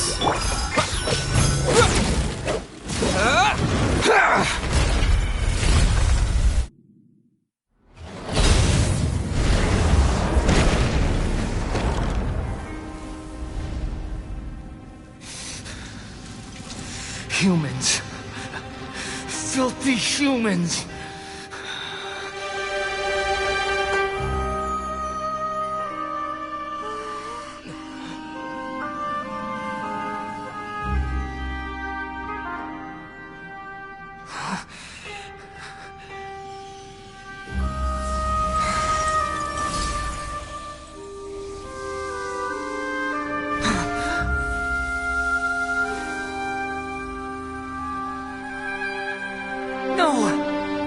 Wait! Please! Anything but the Gnosis!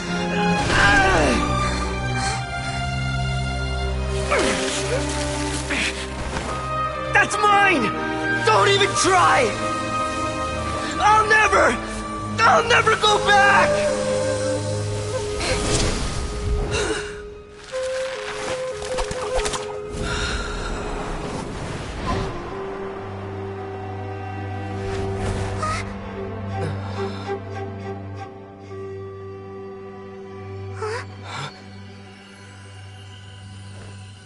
We haven't yet found the answer to the most important mystery.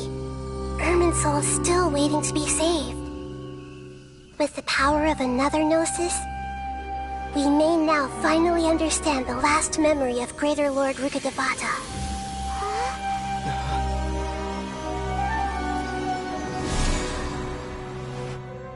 This is... That's right. This is the last memory of my predecessor.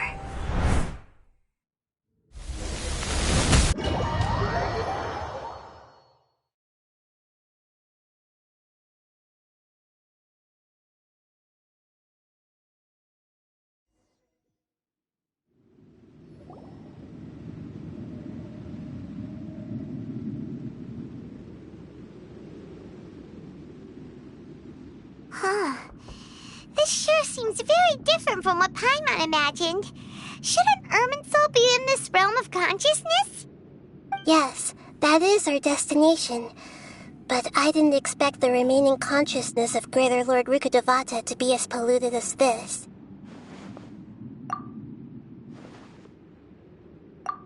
Forbidden knowledge? It seems you know about a concept that even I don't completely understand. Could you tell me what you know?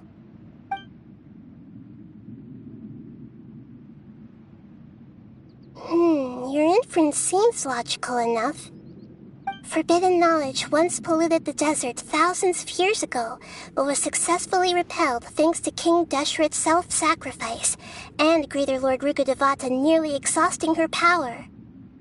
Then, a second instance of forbidden knowledge pollution occurred during the Conria Cataclysm 500 years ago.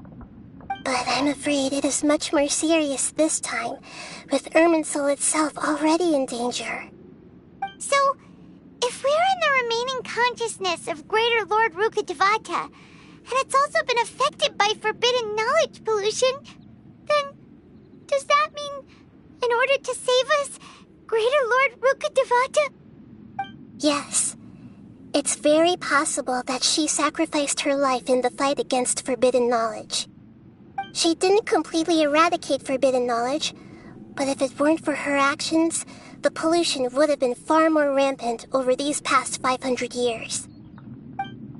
The way that everyone, including me, has forgotten everything about forbidden knowledge may very well be due to her restoration of Irminsul.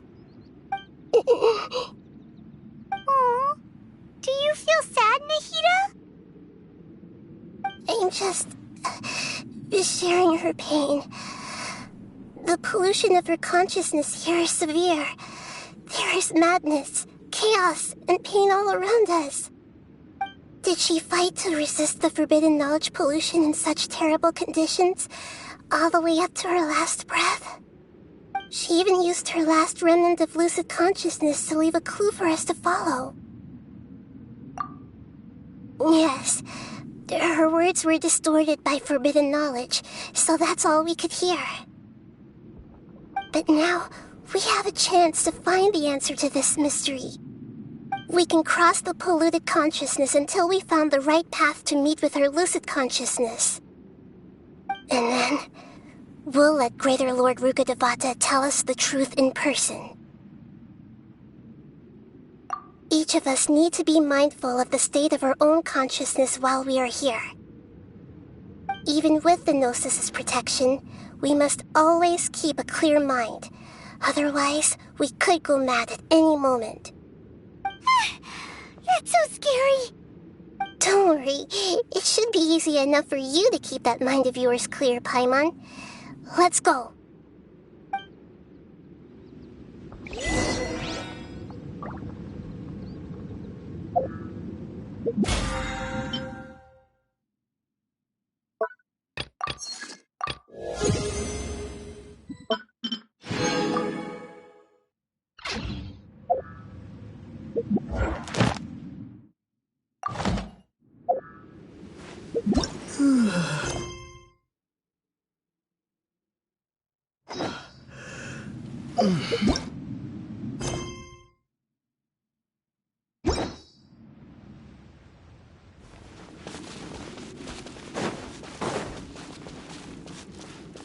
Are we in the air? And why is there a huge boat? That's the boat of consciousness, which symbolizes reason here. Wow. What are these? The monsters seem to have been affected by them. Freeze!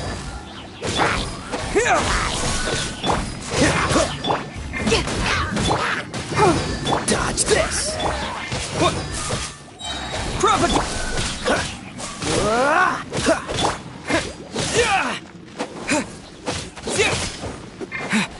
Pyrotechnics! Scatter!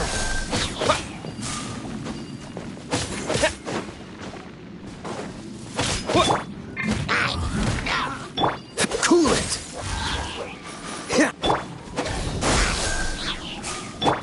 Let the show be... Yeah!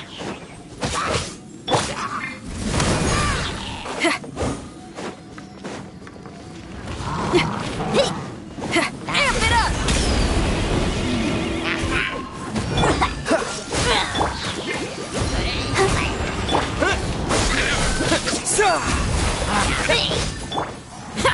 Power cord! Propagate!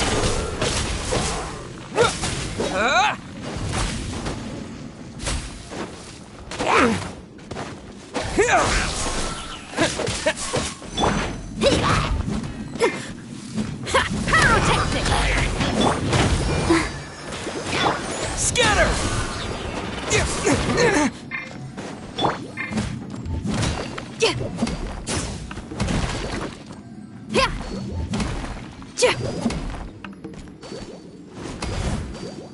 Feel the beat! Propagate! Dodge this! Don't get frostbite! I'll protect us. Freeze!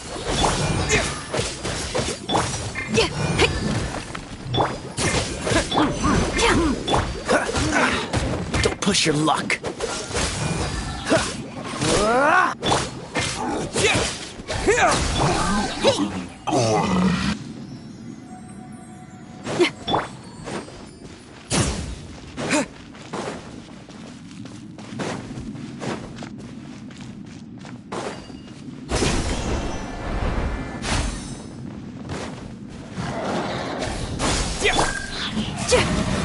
Shred till I'm dead! Let the show be... Propagate! Spring forth! Dodge this!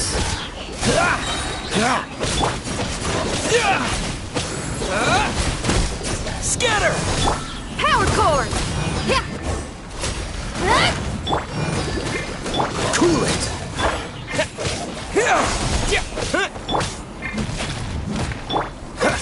Freeze! I'll protect us. Pyrotechnics! Propagate! Cool it! This moment will be frozen in time.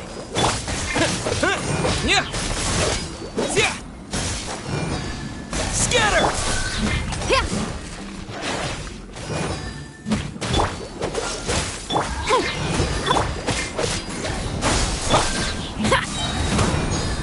Amp it up!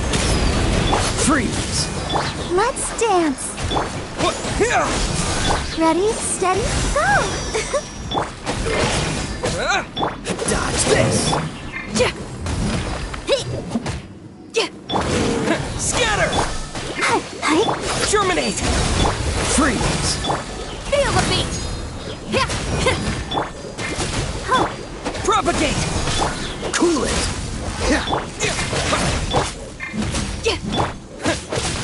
Look!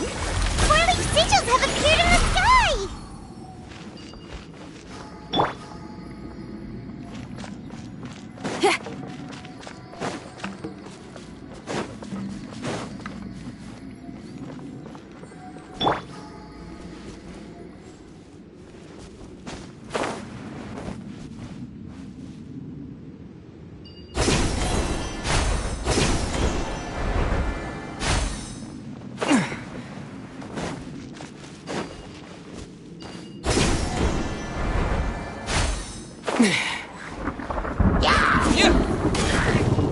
Scatter! Power cord! Freeze!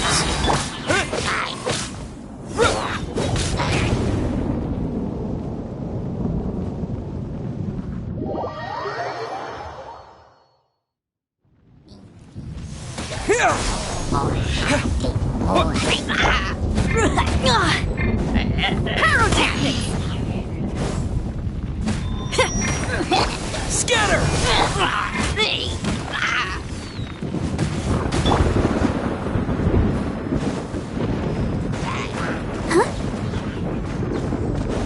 Let the show be...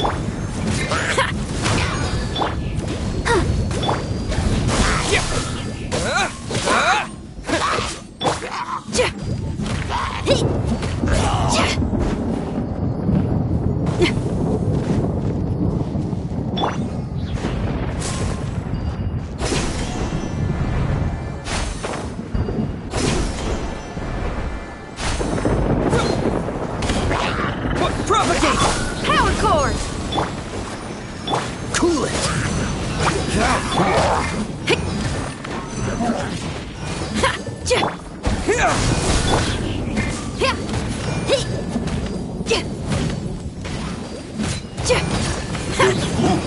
Dodge this! Propagate!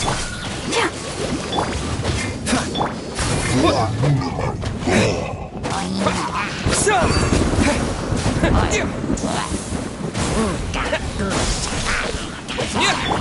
Feel the beat! I'll protect us. Cool it! Scatter!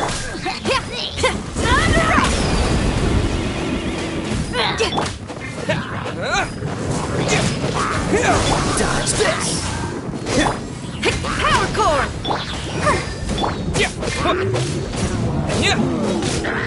Propagate!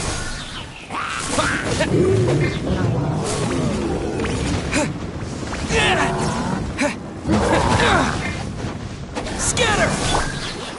Come on! We can do it! Freeze! Feel the beat! Don't need frostbite.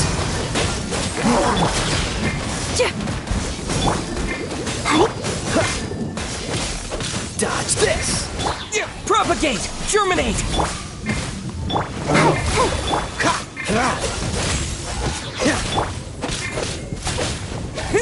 Power cord! Try till I'm dead! Scatter!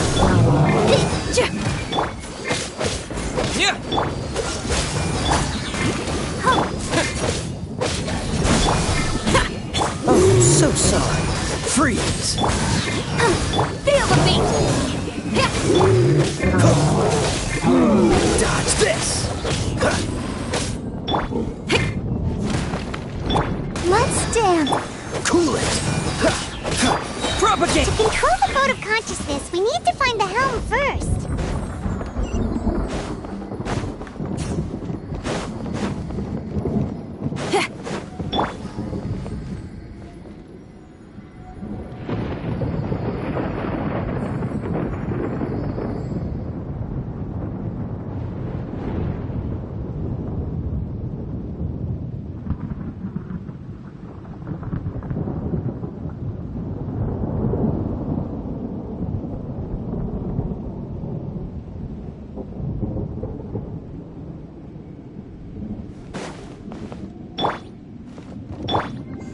I'll protect us.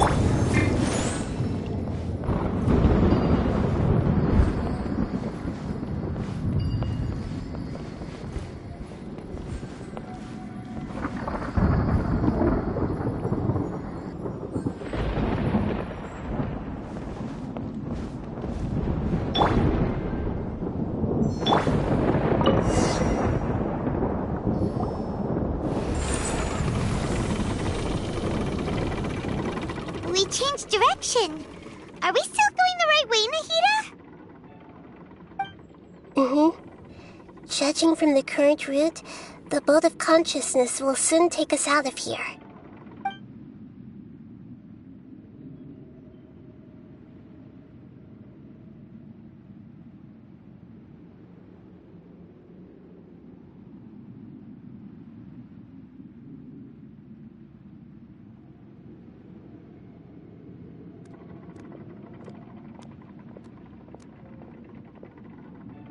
We'll be arriving at our destination soon. How are you feeling? Are your minds still intact?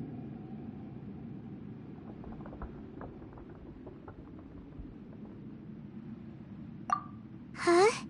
But everything's been completely normal for Paimon. Hopefully there won't be any more interruptions. This time, we should be able to meet Greater Lord Rukkhadevata. Are you saying you've never met Greater Lord Rukkhadevata before? No. It seems that my birth and her death took place at the same time. Otherwise, I think she would have given me a little more guidance, and I could have done a better job. Hey, you've done a great job, Nahida. Let's get out of this creepy place and go meet her.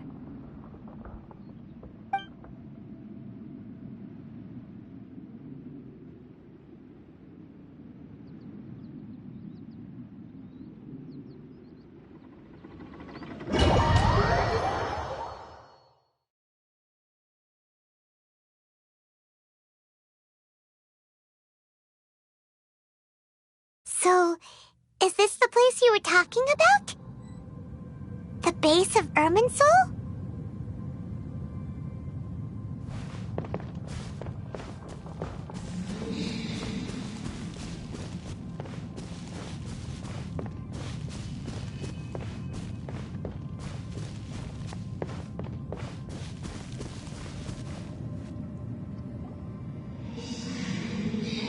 Well, this is the place.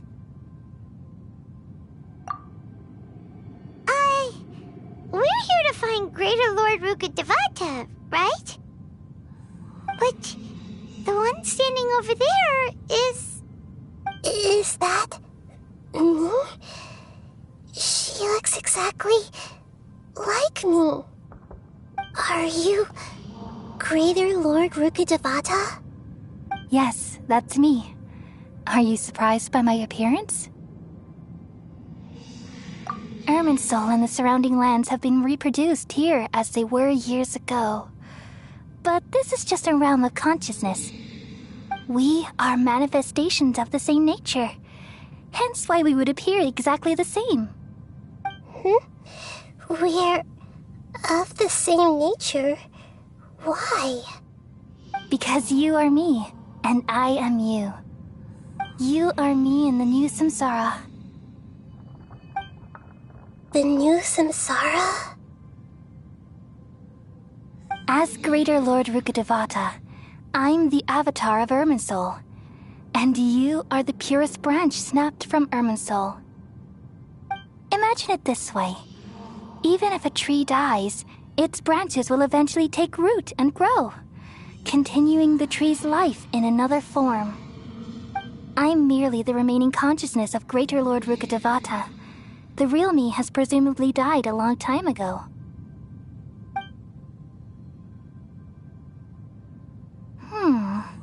Judging from your appearance, I've probably been dead for 500 years. But you're finally here. My new self in the samsara. If this is true, then am I going to be a great Archon like you someday? Though we share the same nature, our fates are bound to be different. All things have their own fate. When a branch grows into a mature tree, it won't be the same as the original tree. That's why fate is the ultimate knowledge, isn't it? That's a great insight. Yes, very good. It's also precisely why you won't become like me. Really?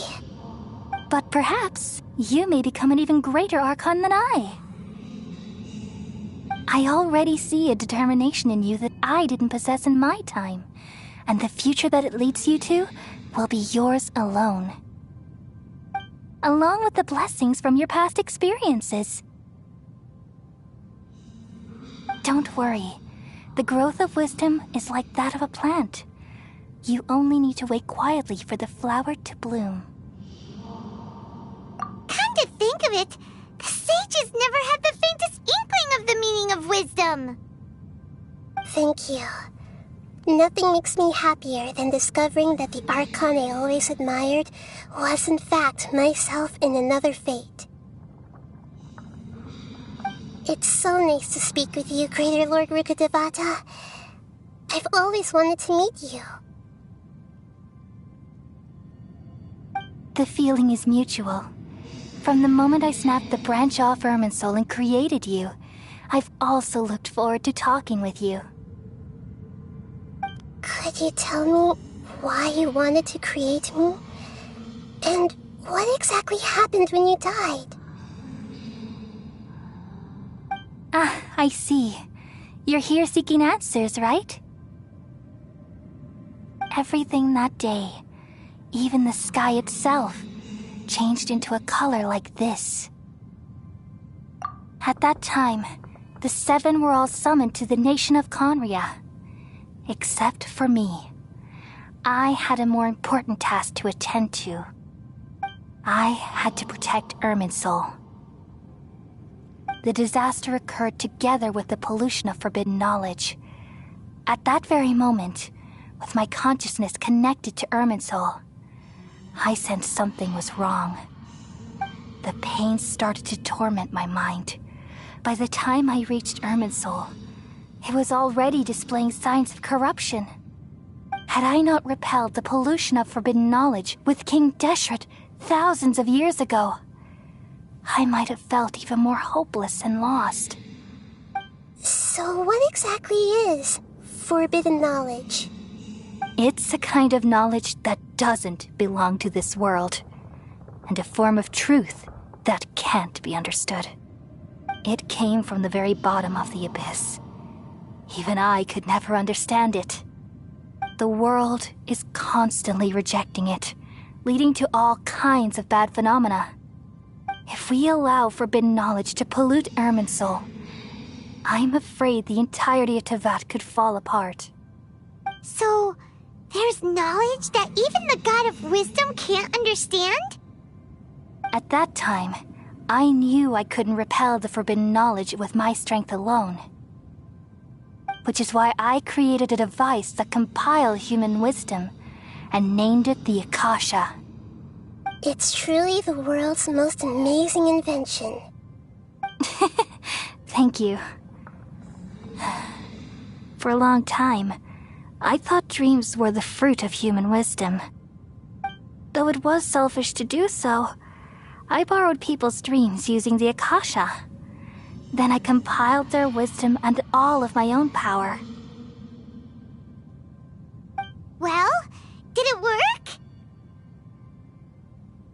Thanks to the wisdom of the people of Sumeru, almost all the forbidden knowledge was cleared from Irminsul. But things didn't go as smoothly as I thought. I had a terrible headache, which gave me an uneasy feeling. And then I remembered that my consciousness was also connected with Irminsul. It brought me knowledge and wisdom, but vile corruption as well. From the very beginning, my existence had been polluted by the forbidden knowledge. Oh no! How could that happen? I've experienced that pain in your consciousness. It must have been a horrible experience. Yes, but my feelings weren't important. The important thing was that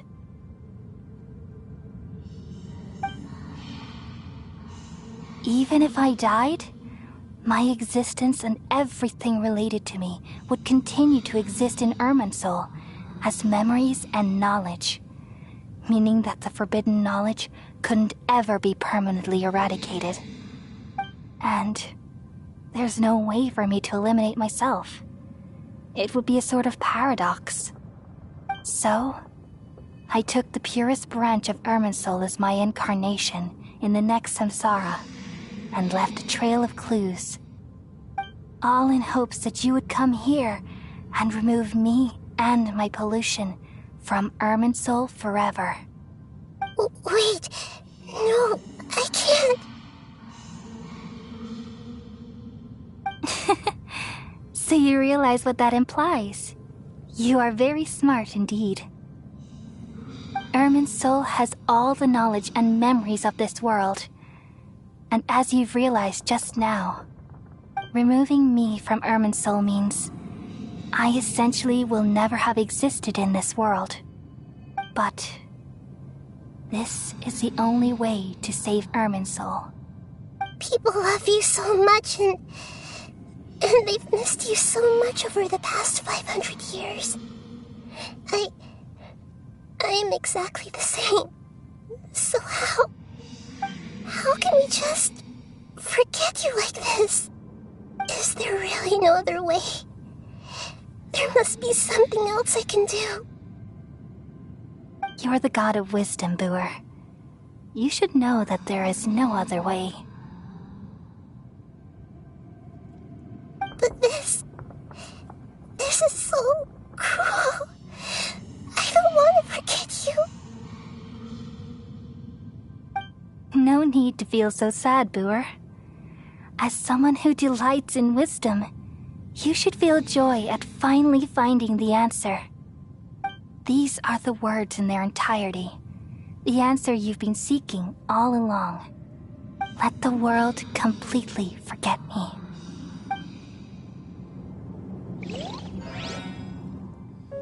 We all nestle under the great tree of wisdom, peering out to perceive the world.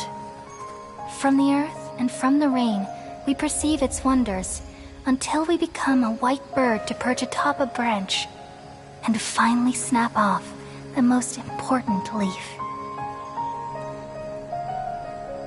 Once upon a time, I alone dreamed in this world.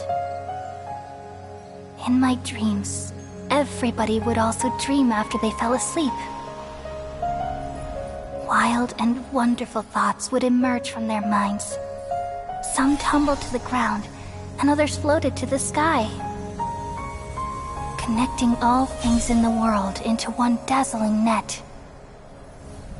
Among a plethora of worlds were numerous smaller worlds, all of fate, finding within the tapestry their brilliant glow. I gradually understood that these indescribable and constantly changing things are the most profound things in the world. Only they can completely repel the madness. Only dreams can awaken consciousness from the deepest darkness.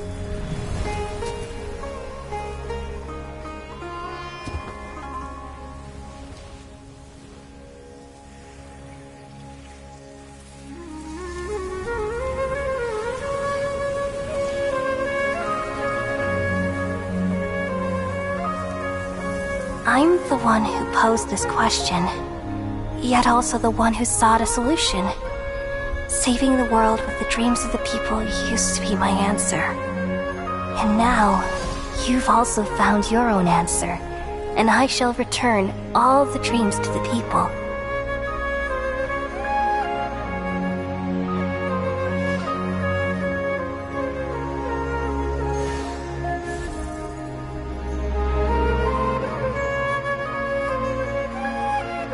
Goodbye, people of Sumeru. May you be blessed tonight with the sweetest of dreams.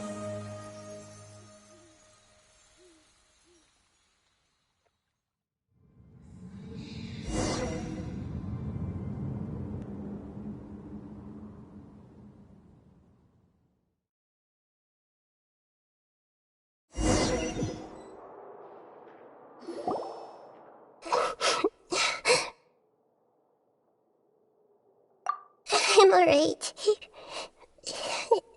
I'm just a little confused.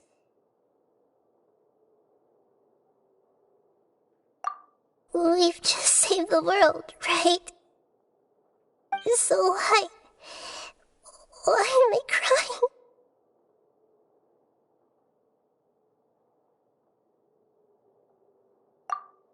I don't know where this feeling inside of me is coming from, but I feel very sad.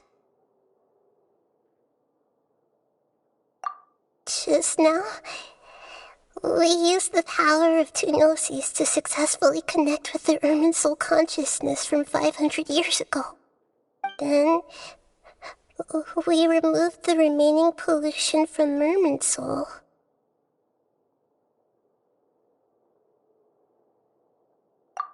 Yeah, what's wrong? Weren't you there just now?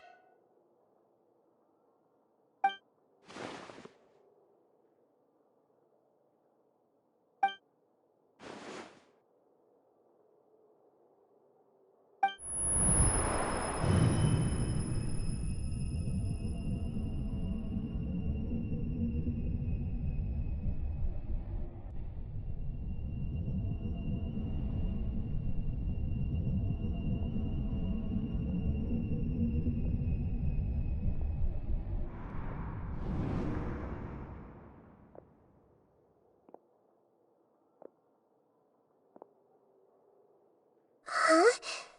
That sound. Traveler! Paimon! I've been waiting here far too long. But finally I have the chance to be alone with you. All the precious time I wasted has finally paid off. The doctor! What have you done? Just a type of sound wave that can quickly put defenseless people into a dream. As I expected, it doesn't have any effect on gods. This is the only thing of interest I found among the sage's research. I thought I'd take it for a little spin. Don't worry. I know you would never forgive me if I actually killed them. I'm here to negotiate with you. Naturally, I won't do anything dangerous that could potentially damage our relationship. Negotiate with me? I heard you had already left Sumeru.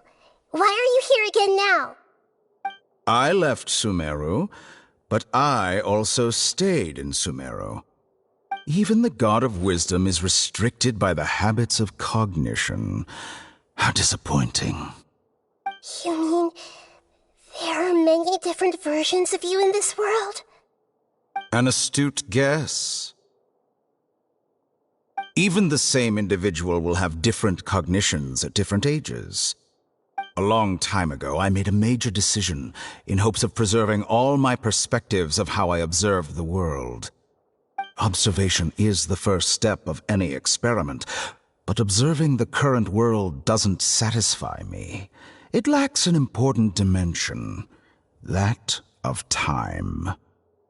So I saved segments of all my ages and made them into independent individuals. That's all there is to it. Indulge me. How does the God of Wisdom find my method of seeking knowledge? It's an insult to the very concept of life. Life inherently has many rules and restrictions, each with its own significance and reason to exist. They can't be broken on a whim. Good. Amazing, even. Indeed, it's difficult for humans to make peace with themselves, not to mention oneself from a different period. Since you are in the academia, why wait until now to show up? You could very well have stopped us and helped that fake god. Simple. Let me ask you this. Would any staff member ever help the subject in the middle of an experiment? It was my experiment. So why should I interfere with the results? The academia saw the plan to create a god as their ultimate goal, yet you only saw it as an ordinary experiment. You really are crazy. If the experiment succeeded, you would have had a new god on your hands. How would you have faced your own god then? Would you still take the same stance? Would you still hold the same view of yourself? I'm first and foremost a scholar. These results should be left to the judgment of the hypothetical me confronted with that outcome. But you're right. And that's exactly why I'm disappointed with the conclusion of this experiment. As an individual, you don't have any sense of belonging. You seem to have even fewer convictions than a typical scholar. Oh no, I certainly have my own convictions. They just don't fit your standards, that's all. All right, that's enough conversation for today. The experiment is over, and it's time to tidy up the equipment and reclaim any useful materials. For example, the Gnosis. Lesser Lord Kusanali, you're an intelligent Archon. I'm sure you understand the disparity in our combat abilities at this time. Besides, you have no way to use that Electro-Gnosis in battle. Didn't you say you were here to negotiate with me? Somehow, it's starting to seem like you intend to take it by force now. I'm merely stating a fact. After all, I'm also a scholar. Naturally, I hope to show proper respect and dignity to the God of Wisdom. Your hypocrisy is built on absolute confidence. I understand your scheme, but... what if I were to destroy the Gnosis now and awaken the heavenly principles? Awaken the heavenly principles? Do you think that's really possible? The heavenly principles have been silent for many years, but the Gnosis are symbols of their control over Teyvat and all the laws. Will the destruction of a Gnosis attract the attention of the heavenly principles?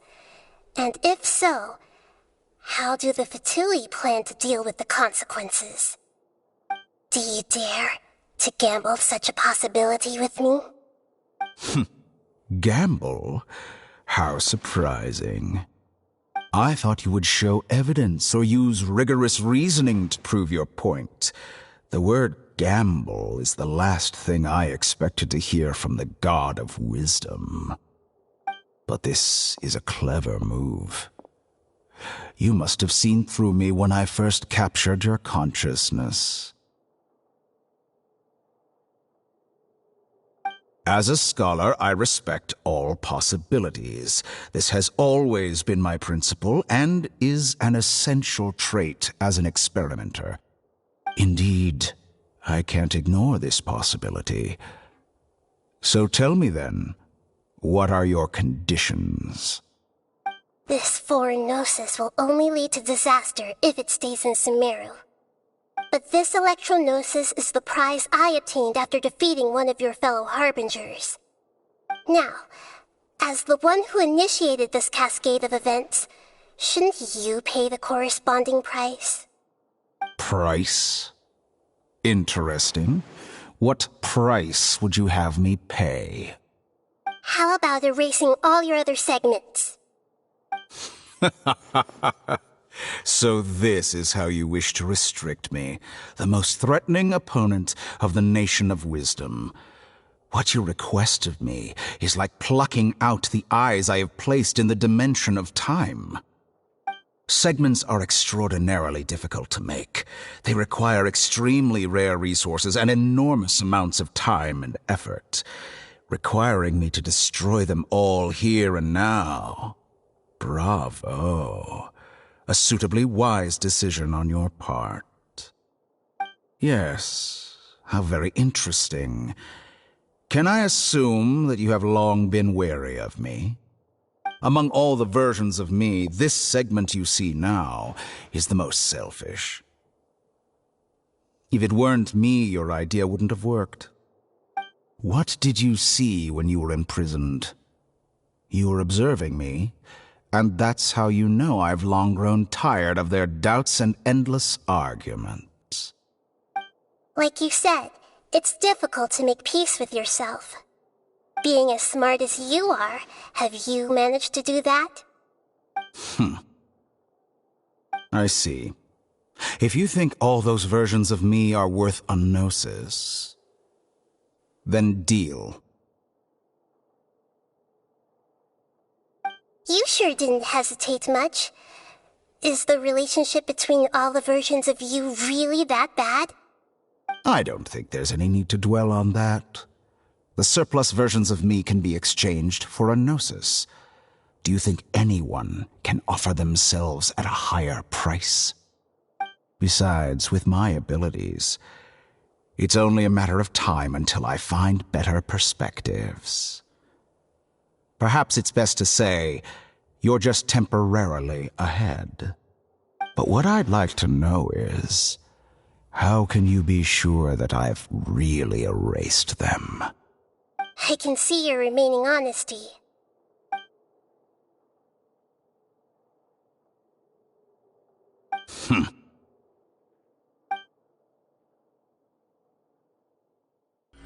What a ridiculous decision! You can't be serious! How could I have been so short-sighted? You think this is the end? I'll have free quit! You'll make this moment count. You will regret this! Well, have you confirmed that it's complete? Here, take it. The future of Sumeru City will be in my hands alone. I will shut down the Akasha and let curiosity and the thirst for knowledge drive the realm of academics once again. There won't be any further gaps for you to exploit. It truly pains me that my academic achievements have never been appreciated in my homeland. Of course, I have no interest in being rejected by this city for a third time. Another chess piece. And where is your dendrognosis? Don't be greedy, Harbinger of Snezhnaya. No, this is a different transaction. If you intend to turn off the Akasha anyway, then there's no further use for the Gnosis of Sumeru, is there? Besides, isn't it the Archon's duty to deliver what's desired of the Seeker? Oh, judging from your expression, you don't seem to find the idea very agreeable. Then let's think of it this way. Since you're the god of wisdom, How about I exchange some knowledge with you? People exchanging knowledge with the God of Wisdom is the stuff of legends. Yet here you wish to exchange knowledge for the God of Wisdom's property. Arrogant as that is, it has piqued my interest. Let me ask you, have you in all your mighty knowledge ever heard the rumor that the skies of Tevat are fake? Huh? That's the secret hidden by Irminsul concerning the truth of this world.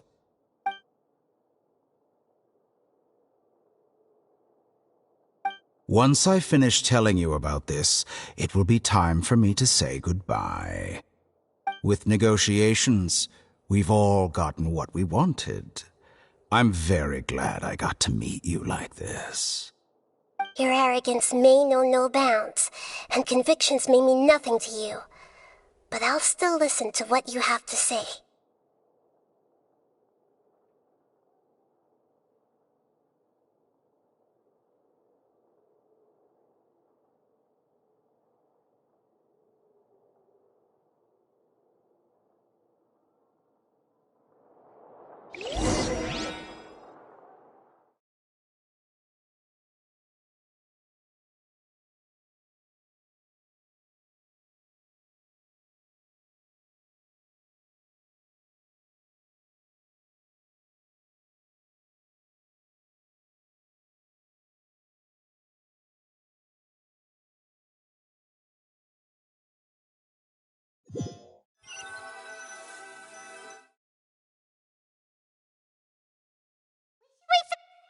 Together!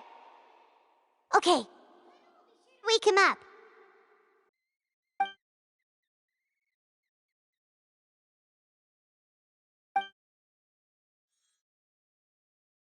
Are you awake? Kali says it's time for breakfast. Come on, get up!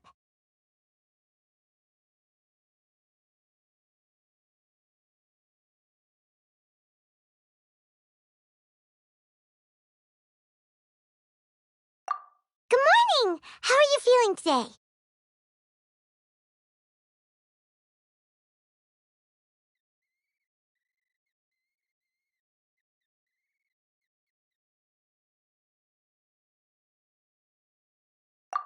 Good to hear. It looks like we've recovered pretty well.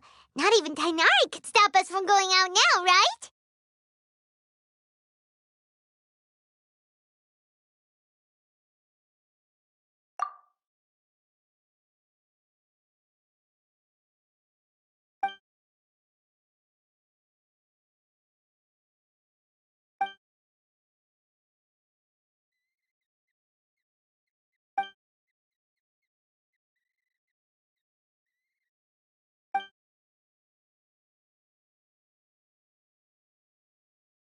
Come on, Traveler, let's go!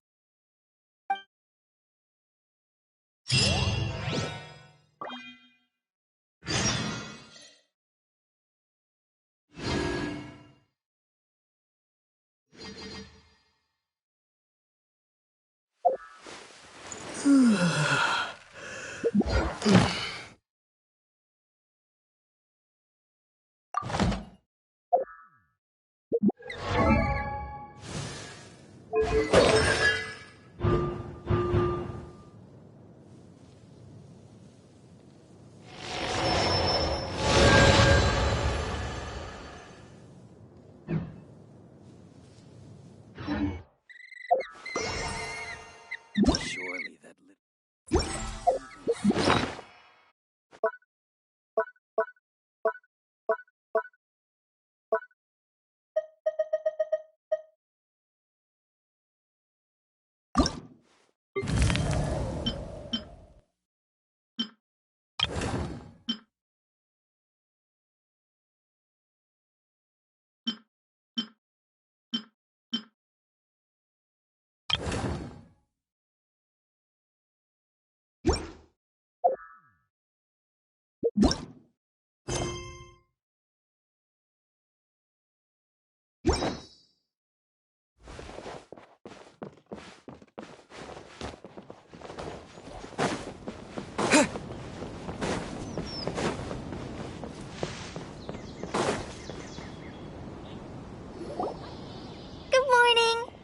like you're awake.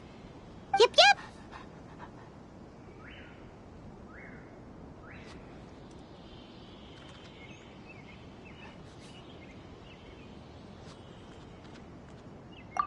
I prepared some breakfast today. Please have a taste. I hope you'll like it. It's nice to have you here so we can eat something yummy. Well, now that I've recovered from Elazar, I'm feeling better than ever. I can even prepare 4 or 5 meals a day now. And Paimon bets they're all delicious.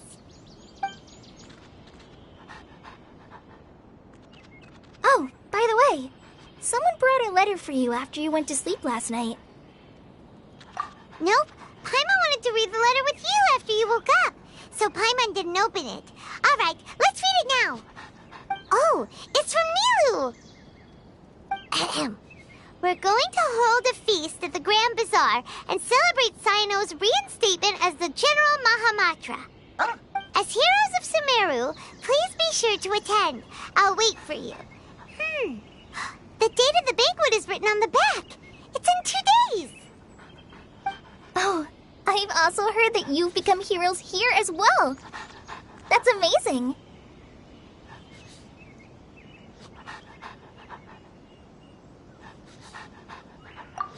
Everyone's aware of your abilities. There's no need to be modest. Anyway, let's go to the Grand Bazaar to have a look. Oh, before you leave, be sure to inform Master Tighnari.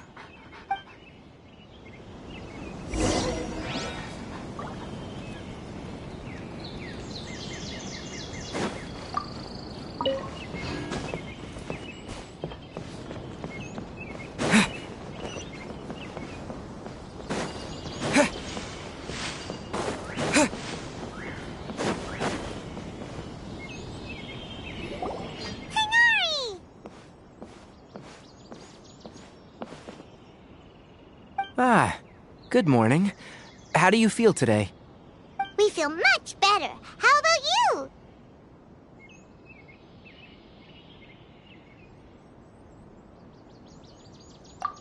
I'm recovering well, thanks for asking. But from the looks of it, you seem to be already busy with work again. It's fine. I'm not that busy, really. The Elazar patients have recovered, as well as Hypatia. For now, I only need to tend to my Forest Watcher duties. It seems once Irminsul started getting better, everything else started to recover too. Yes, but there are still some residual effects. The withering is one example. Though it won't spread anymore, the existing zones won't just disappear. We forest rangers will still need to do the work.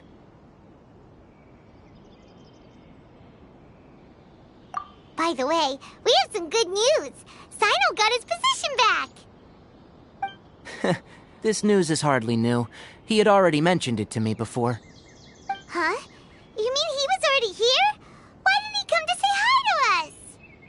He visited once, but he was afraid of disturbing you while you were resting. He just asked me a few questions and left. Then you probably already know all about the celebration feast. Celebration feast? No, I haven't heard anything about that. Huh? But didn't Nilou say in her letter that they would celebrate Cyno? He didn't tell you? Perhaps. Or, alternatively, he doesn't know about it either. Come to think of it, Cyno doesn't seem like the type who'd enjoy a celebration feast. You and Kale are both Cyno's close friends. Why don't you come to the feast with us? Kale has taken over some of my tasks these days. I don't think she'll have time for it. Not to mention me. You see, some VIPs have come to the forest recently. Huh? VIPs? Very important Paimons? Well, technically speaking, they are former VIPs. The sages involved in recent incidents have begun their training in the Avidia Forest, and the people they had previously imprisoned have all been released. Huh? Yes, he's a little weak, but he isn't injured and his condition is stable. Lesser Lord Kusanali, in her boundless mercy, has decided to spare Azar and the other wrongdoers. Supposedly, they were ashamed of their shallow ideologies, and have decided to dedicate the rest of their lives to cultivating wisdom in the Avidia Forest. When they learned that Lesser Lord Kusanali had defeated the Balladeer and saved Irminsul, they were shocked at first, but also became happy, feeling that the sacred light guiding them on the path of discovering wisdom had begun to shine once again. As a result, work has increased for the Forest Rangers. That sounds really exhausting. There is nothing we can do, really. But that's another topic. Back to the matter at hand. Are you two planning to head out? Ah, right! We're here to request permission to head out. Would that be okay? You've recovered well. You may go. But be careful. Yay! Will do!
Well, there won't be any problems if the feast starts at that time. Everything has already been prepared. Mr. Zubair, I finished tallying things up here. Well, except for the guests.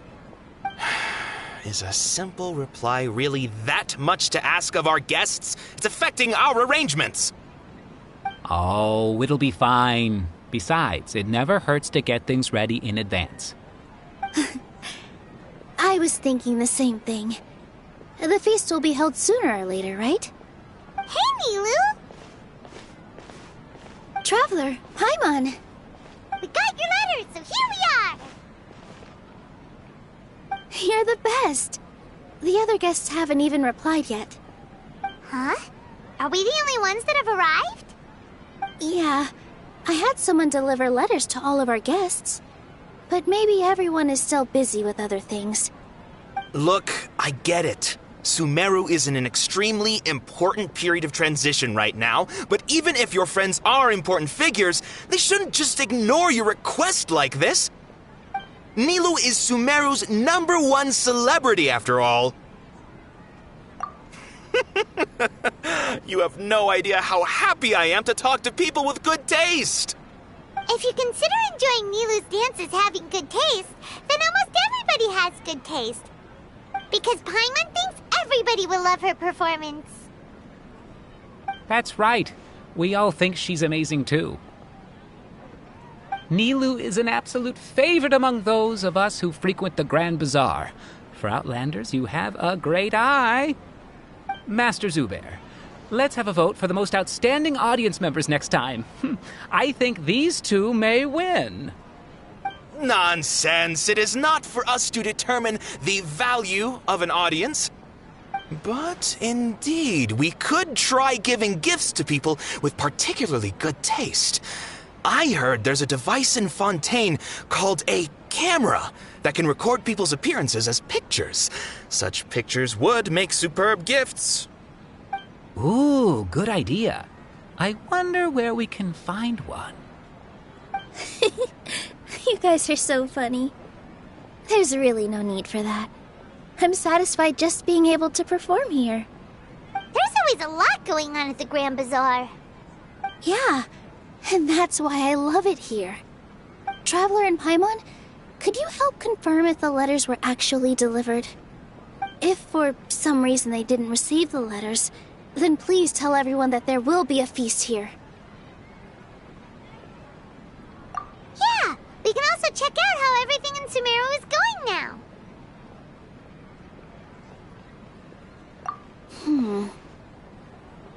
When I wrote the letters, I heard that Dia was in Port Ormos, and Alhaitham was at the Academia.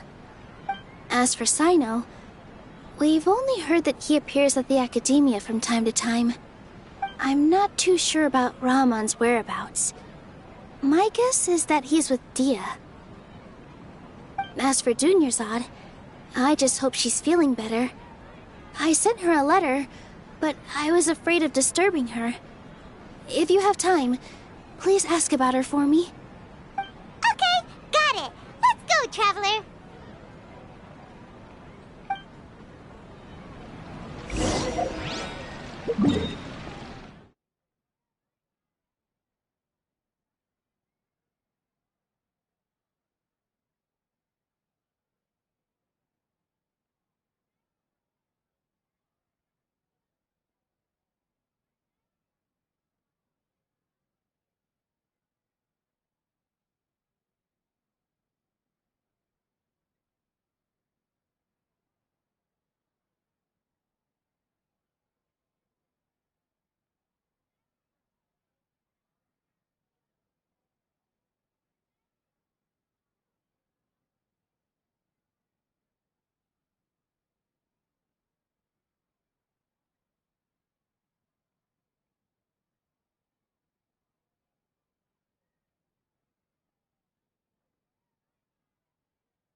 We haven't seen Alhaitham anywhere.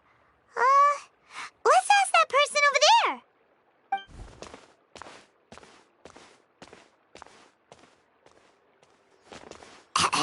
Hey there, have you seen Alhaitham around? Yes, it seems Scribe Alhaitham has gone to the House of Dana. You should be able to find him there. But you're already the second group of people I've seen looking for him today. He must be quite the busy man. Oh? Who else was looking for him? Mr. Cavey was just here asking about him. You wouldn't believe how terrible their relationship is. And now you two are here. Don't tell me everyone's here looking for gossip about the sages. No way! We're strictly here on business. Ah, I see. Sorry, I thought maybe everyone's as interested in rumors about the sages as I am.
Alhaitham should be around here somewhere, right? Oh, he's over there! But it looks like he might not have time for us. Just put down that worthless book and tell me what happened in the academia. This is not just some worthless book. Do you have any idea how difficult it is to find a physical book like this in Sumeru? It doesn't matter. It's probably just another thing that you used your authority to get your hands on anyway. Just put it aside. Listen, I came back today only to hear that the sages have disappeared. Oh? You sound surprised. I thought you would already know the inside story. Would I be here asking you if I knew? You're the scribe, not me. So just tell me what you know already. Well, I almost became a sage. Huh? Oh, don't sound too surprised now. You're the renowned Kaveh, light of the Kshahrewar. Besides, as a master builder and craftsman, chances are you'll be appointed as a sage too. Why do I feel like you don't really mean it? Huh. What makes you say that? Why would you question my heartfelt sincerity? Maybe it's because you've never said anything good about me before. Yeah, well, I share a similar sentiment, and anyone who knows you as well as I do would surely do the same. Ugh, you... See? This is why I hate discussing anything with you. Your ridiculous and arrogant attitude always gets in the way. It seems that you really can't stand my personality. Ha! What was your first clue? Well, then you might as well move out of my house. Are you threatening me? Stooping to a new low, I see. Ugh, and don't change the subject. You, a sage? What a joke. The academia might as well just close tomorrow. Are they having a fight?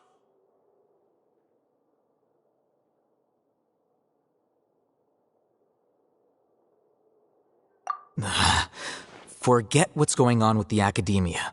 Haven't you been busy with your construction project? Tell me, when are you going to build yourself a mansion? Don't get me started. I get angry just thinking about it. So, what great building did our master architect work on this time? Like I need to tell you. Keep your nose out of my business. No, I think we deserve to know. Where were you when Sumeru needed you most? I was in the desert for a large project, but considering Haravatat's utter ignorance of architectural and aesthetic matters, you probably wouldn't understand. Which is truly unfortunate. I can only pity the man who doesn't understand the first thing about beauty and romance. Unlike a true... Hold on, wait a second. What do you mean by when Sumeru needed me most? Well, while you were out fiddling around in the desert, many people came together to save Sumeru from a crisis. Ha! And you think I'd believe that? Look, all you really need to know is that Azar and all his accomplices have all been overthrown. Huh? What nonsense are you talking about? It's no skin off my nose if you don't believe me. It's not like my Darshan was the one trying to apply for funding from the Grand Sage. Yours, though, on the other hand... You know what? I'll ask around. I'm sure someone knows what's going on here. You're dead if I find out you're lying to me.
Oh, it's you two. What's the matter? We're running some errands for Nilou. Have you received her letter? Letter? Nilou said she sent out a letter inviting everyone to a celebration feast in 2 days at the Grand Bazaar. We'll also be celebrating Zaino's reinstatement as General Mahamatra. If she addressed the letter to Al-Haytham of the Academia, then the letter should have gone to my office. I've been busy these days, so I haven't had time to check for any new mail at my office. I only now have some free time to attend to personal matters. Have you always been so busy with your work? Of course not. I'm only busy these days because several sages have been dismissed recently and the whole Academia was practically turned upside down. Tighnari told us they all went to train in the Avidia Forest. Apparently they will spend the rest of their lives there. That is already the best possible ending for the likes of them. 4 of the 6 great sages were possessed by their desire for power and attempted to create a new god. In order to pull it off, they even imprisoned the other 2 rational sages. To imagine such things could take place in the Academia. I don't know where to begin. Yeah, you're right. Feels kind of strange to hear them called that after all this time. But then again, the 6 great schools sounded pretty impressive too. Yes, at least that's how they're supposed to sound. It's said that when the Academia was first founded, the Dendro Archon herself established the 6 great schools, each representing one of the 6 different types of wisdom. Numerous Darshans have sprung up and faded. Only the 6 Darshans attaching themselves to the 6 great schools have stood the test of time and obtained permanent seats in the Academia. Now, the 6 Darshans are nearly synonymous with the 6 great schools, and the leaders selected for the schools are the 6 great sages. Among the 6 great sages, there is one central leader, the Grand Sage. Unfortunately, only the sages from Vahumana and Amorta remain now. They were imprisoned for opposing Azar and were only rescued after Azar's downfall. So who's managing things in the other 4 schools now. Do they need to find someone new? Yes. Normally, new sages are selected based on a strict set of criteria. Oh, didn't you just say something about becoming a sage? If they pick you, then we'd have a huge connection in Sumeru. Yes, about that. You didn't let me finish my sentence. The person in charge of personnel affairs nominated me to be the Grand Sage in place of Azar and help Lesser Lord Kusanali manage the academia. But I refused. Huh? But why? Ugh, can't you be a little more ambitious? I'm not even interested in being one of the 6 great sages. Like I said before, I don't like being a leader. Oh, all right. So are you busy these days trying to find others to take the job? That's not my job either. I'm only responsible for handling important affairs within the academia before the new sages take office. And the first thing I'll do is reject Kasharawar's application for funding. By the way, who was that other person just now? Is he your friend? Do we look like friends? Paimon doesn't know. That's why Paimon's asking. His name is Kaveh, my roommate. You could say he's the representative for Ksharawar scholars.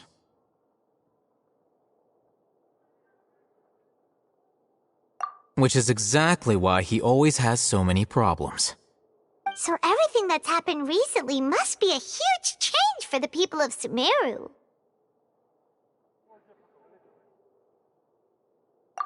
Such is the work of the Academia Scribe.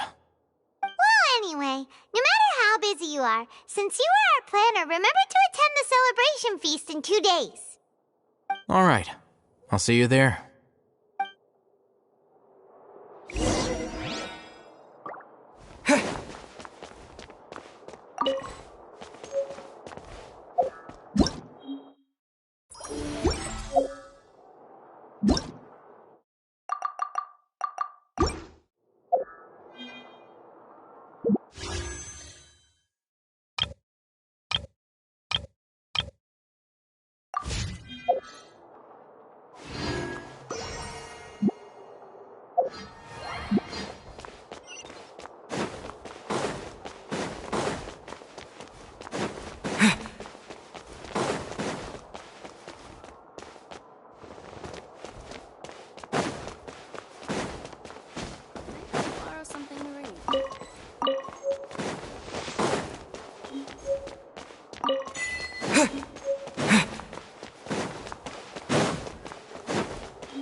Ad Astra Ab.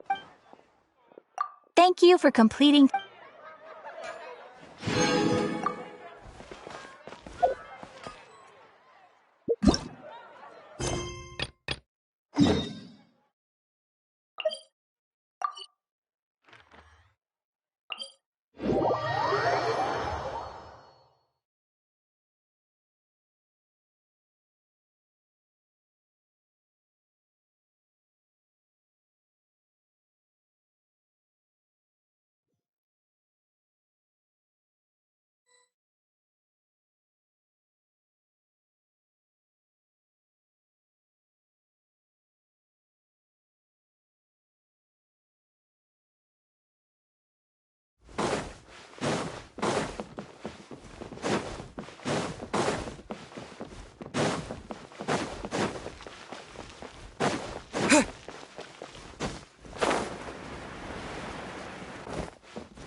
This is Port Ormos. Now Is that Paimon I hear? Huh? Oh, it's been a while. How are you doing? Dunyarzad! It's been so long since we've seen you! I'm doing well. I can go as far as saying I have never been happier in my entire life. I don't know if you've heard, but Elazar has completely disappeared, and all the patients have recovered. You kidding? Knowing them and the connections they've got, I'm sure they've heard about it. Yeah!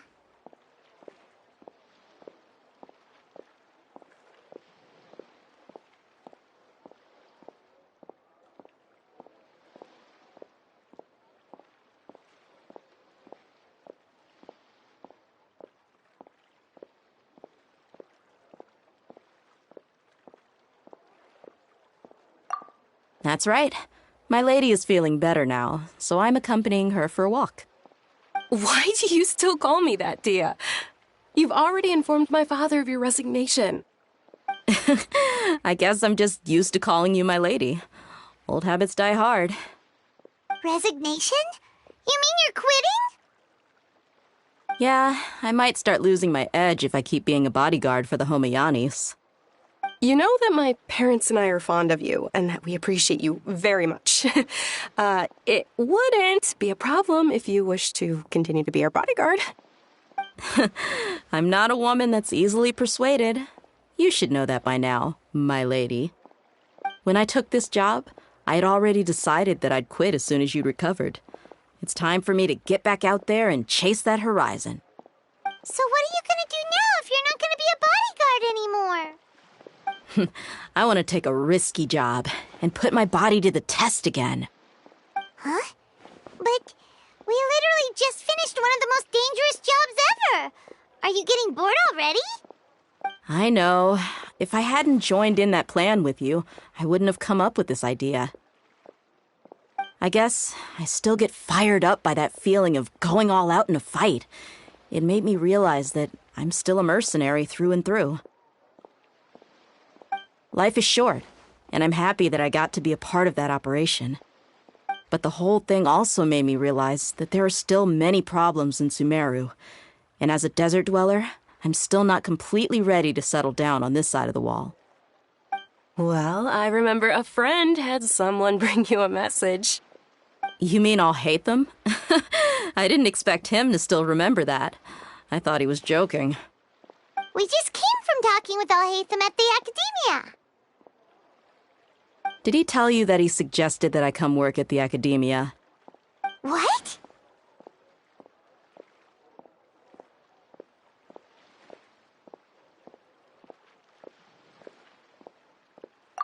I heard that Azar and his cronies fell from power, and Alhaitham told me that now was a good time to find a job in the Academia, but only if I wanted to. Whoa. Paimon can't see you being anything other than a mercenary. Me neither. But I think Dia would look great dressed up as a scholar. Ugh, forget about it. I wouldn't last 10 seconds in there. Alhaitham probably just liked the way I worked and knew I'm good in a fight, so he suggested I find some work in the Academia. But you know, if you take him up on the offer, Sino might actually agree and let you become a Matra. Because you're super amazing. The Matra have all the talent they need as long as they have Sino. I prefer to be free to live however I choose. In fact, I chose this job from the very start because I knew it'd be right up my alley. Even if being a mercenary means facing all kinds of danger. A lion has to return to the wild sooner or later. If anything, being your bodyguard has been unfamiliar territory for me. I don't want to see you go, but I'll respect your decision. I'm glad to hear you say that. Come on, no need for the sad face. It's not like we'll never meet again.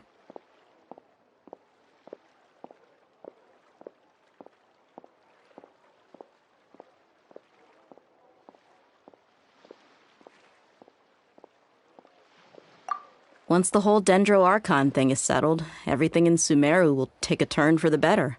That makes me happy, too. But a peaceful society will probably mean less demand for mercenaries like me. Before long, we'll be a dying breed. So I'd better get to work while I still can. Huh? But wait a second. You make it sound like you're leaving now. Well, no. Not yet, at least. I promised my lady I'd stick around until next week. So, have you been in Port Ormos this entire time? We were wondering if you had received a letter from Nilou. Oh, did Nilou write to us? She heard that you were seen in Port Ormos, so she sent the letter here. Huh. It was probably sent to the inn that we're staying at. My lady has been very energetic lately and keeps taking me on hikes, staying out even into the night. By the time we get back, the receptionist is usually off napping on the job. Right, and we tend to leave quite early in the morning, so the old man on duty is also usually dozing off. So what it really sounds like is that the person on duty is always asleep. I bet the letter's at the reception desk. I'll go check later. No wonder there wasn't a reply. You never received the letter. Good thing Nilou asked us to come and check on that. Sorry to make you two come all the way out here. It must be something important for Nilou to specifically write to us like that. Yes, she said they were preparing a victory feast in the Grand Bazaar, and will also be celebrating Sino's reinstatement as General Mahamatra. She was hoping you could come. Great! I'll be sure to attend. Count me in, too. But is there some sort of dress code or anything for the feast? Can I just show up looking like this? Since it's being organized by Nilou, I don't think she'll be too picky about that. If anything, I think she wants to see us as our most natural selves. All right, then this is how I'll show up. The feast will be held in 2 days, so don't forget. Sure. Thank you so much for letting us know. We'll see you there. Oh, by the way, do you happen to know where Sino and Raman are? The General Mahamatra always comes and goes without a trace. Normally no one knows his whereabouts. Oh. But last time we met, he mentioned that he had something to do in Aru Village. You can try your luck there. As for Raman, your guess is as good as mine. I only remember he said that he had something to discuss with Sino. You can ask Sino when you meet him. Don't mention it. You'd better get going. All right, on to our next stop.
I'm so glad Grandpa's okay. I'm not going back there at my age.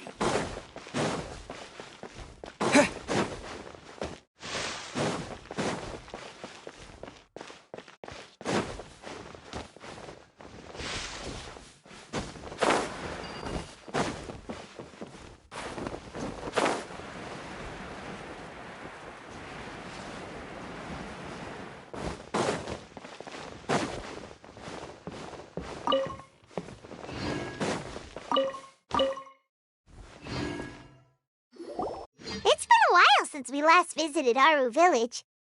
Ah, there's Sino!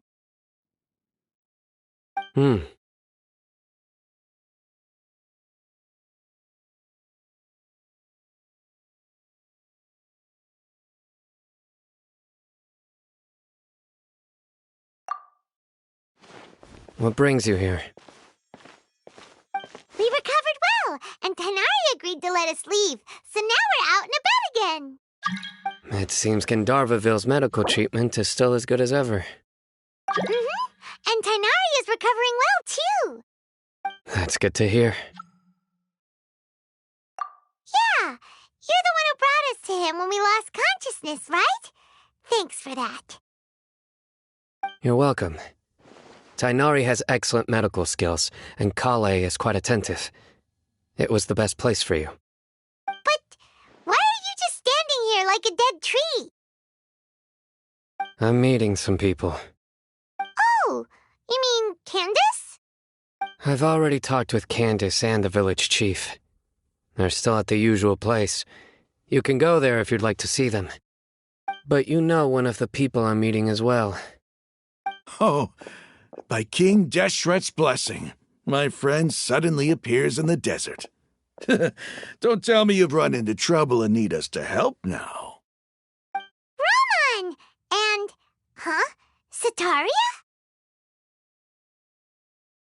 Oh, you know me? Oh, well, you're pretty famous in the academia. Don't worry, these are our friends. No need to be so guarded. I see.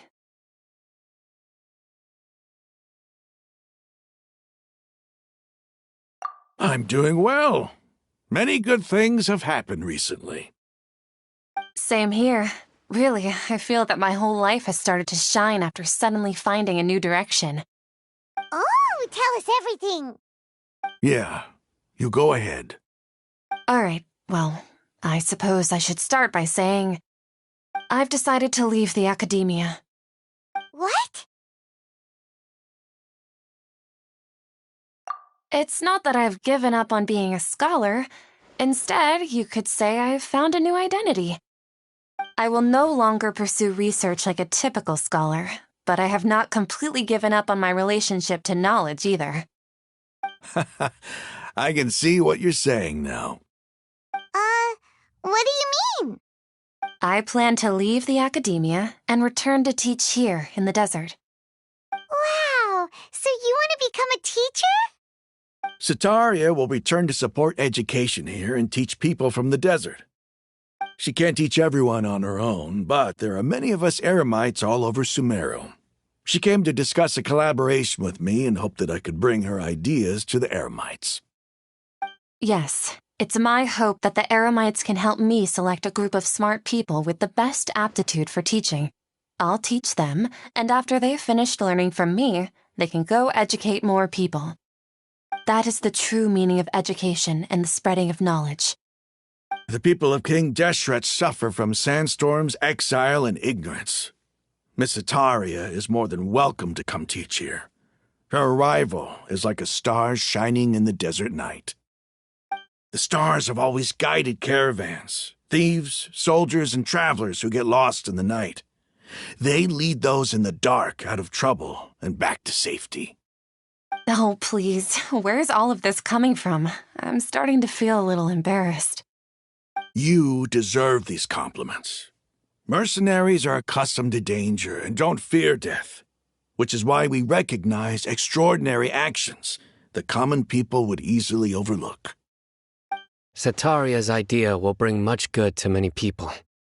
At first, I feared it was destined to fail. Everyone knows that the academia doesn't allow scholars to teach in the desert without permission. As you know, all knowledge is under their surveillance and control, and very few desert dwellers are as lucky as me. But what I heard at that time has been haunting my heart, as if there were lightning bolts constantly bombarding my soul. Sataria, you tread a treacherous path, and the longer you ignore it, the tighter the academia's grasp on you will become. Sataria, why haven't you gone home? Never forget that the desert that belongs to you lies elsewhere. Miss. These words sparked something in me, and I knew that I had to bring something back to my people after going home. I gathered up the courage to approach the Grand Sage, only to find that he was no longer at the Academia. Lord Sino told me that Azar didn't belong there anymore. Azar has received much-needed punishment. Though, if you ask me, it may have been too light. You probably have already heard. Lord Sino helped me obtain permission to leave the Academia for the desert, and accompanied me here to discuss collaboration with members of the Eremites. My plan was able to go smoothly thanks to him and Rahman. You're all doing so much for the desert. Aside from that, I also have some other business to discuss with Sino. Lesser Lord Kusanali has allocated many resources to support and develop the desert. I've done some business for her, and part of it required the assistance of the Eremites. I applied for a few batches of educational materials from the Academia, and sent them to several groups in the desert, as instructed by Lesser Lord Kusanali. I believe the people will make good use of them. That's exactly what the people here need. Physical books and other related items. If it weren't for Sino and Lesser Lord Kusanali, I'm afraid we'd never be able to get our hands on them. Apart from this, the Academia is also recruiting scholars that are willing to teach in the desert. I'll let you and Sataria know as soon as I have any more news. We must be persistent about this, and maintain these resources to ensure long-term effectiveness. This is the first time in hundreds of years we've had a glimmer of hope. I think this may be the turning point for the desert. Remember these words. Here lies our faithful priest, Kasala. His wisdom is a miracle among the people, deserving of high praise and admiration. I hope people with wisdom like that priest will rise again among the desert dwellers. Then we'll once again see the wisdom and glory that once shook the world. Enough about us. Are you here to discuss some business too? No, not at all. We're actually here on behalf of Nilu. Nilu wanted to write to everyone, but she wasn't sure where the letters should be sent, so she asked us to come find everyone personally. A celebration feast will be held in 2 days at the Grand Bazaar. She hopes that all of you will be able to attend. At the feast, we'll also be celebrating Sino's reinstatement as General Mahamatra. Although, judging from your appearance, it seems you've already been reinstated.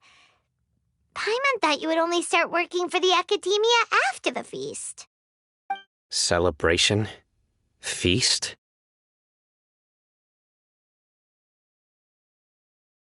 It's the first I've heard of it. Tighnari was right. He really didn't know. This feast is for you, Cyno. Sounds to me like you'll have to be there. It's rare to see that kind of expression from Lord Cyno. You must not like feasts very much. No, not really.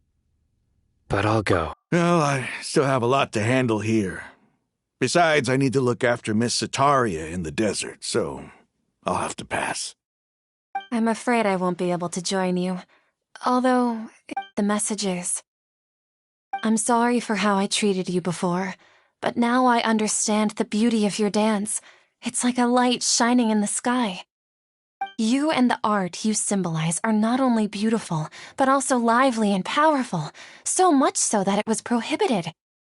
Please keep dancing, and someday I'll be able to appreciate your art in person. Okay, we've got all that down. Our job here is complete as well.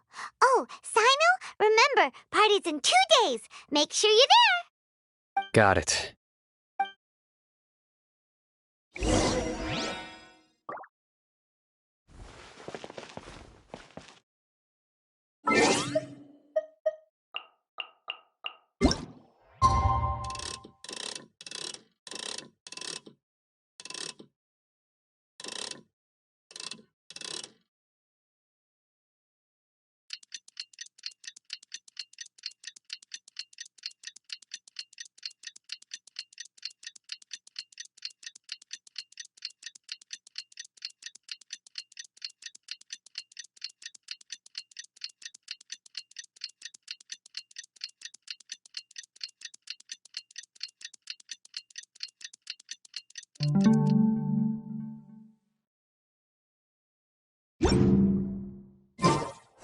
Today's the big day. Let's go to the Grand Bazaar and see how the celebration's coming along.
Everybody's already here.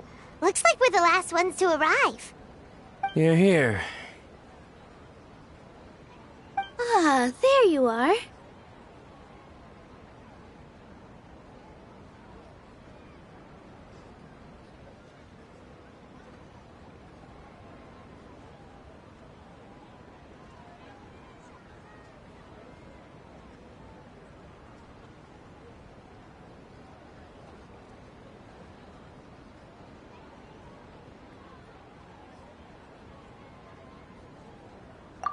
Well, look who finally decided to show up. You look like you came here immediately after finishing up some work. I'm very happy to see you here. But we're not late, are we? It's just that everyone else arrived ahead of time. I propose that the last one who arrived be put in charge of today's speeches. Nah, there won't be any speeches today. Oh, really? Well, even better. Come join us over here. Let's share some great food and drinks, and chat about all sorts of fun things. Everything looks quite good. Wow, Paimon can't wait! Traveler, just look at all the delicious food here.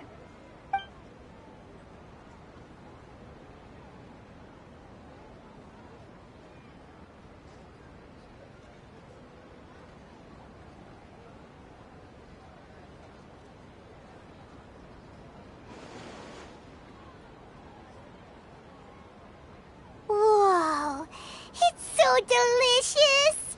Oh, this grilled meat tastes amazing! The food was specially prepared for you by everyone in the Grand Bazaar.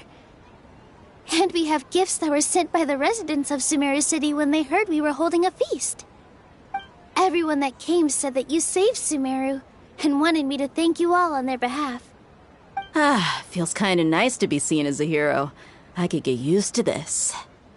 Being a bodyguard is also a hero's job. You've always been amazing, Dia.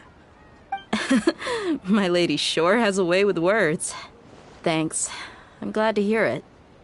And I'm happy to meet everyone that participated in the great plan. Don't mention it.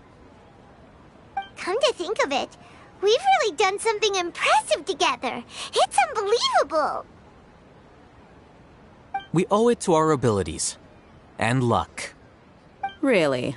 Why do I remember everybody thinking that luck was against us and feeling like we hardly had a chance of succeeding?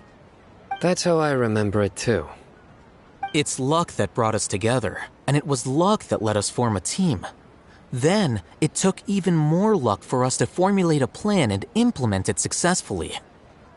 Moreover, judging from the results, everything worked out well. Yeah, everyone gave it their all when it mattered most. It was almost like a performance. We took the stage and put on our best show. Everyone played their part, and thanks to everyone's efforts, the performance was a great success. So, would you say we're good actors too? It's such a blessing that Lesser Lord Kusanali was able to return to power at the Academia. Yes, even after being abandoned and neglected so many times, she's finally returned.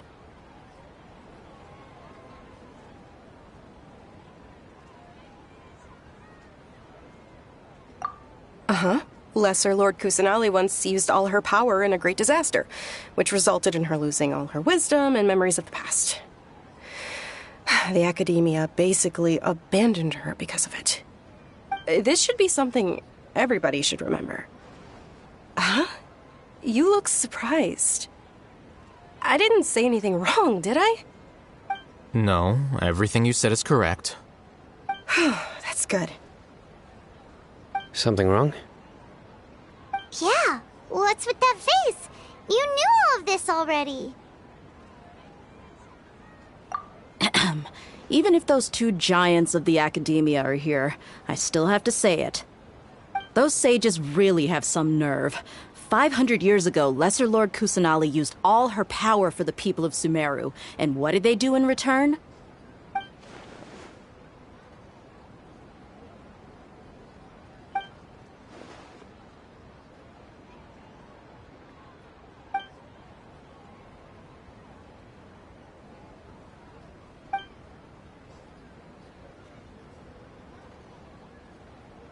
If you bite the hand that feeds you, don't act surprised when it turns into a knuckle sandwich, right, Sino? Perhaps I shouldn't say this, but their treatment of Lesser Lord Kusanali calls for a more severe punishment. You could simply tell Lesser Lord Kusanali that you wish to have Azar and his accomplices severely punished. I respect our deity's decision, and won't interfere in any way. While we're on this topic, why didn't you accept the Academia's invitation to become the Grand Sage? Are you trying to say that I'm fit to be a sage? Not at all. But every person handling the selection process has said that you are the most suitable candidate to lead the Academia right now. Why? Because he dethroned Azar from power? Could you try to put it another way? This is a good thing, yet you're making it sound like I overthrew Azar for my own personal gain. But seriously, though, I always wondered if you had some personal motives behind it. I did have my own motive, but it had nothing to do with being a sage. If the rules of our nation were suddenly cast by the wayside, then it wouldn't be long until chaos ensued. I had no intention of letting their dreams disrupt my life. By that, you mean your life working as the Academia's scribe. Precisely.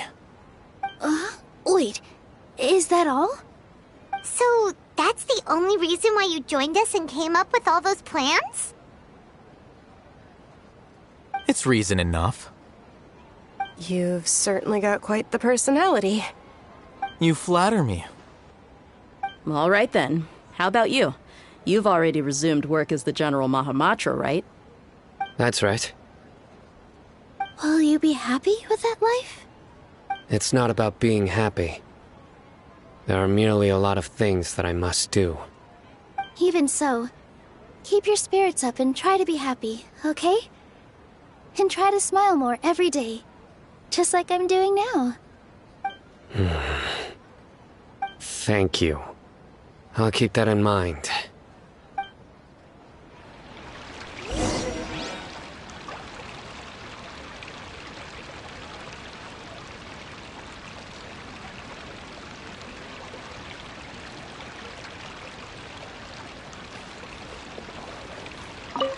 I seldom participate in such lively gatherings, but the atmosphere here is quite good. No. This gathering today has a unique meaning. The Grand Bazaar is lively because the people here feel happiness from the bottom of their hearts, unlike the farces at the Academia. That happiness is an emotion that'll be forever alien to those bookworms who have driven themselves insane by studying. I seem to have taken both keys when I left the house. Oh well.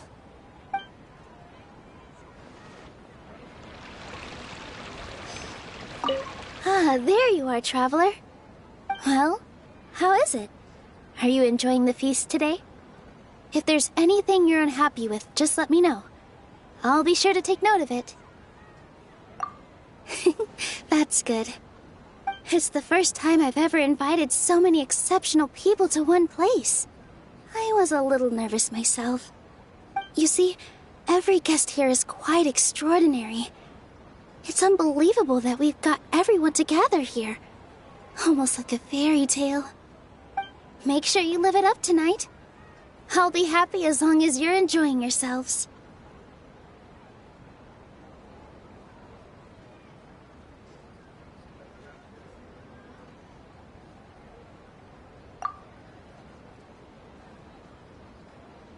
I'm honored to have her think of me this way. If I have a chance in the future, I would really like to invite her to one of my performances. I can't explain why, but I just feel elated right now. Thank you.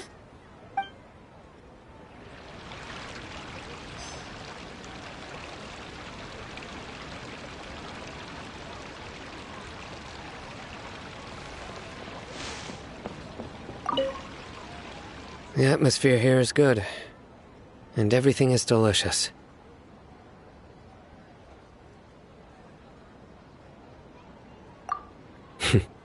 Yeah. I don't often come to such places, but it feels quite good. I have a lot to handle these days. Otherwise, I could show you around.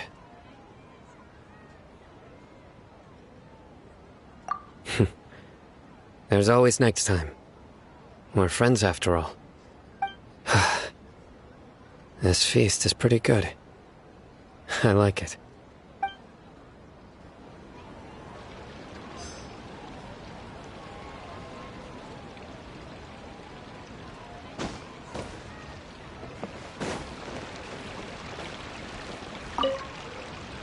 My lady, the grilled meat over there is delicious. Have you tried it? Yes, I also tried some fruit just now. Oh, they're very sweet. What an amazing place to relax. No wonder everybody likes to rest at the Grand Bazaar. You said it. Oh, look who else is here. Hello. Oh, I'm so happy Nilou invited everybody. Oh, now I have the chance to meet all the heroes. Hey, less of that polite chit-chat and more eating and drinking. The feast is about having fun, not stuffy formalities.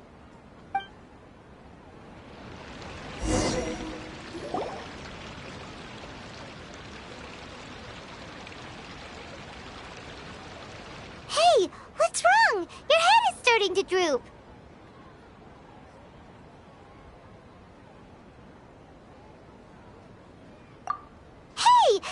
can't just fall asleep here. Paimon will go find something delicious for you to eat. You'll wake up once you've put something yummy in your tummy.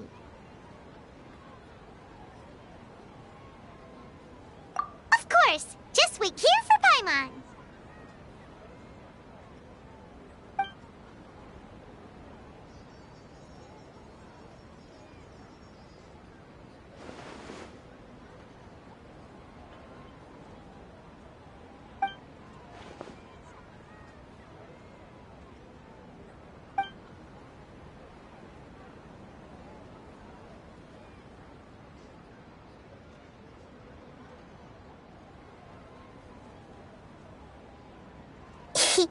It's me.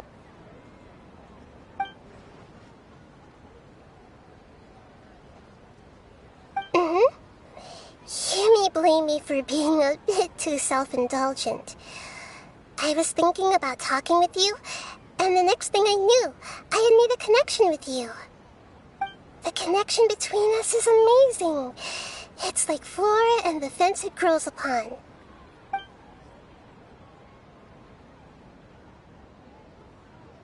I heard there's an amazing celebration feast today at the Grand Bazaar.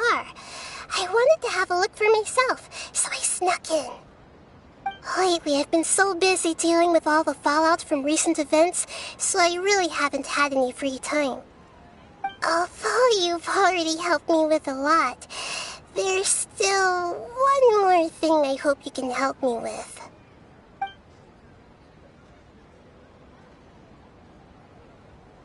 Please say thank you to everyone for me.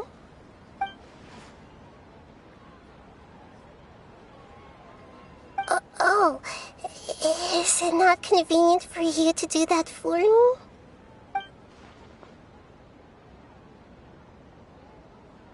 But if I just show up all of a sudden, people will become all quiet and stiff, won't they? What if I end up scaring them and ruining this wonderful feast? That'd be the last thing I want.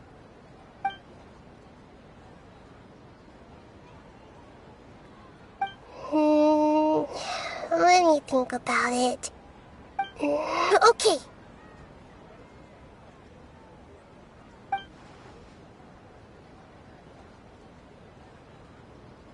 Yes, I have.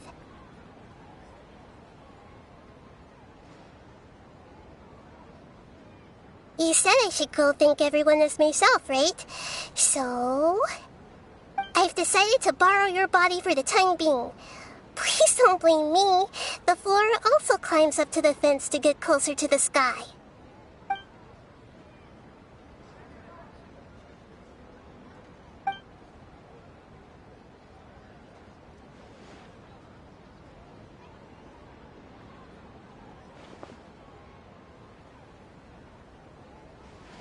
Everyone! Are you awake now? Paimon was just about to bring you the food. It's me. Huh? That voice. Nahida? Hold up. What's going on? I didn't expect to have a conversation with the consciousness of Lesser Lord Kusanali in the Grand Bazaar. Interesting. Is this also a part of the feast? No, of course not. Are you... Lesser Lord Kusanali? Hello, Nilu. You know who I am? Yes, I already know every one of you. Nilu, Alhaitham, Sino, Dia, Paimon, and Dunyarzad.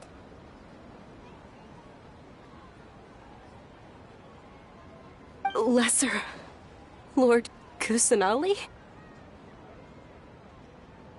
I took the liberty of occupying the Traveler's body so that I could thank all of you in person. Thank you so much for rescuing me, even if that meant placing your own safety in peril and taking the risk of becoming enemies with the Academia, the sages, the doctor, the balladeer, and even the entirety of Sumeru.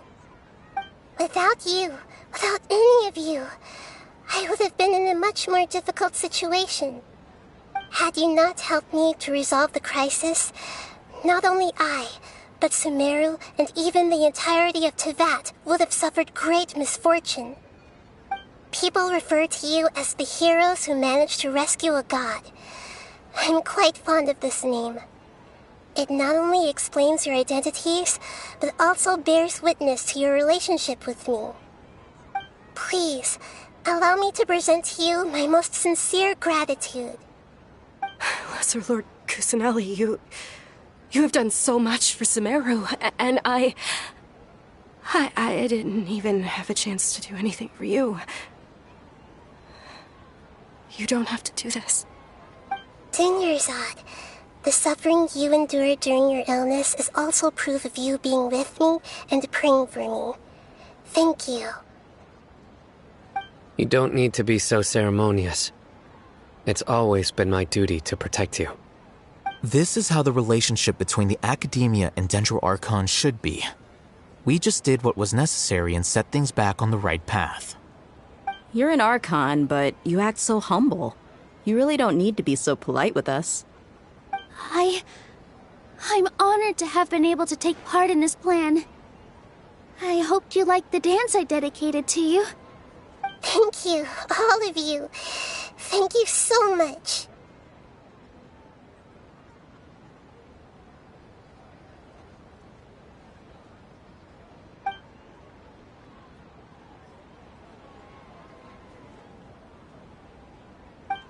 Yeah.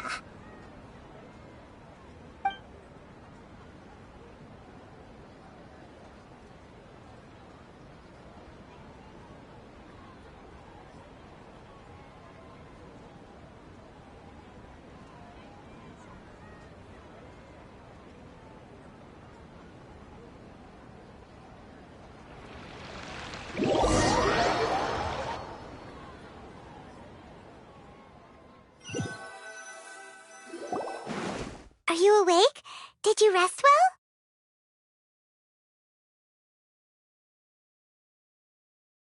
After Nahida left, you ate a lot of food. You've become a glutton.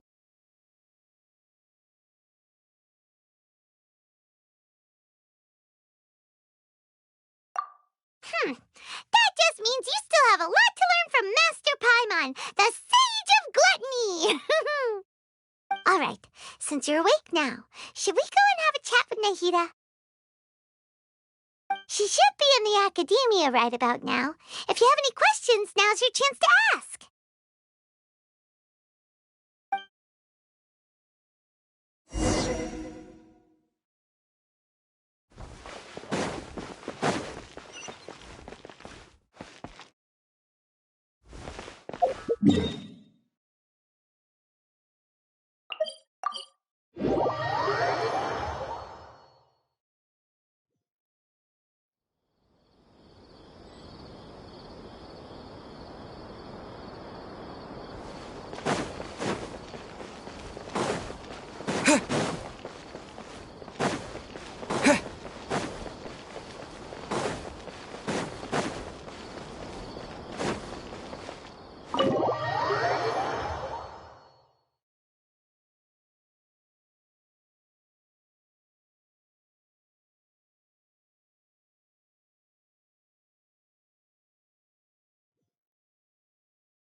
Hello, Traveler and Paimon.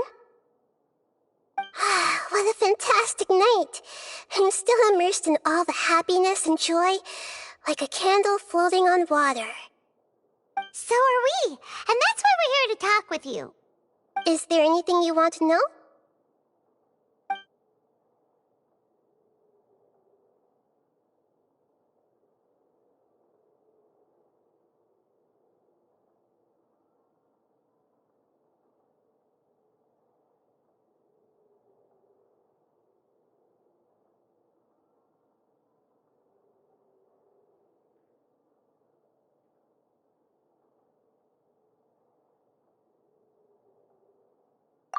After recent events, the Akasha can no longer function as it used to. I've given it some thought, and have decided to shut it down permanently. But this is definitely not a bad thing. Even from the beginning, I've been planning to shut it down. The Akasha's centralized administration of knowledge has always restrained people's curiosity and curtailed the number of paths available to them. I don't think this is good for Sumeru. Although people may initially feel a little uncomfortable with the loss of the Akasha, they will soon understand that this life is more suitable for them.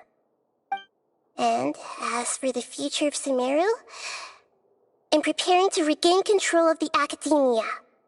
The former sages have received their punishment, but the new sages have yet to be selected.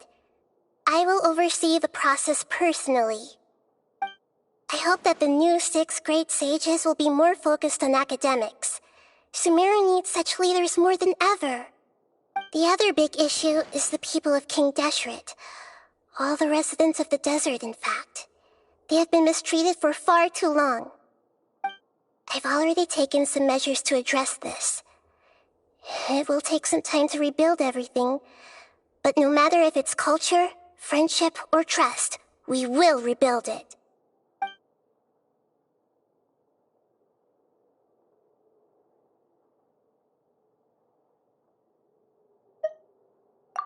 You mean, what happened after the doctor put you to sleep? You guessed correctly. The top-ranked Fatui Harbingers, up to number 3, possess power comparable. However, in spite of the bad situation, I still managed to make a fair deal with the doctor. I'm sure you remember the entity that changed your fate, the Heavenly Principles. In fact, the Heavenly Principles has been quiet since the Conria disaster 500 years ago. I used this point as leverage against the doctor. I told him that the Heavenly Principles may be awakened if I destroy the Gnosis. Although it's just a bluff, he still fell for it. I assumed that the Heavenly Principles wouldn't just stand by and let such extensive damage to its laws take place. And as for what I exchanged for the Gnosis, the exchange served as both punishment for the doctor as well as a boon of new knowledge that I couldn't refuse as the God of Wisdom.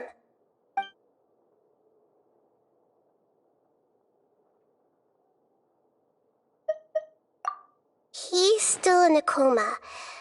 I've hidden him like how one would hide a feather. I know you have many misgivings about him, but as someone who had become a god, he has retained a number of very useful features. Don't worry, I'll keep an eye on him and make sure he doesn't do any evil. In addition, there are still some mysteries left in him. Some things may be very clear from my perspective, but he is still yet to understand them himself. His future will be determined by fate.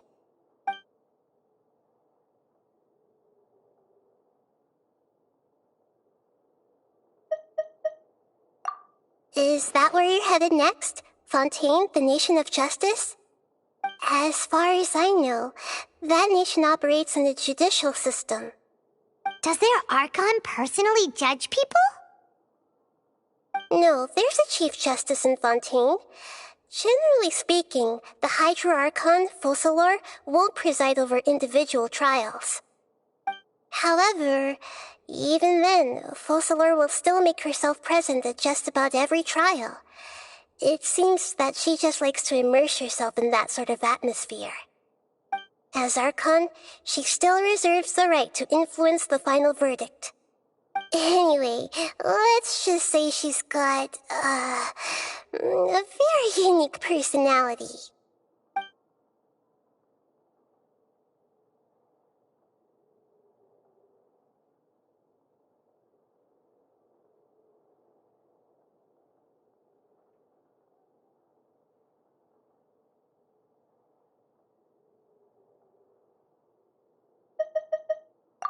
Are you sure? Isn't... About your sister. While you were resting at Gandharvaville, I took some time to perform an Irminsul search for information on your sister. Yeah! Isn't Irminsul a repository for all the information and memories of Teyvat? So there shouldn't be anything on him or his sister. This is true in your case. Irminsul indeed does not have any information on you. However, There must be something different about your sister. Because, as it turns out, the world has recorded information on her after all. What?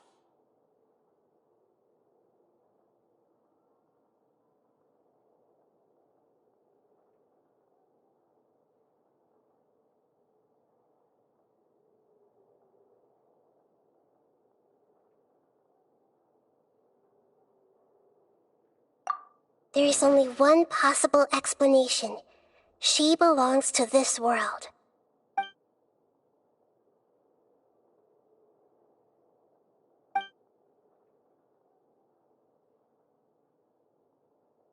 But nothing about this makes any sense! Wasn't this your first trip to Teyvat? According to the records I was able to access, your sibling suddenly appeared in Conria. After the Conria disaster, she began her journey through the 7 nations of Teyvat. But just as her journey was about to reach its conclusion, the Irminsul records on her suddenly become fuzzy. What do you mean, fuzzy? Did something happen to her? All I know for sure is that somebody, for reasons only they can know, is deliberately obfuscating her fate. And whoever it is, if they can do that, who knows what else they're capable of.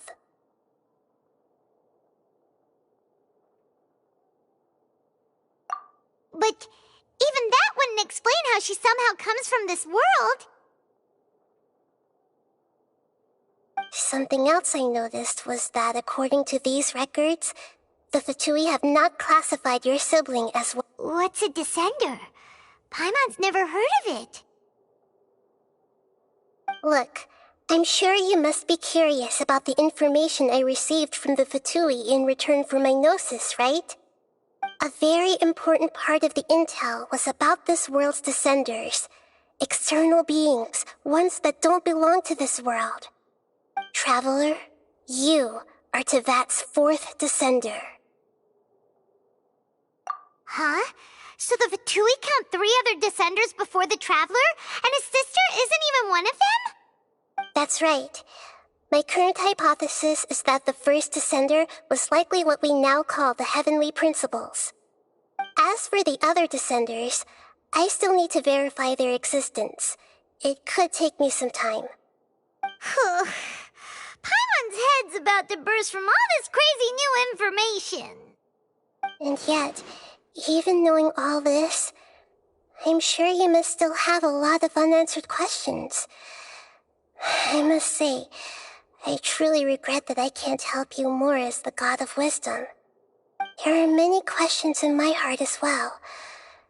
I will need some time to go through each one of them.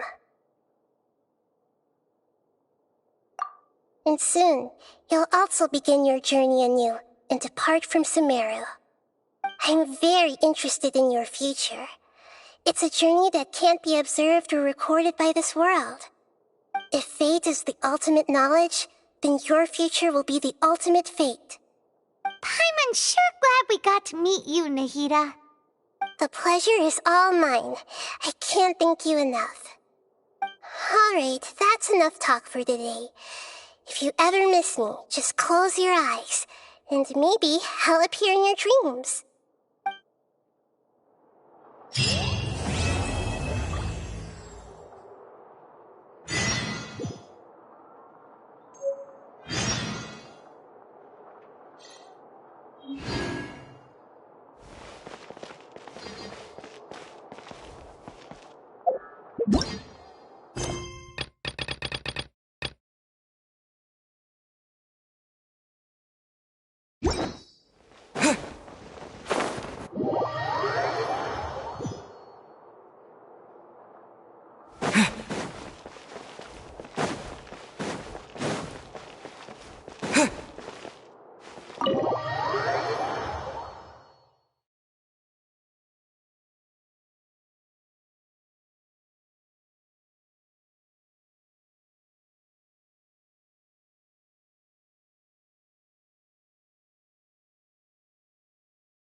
Wait, you're that blonde traveler who's on a journey to all corners of Teyvat, right? Who's asking? Do you need something from us? You bet I do. I was worried I wouldn't be able to find you. I have a letter for you, you see. It's from another Outlander. He was a crafty fellow, let me tell you.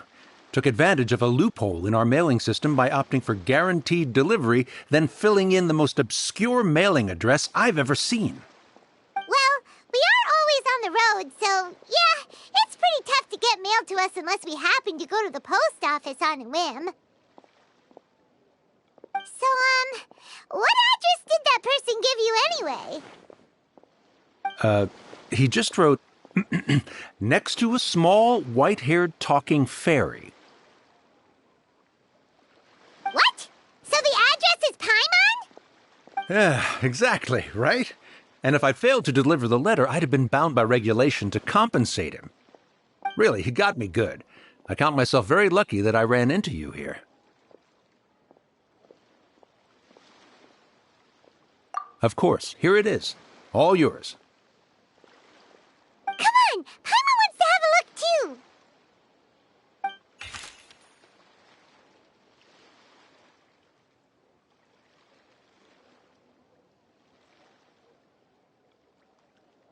Kaya, huh? So he's here in Sumeru. Now that Paimon thinks about it, Crafty does describe him pretty well. From what he wrote in the letter, it looks like he didn't think there was much chance of it reaching us. Or maybe he's just being sneaky. Do you think he's making this sound like a miracle of fate so that we'd have to go meet up with him? Yeah, you're right. It's always nice to see old friends. The letter says that he hangs out at Jafar Tavern every afternoon. Perhaps we should drop in on him then, huh?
Kaya should be at Jafar Tavern right now. Let's go see him.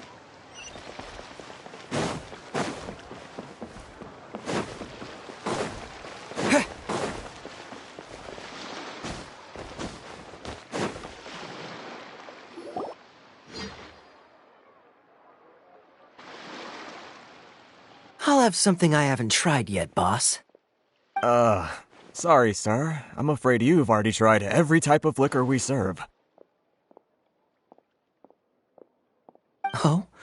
Well then, just the bill, please. That's just as well, I suppose. I do have other matters to attend to. Kaya, you're really here! Paimon half thought you were playing some sort of prank on us. Hey, Paimon, traveler. Looks like the gods smile upon me after all. And come now, I wouldn't joke about wanting to see my good friends. Wait a second. You must be here on official business, right? What do you think you're doing spending every afternoon drinking at the tavern? You itching for a lecture from Jean? Not at all. The acting Grand Master positively terrifies me. Why would I ever do anything that might displease her?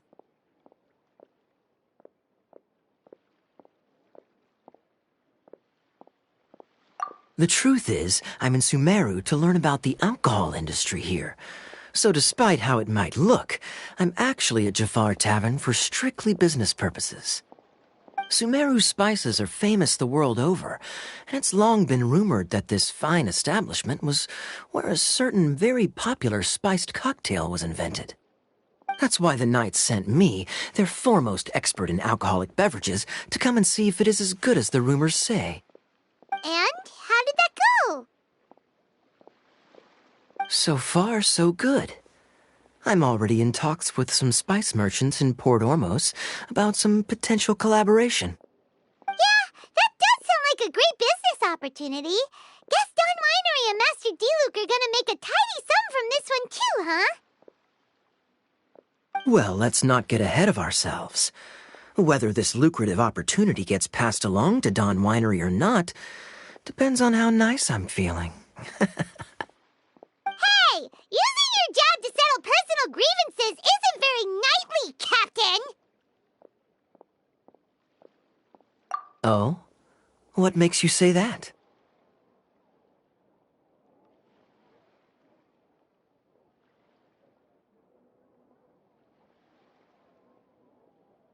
Very sharp of you. I wouldn't say I'm familiar, though. I just came here on the sly once, when I was very young. And? Do continue. Do I have to? When I said we could talk about the old times, digging up my... Well, all right, since you're so interested. Like I said, I was very young then. Don Winery had only just taken me in. I overheard my adoptive father talk about sending a team of merchants to Sumeru during a business meeting. I'm sure you'll agree that everyone's curious about their roots on some level. And my roots? They're in Conria, which is said to have been located deep underground, somewhere near Sumeru. And so I stowed myself away amidst the cargo, and silently joined the merchant delegation on their trip to Sumeru. But it wasn't long before the merchant delegation received news that I'd gone missing. Their leader promptly found me, and before I knew it, my adoptive father was dragging me back home by the ear. It was a short-lived adventure. Sorry I don't have a more thrilling story for you.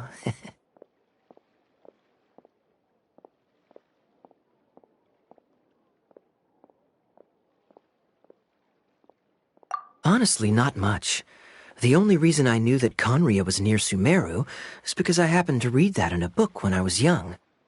My life had less and less to do with Conria as I grew up, and so I started caring less as well. I used to believe that I had inherited some sort of duty from my father. But then I began to wonder.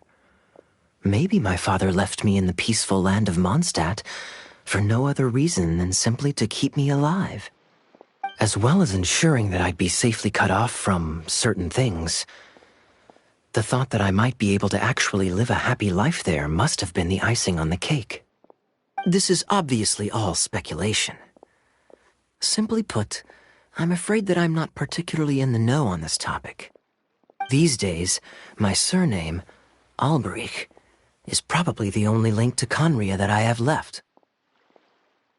One death afternoon, please, boss. Tell me, what do you know about the significance of that name, Alberich? Dainsleif? Ah, you've decided to join us. I was wondering how long you planned on listening in. I believe I've seen you before in Mondstadt. Dainsleif, if I'm not mistaken. So you remember me. Then we are already acquainted, Kaya Alberich, descendant of the Abyss Order's founder. Huh? What? I take it that you weren't aware of this until now, Kaya. Or you wouldn't have been so forthcoming with your surname. Oh my. That's quite a lot of baggage for a surname, isn't it? Though I must say, it does confirm an old suspicion of mine. I suppose that was why my father left me in Mondstadt after all. I'm surprised that you take me at my word without the faintest hint of skepticism. Well, perhaps what you told me just happens to answer some questions I carry in my memories. And in any case, I recognize your eyes. You're a pure-blood Conrian, aren't you? Very clever. Forgive me for being direct, but I sincerely hope this new knowledge doesn't change anything. If you've already let go of your ties to the past, then keep it that way. Kaya, you're not involved with the Abyss Order in any way, are you? Hey, hold on now. This conversation has taken a rather sudden turn for the deadly serious. And I'm afraid that as someone from Mondstadt, I'm not accustomed to this sort of atmosphere. So what if I know my ancestry? Do I strike you as the type who would be bound by that kind of thing? Relax. I'll be just as delighted to hunt down the Abyss Order tomorrow as I have always been.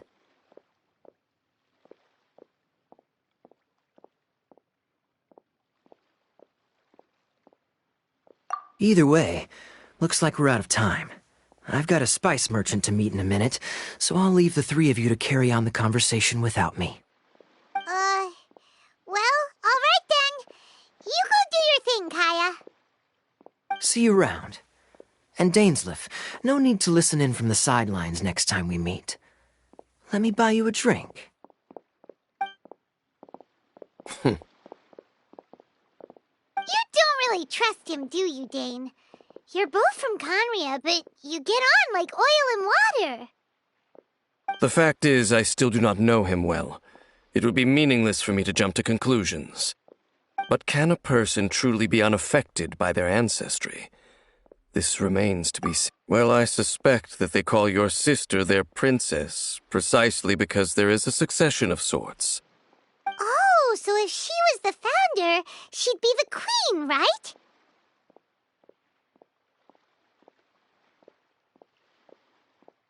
I mean to investigate the Loom of Fate. Do you remember that name? Yeah, the Abyss Order's evil plan! We learned about that back in Mondstadt. Not new. Not exactly. My memories suffer from erosion. But while I was recovering my health recently, I suddenly remembered something. Your sister. She mentioned the Loom of Fate back when we traveled together.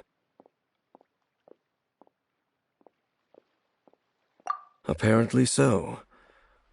I was also quite surprised when these memories tallied up. I recall that we were traveling to Sumeru when the matter was brought up. So, you're going to the place that she mentioned back then? Correct. At that time, they must have been introduced in one way or another to this concept. If I recall correctly, we were somewhere in Avidya Forest then. Well, what are we waiting for? Let's go! Maybe we'll discover some secret that's lain hidden for hundreds of years! No. Now is not the time. No, it's just... I'm still waiting for my drink.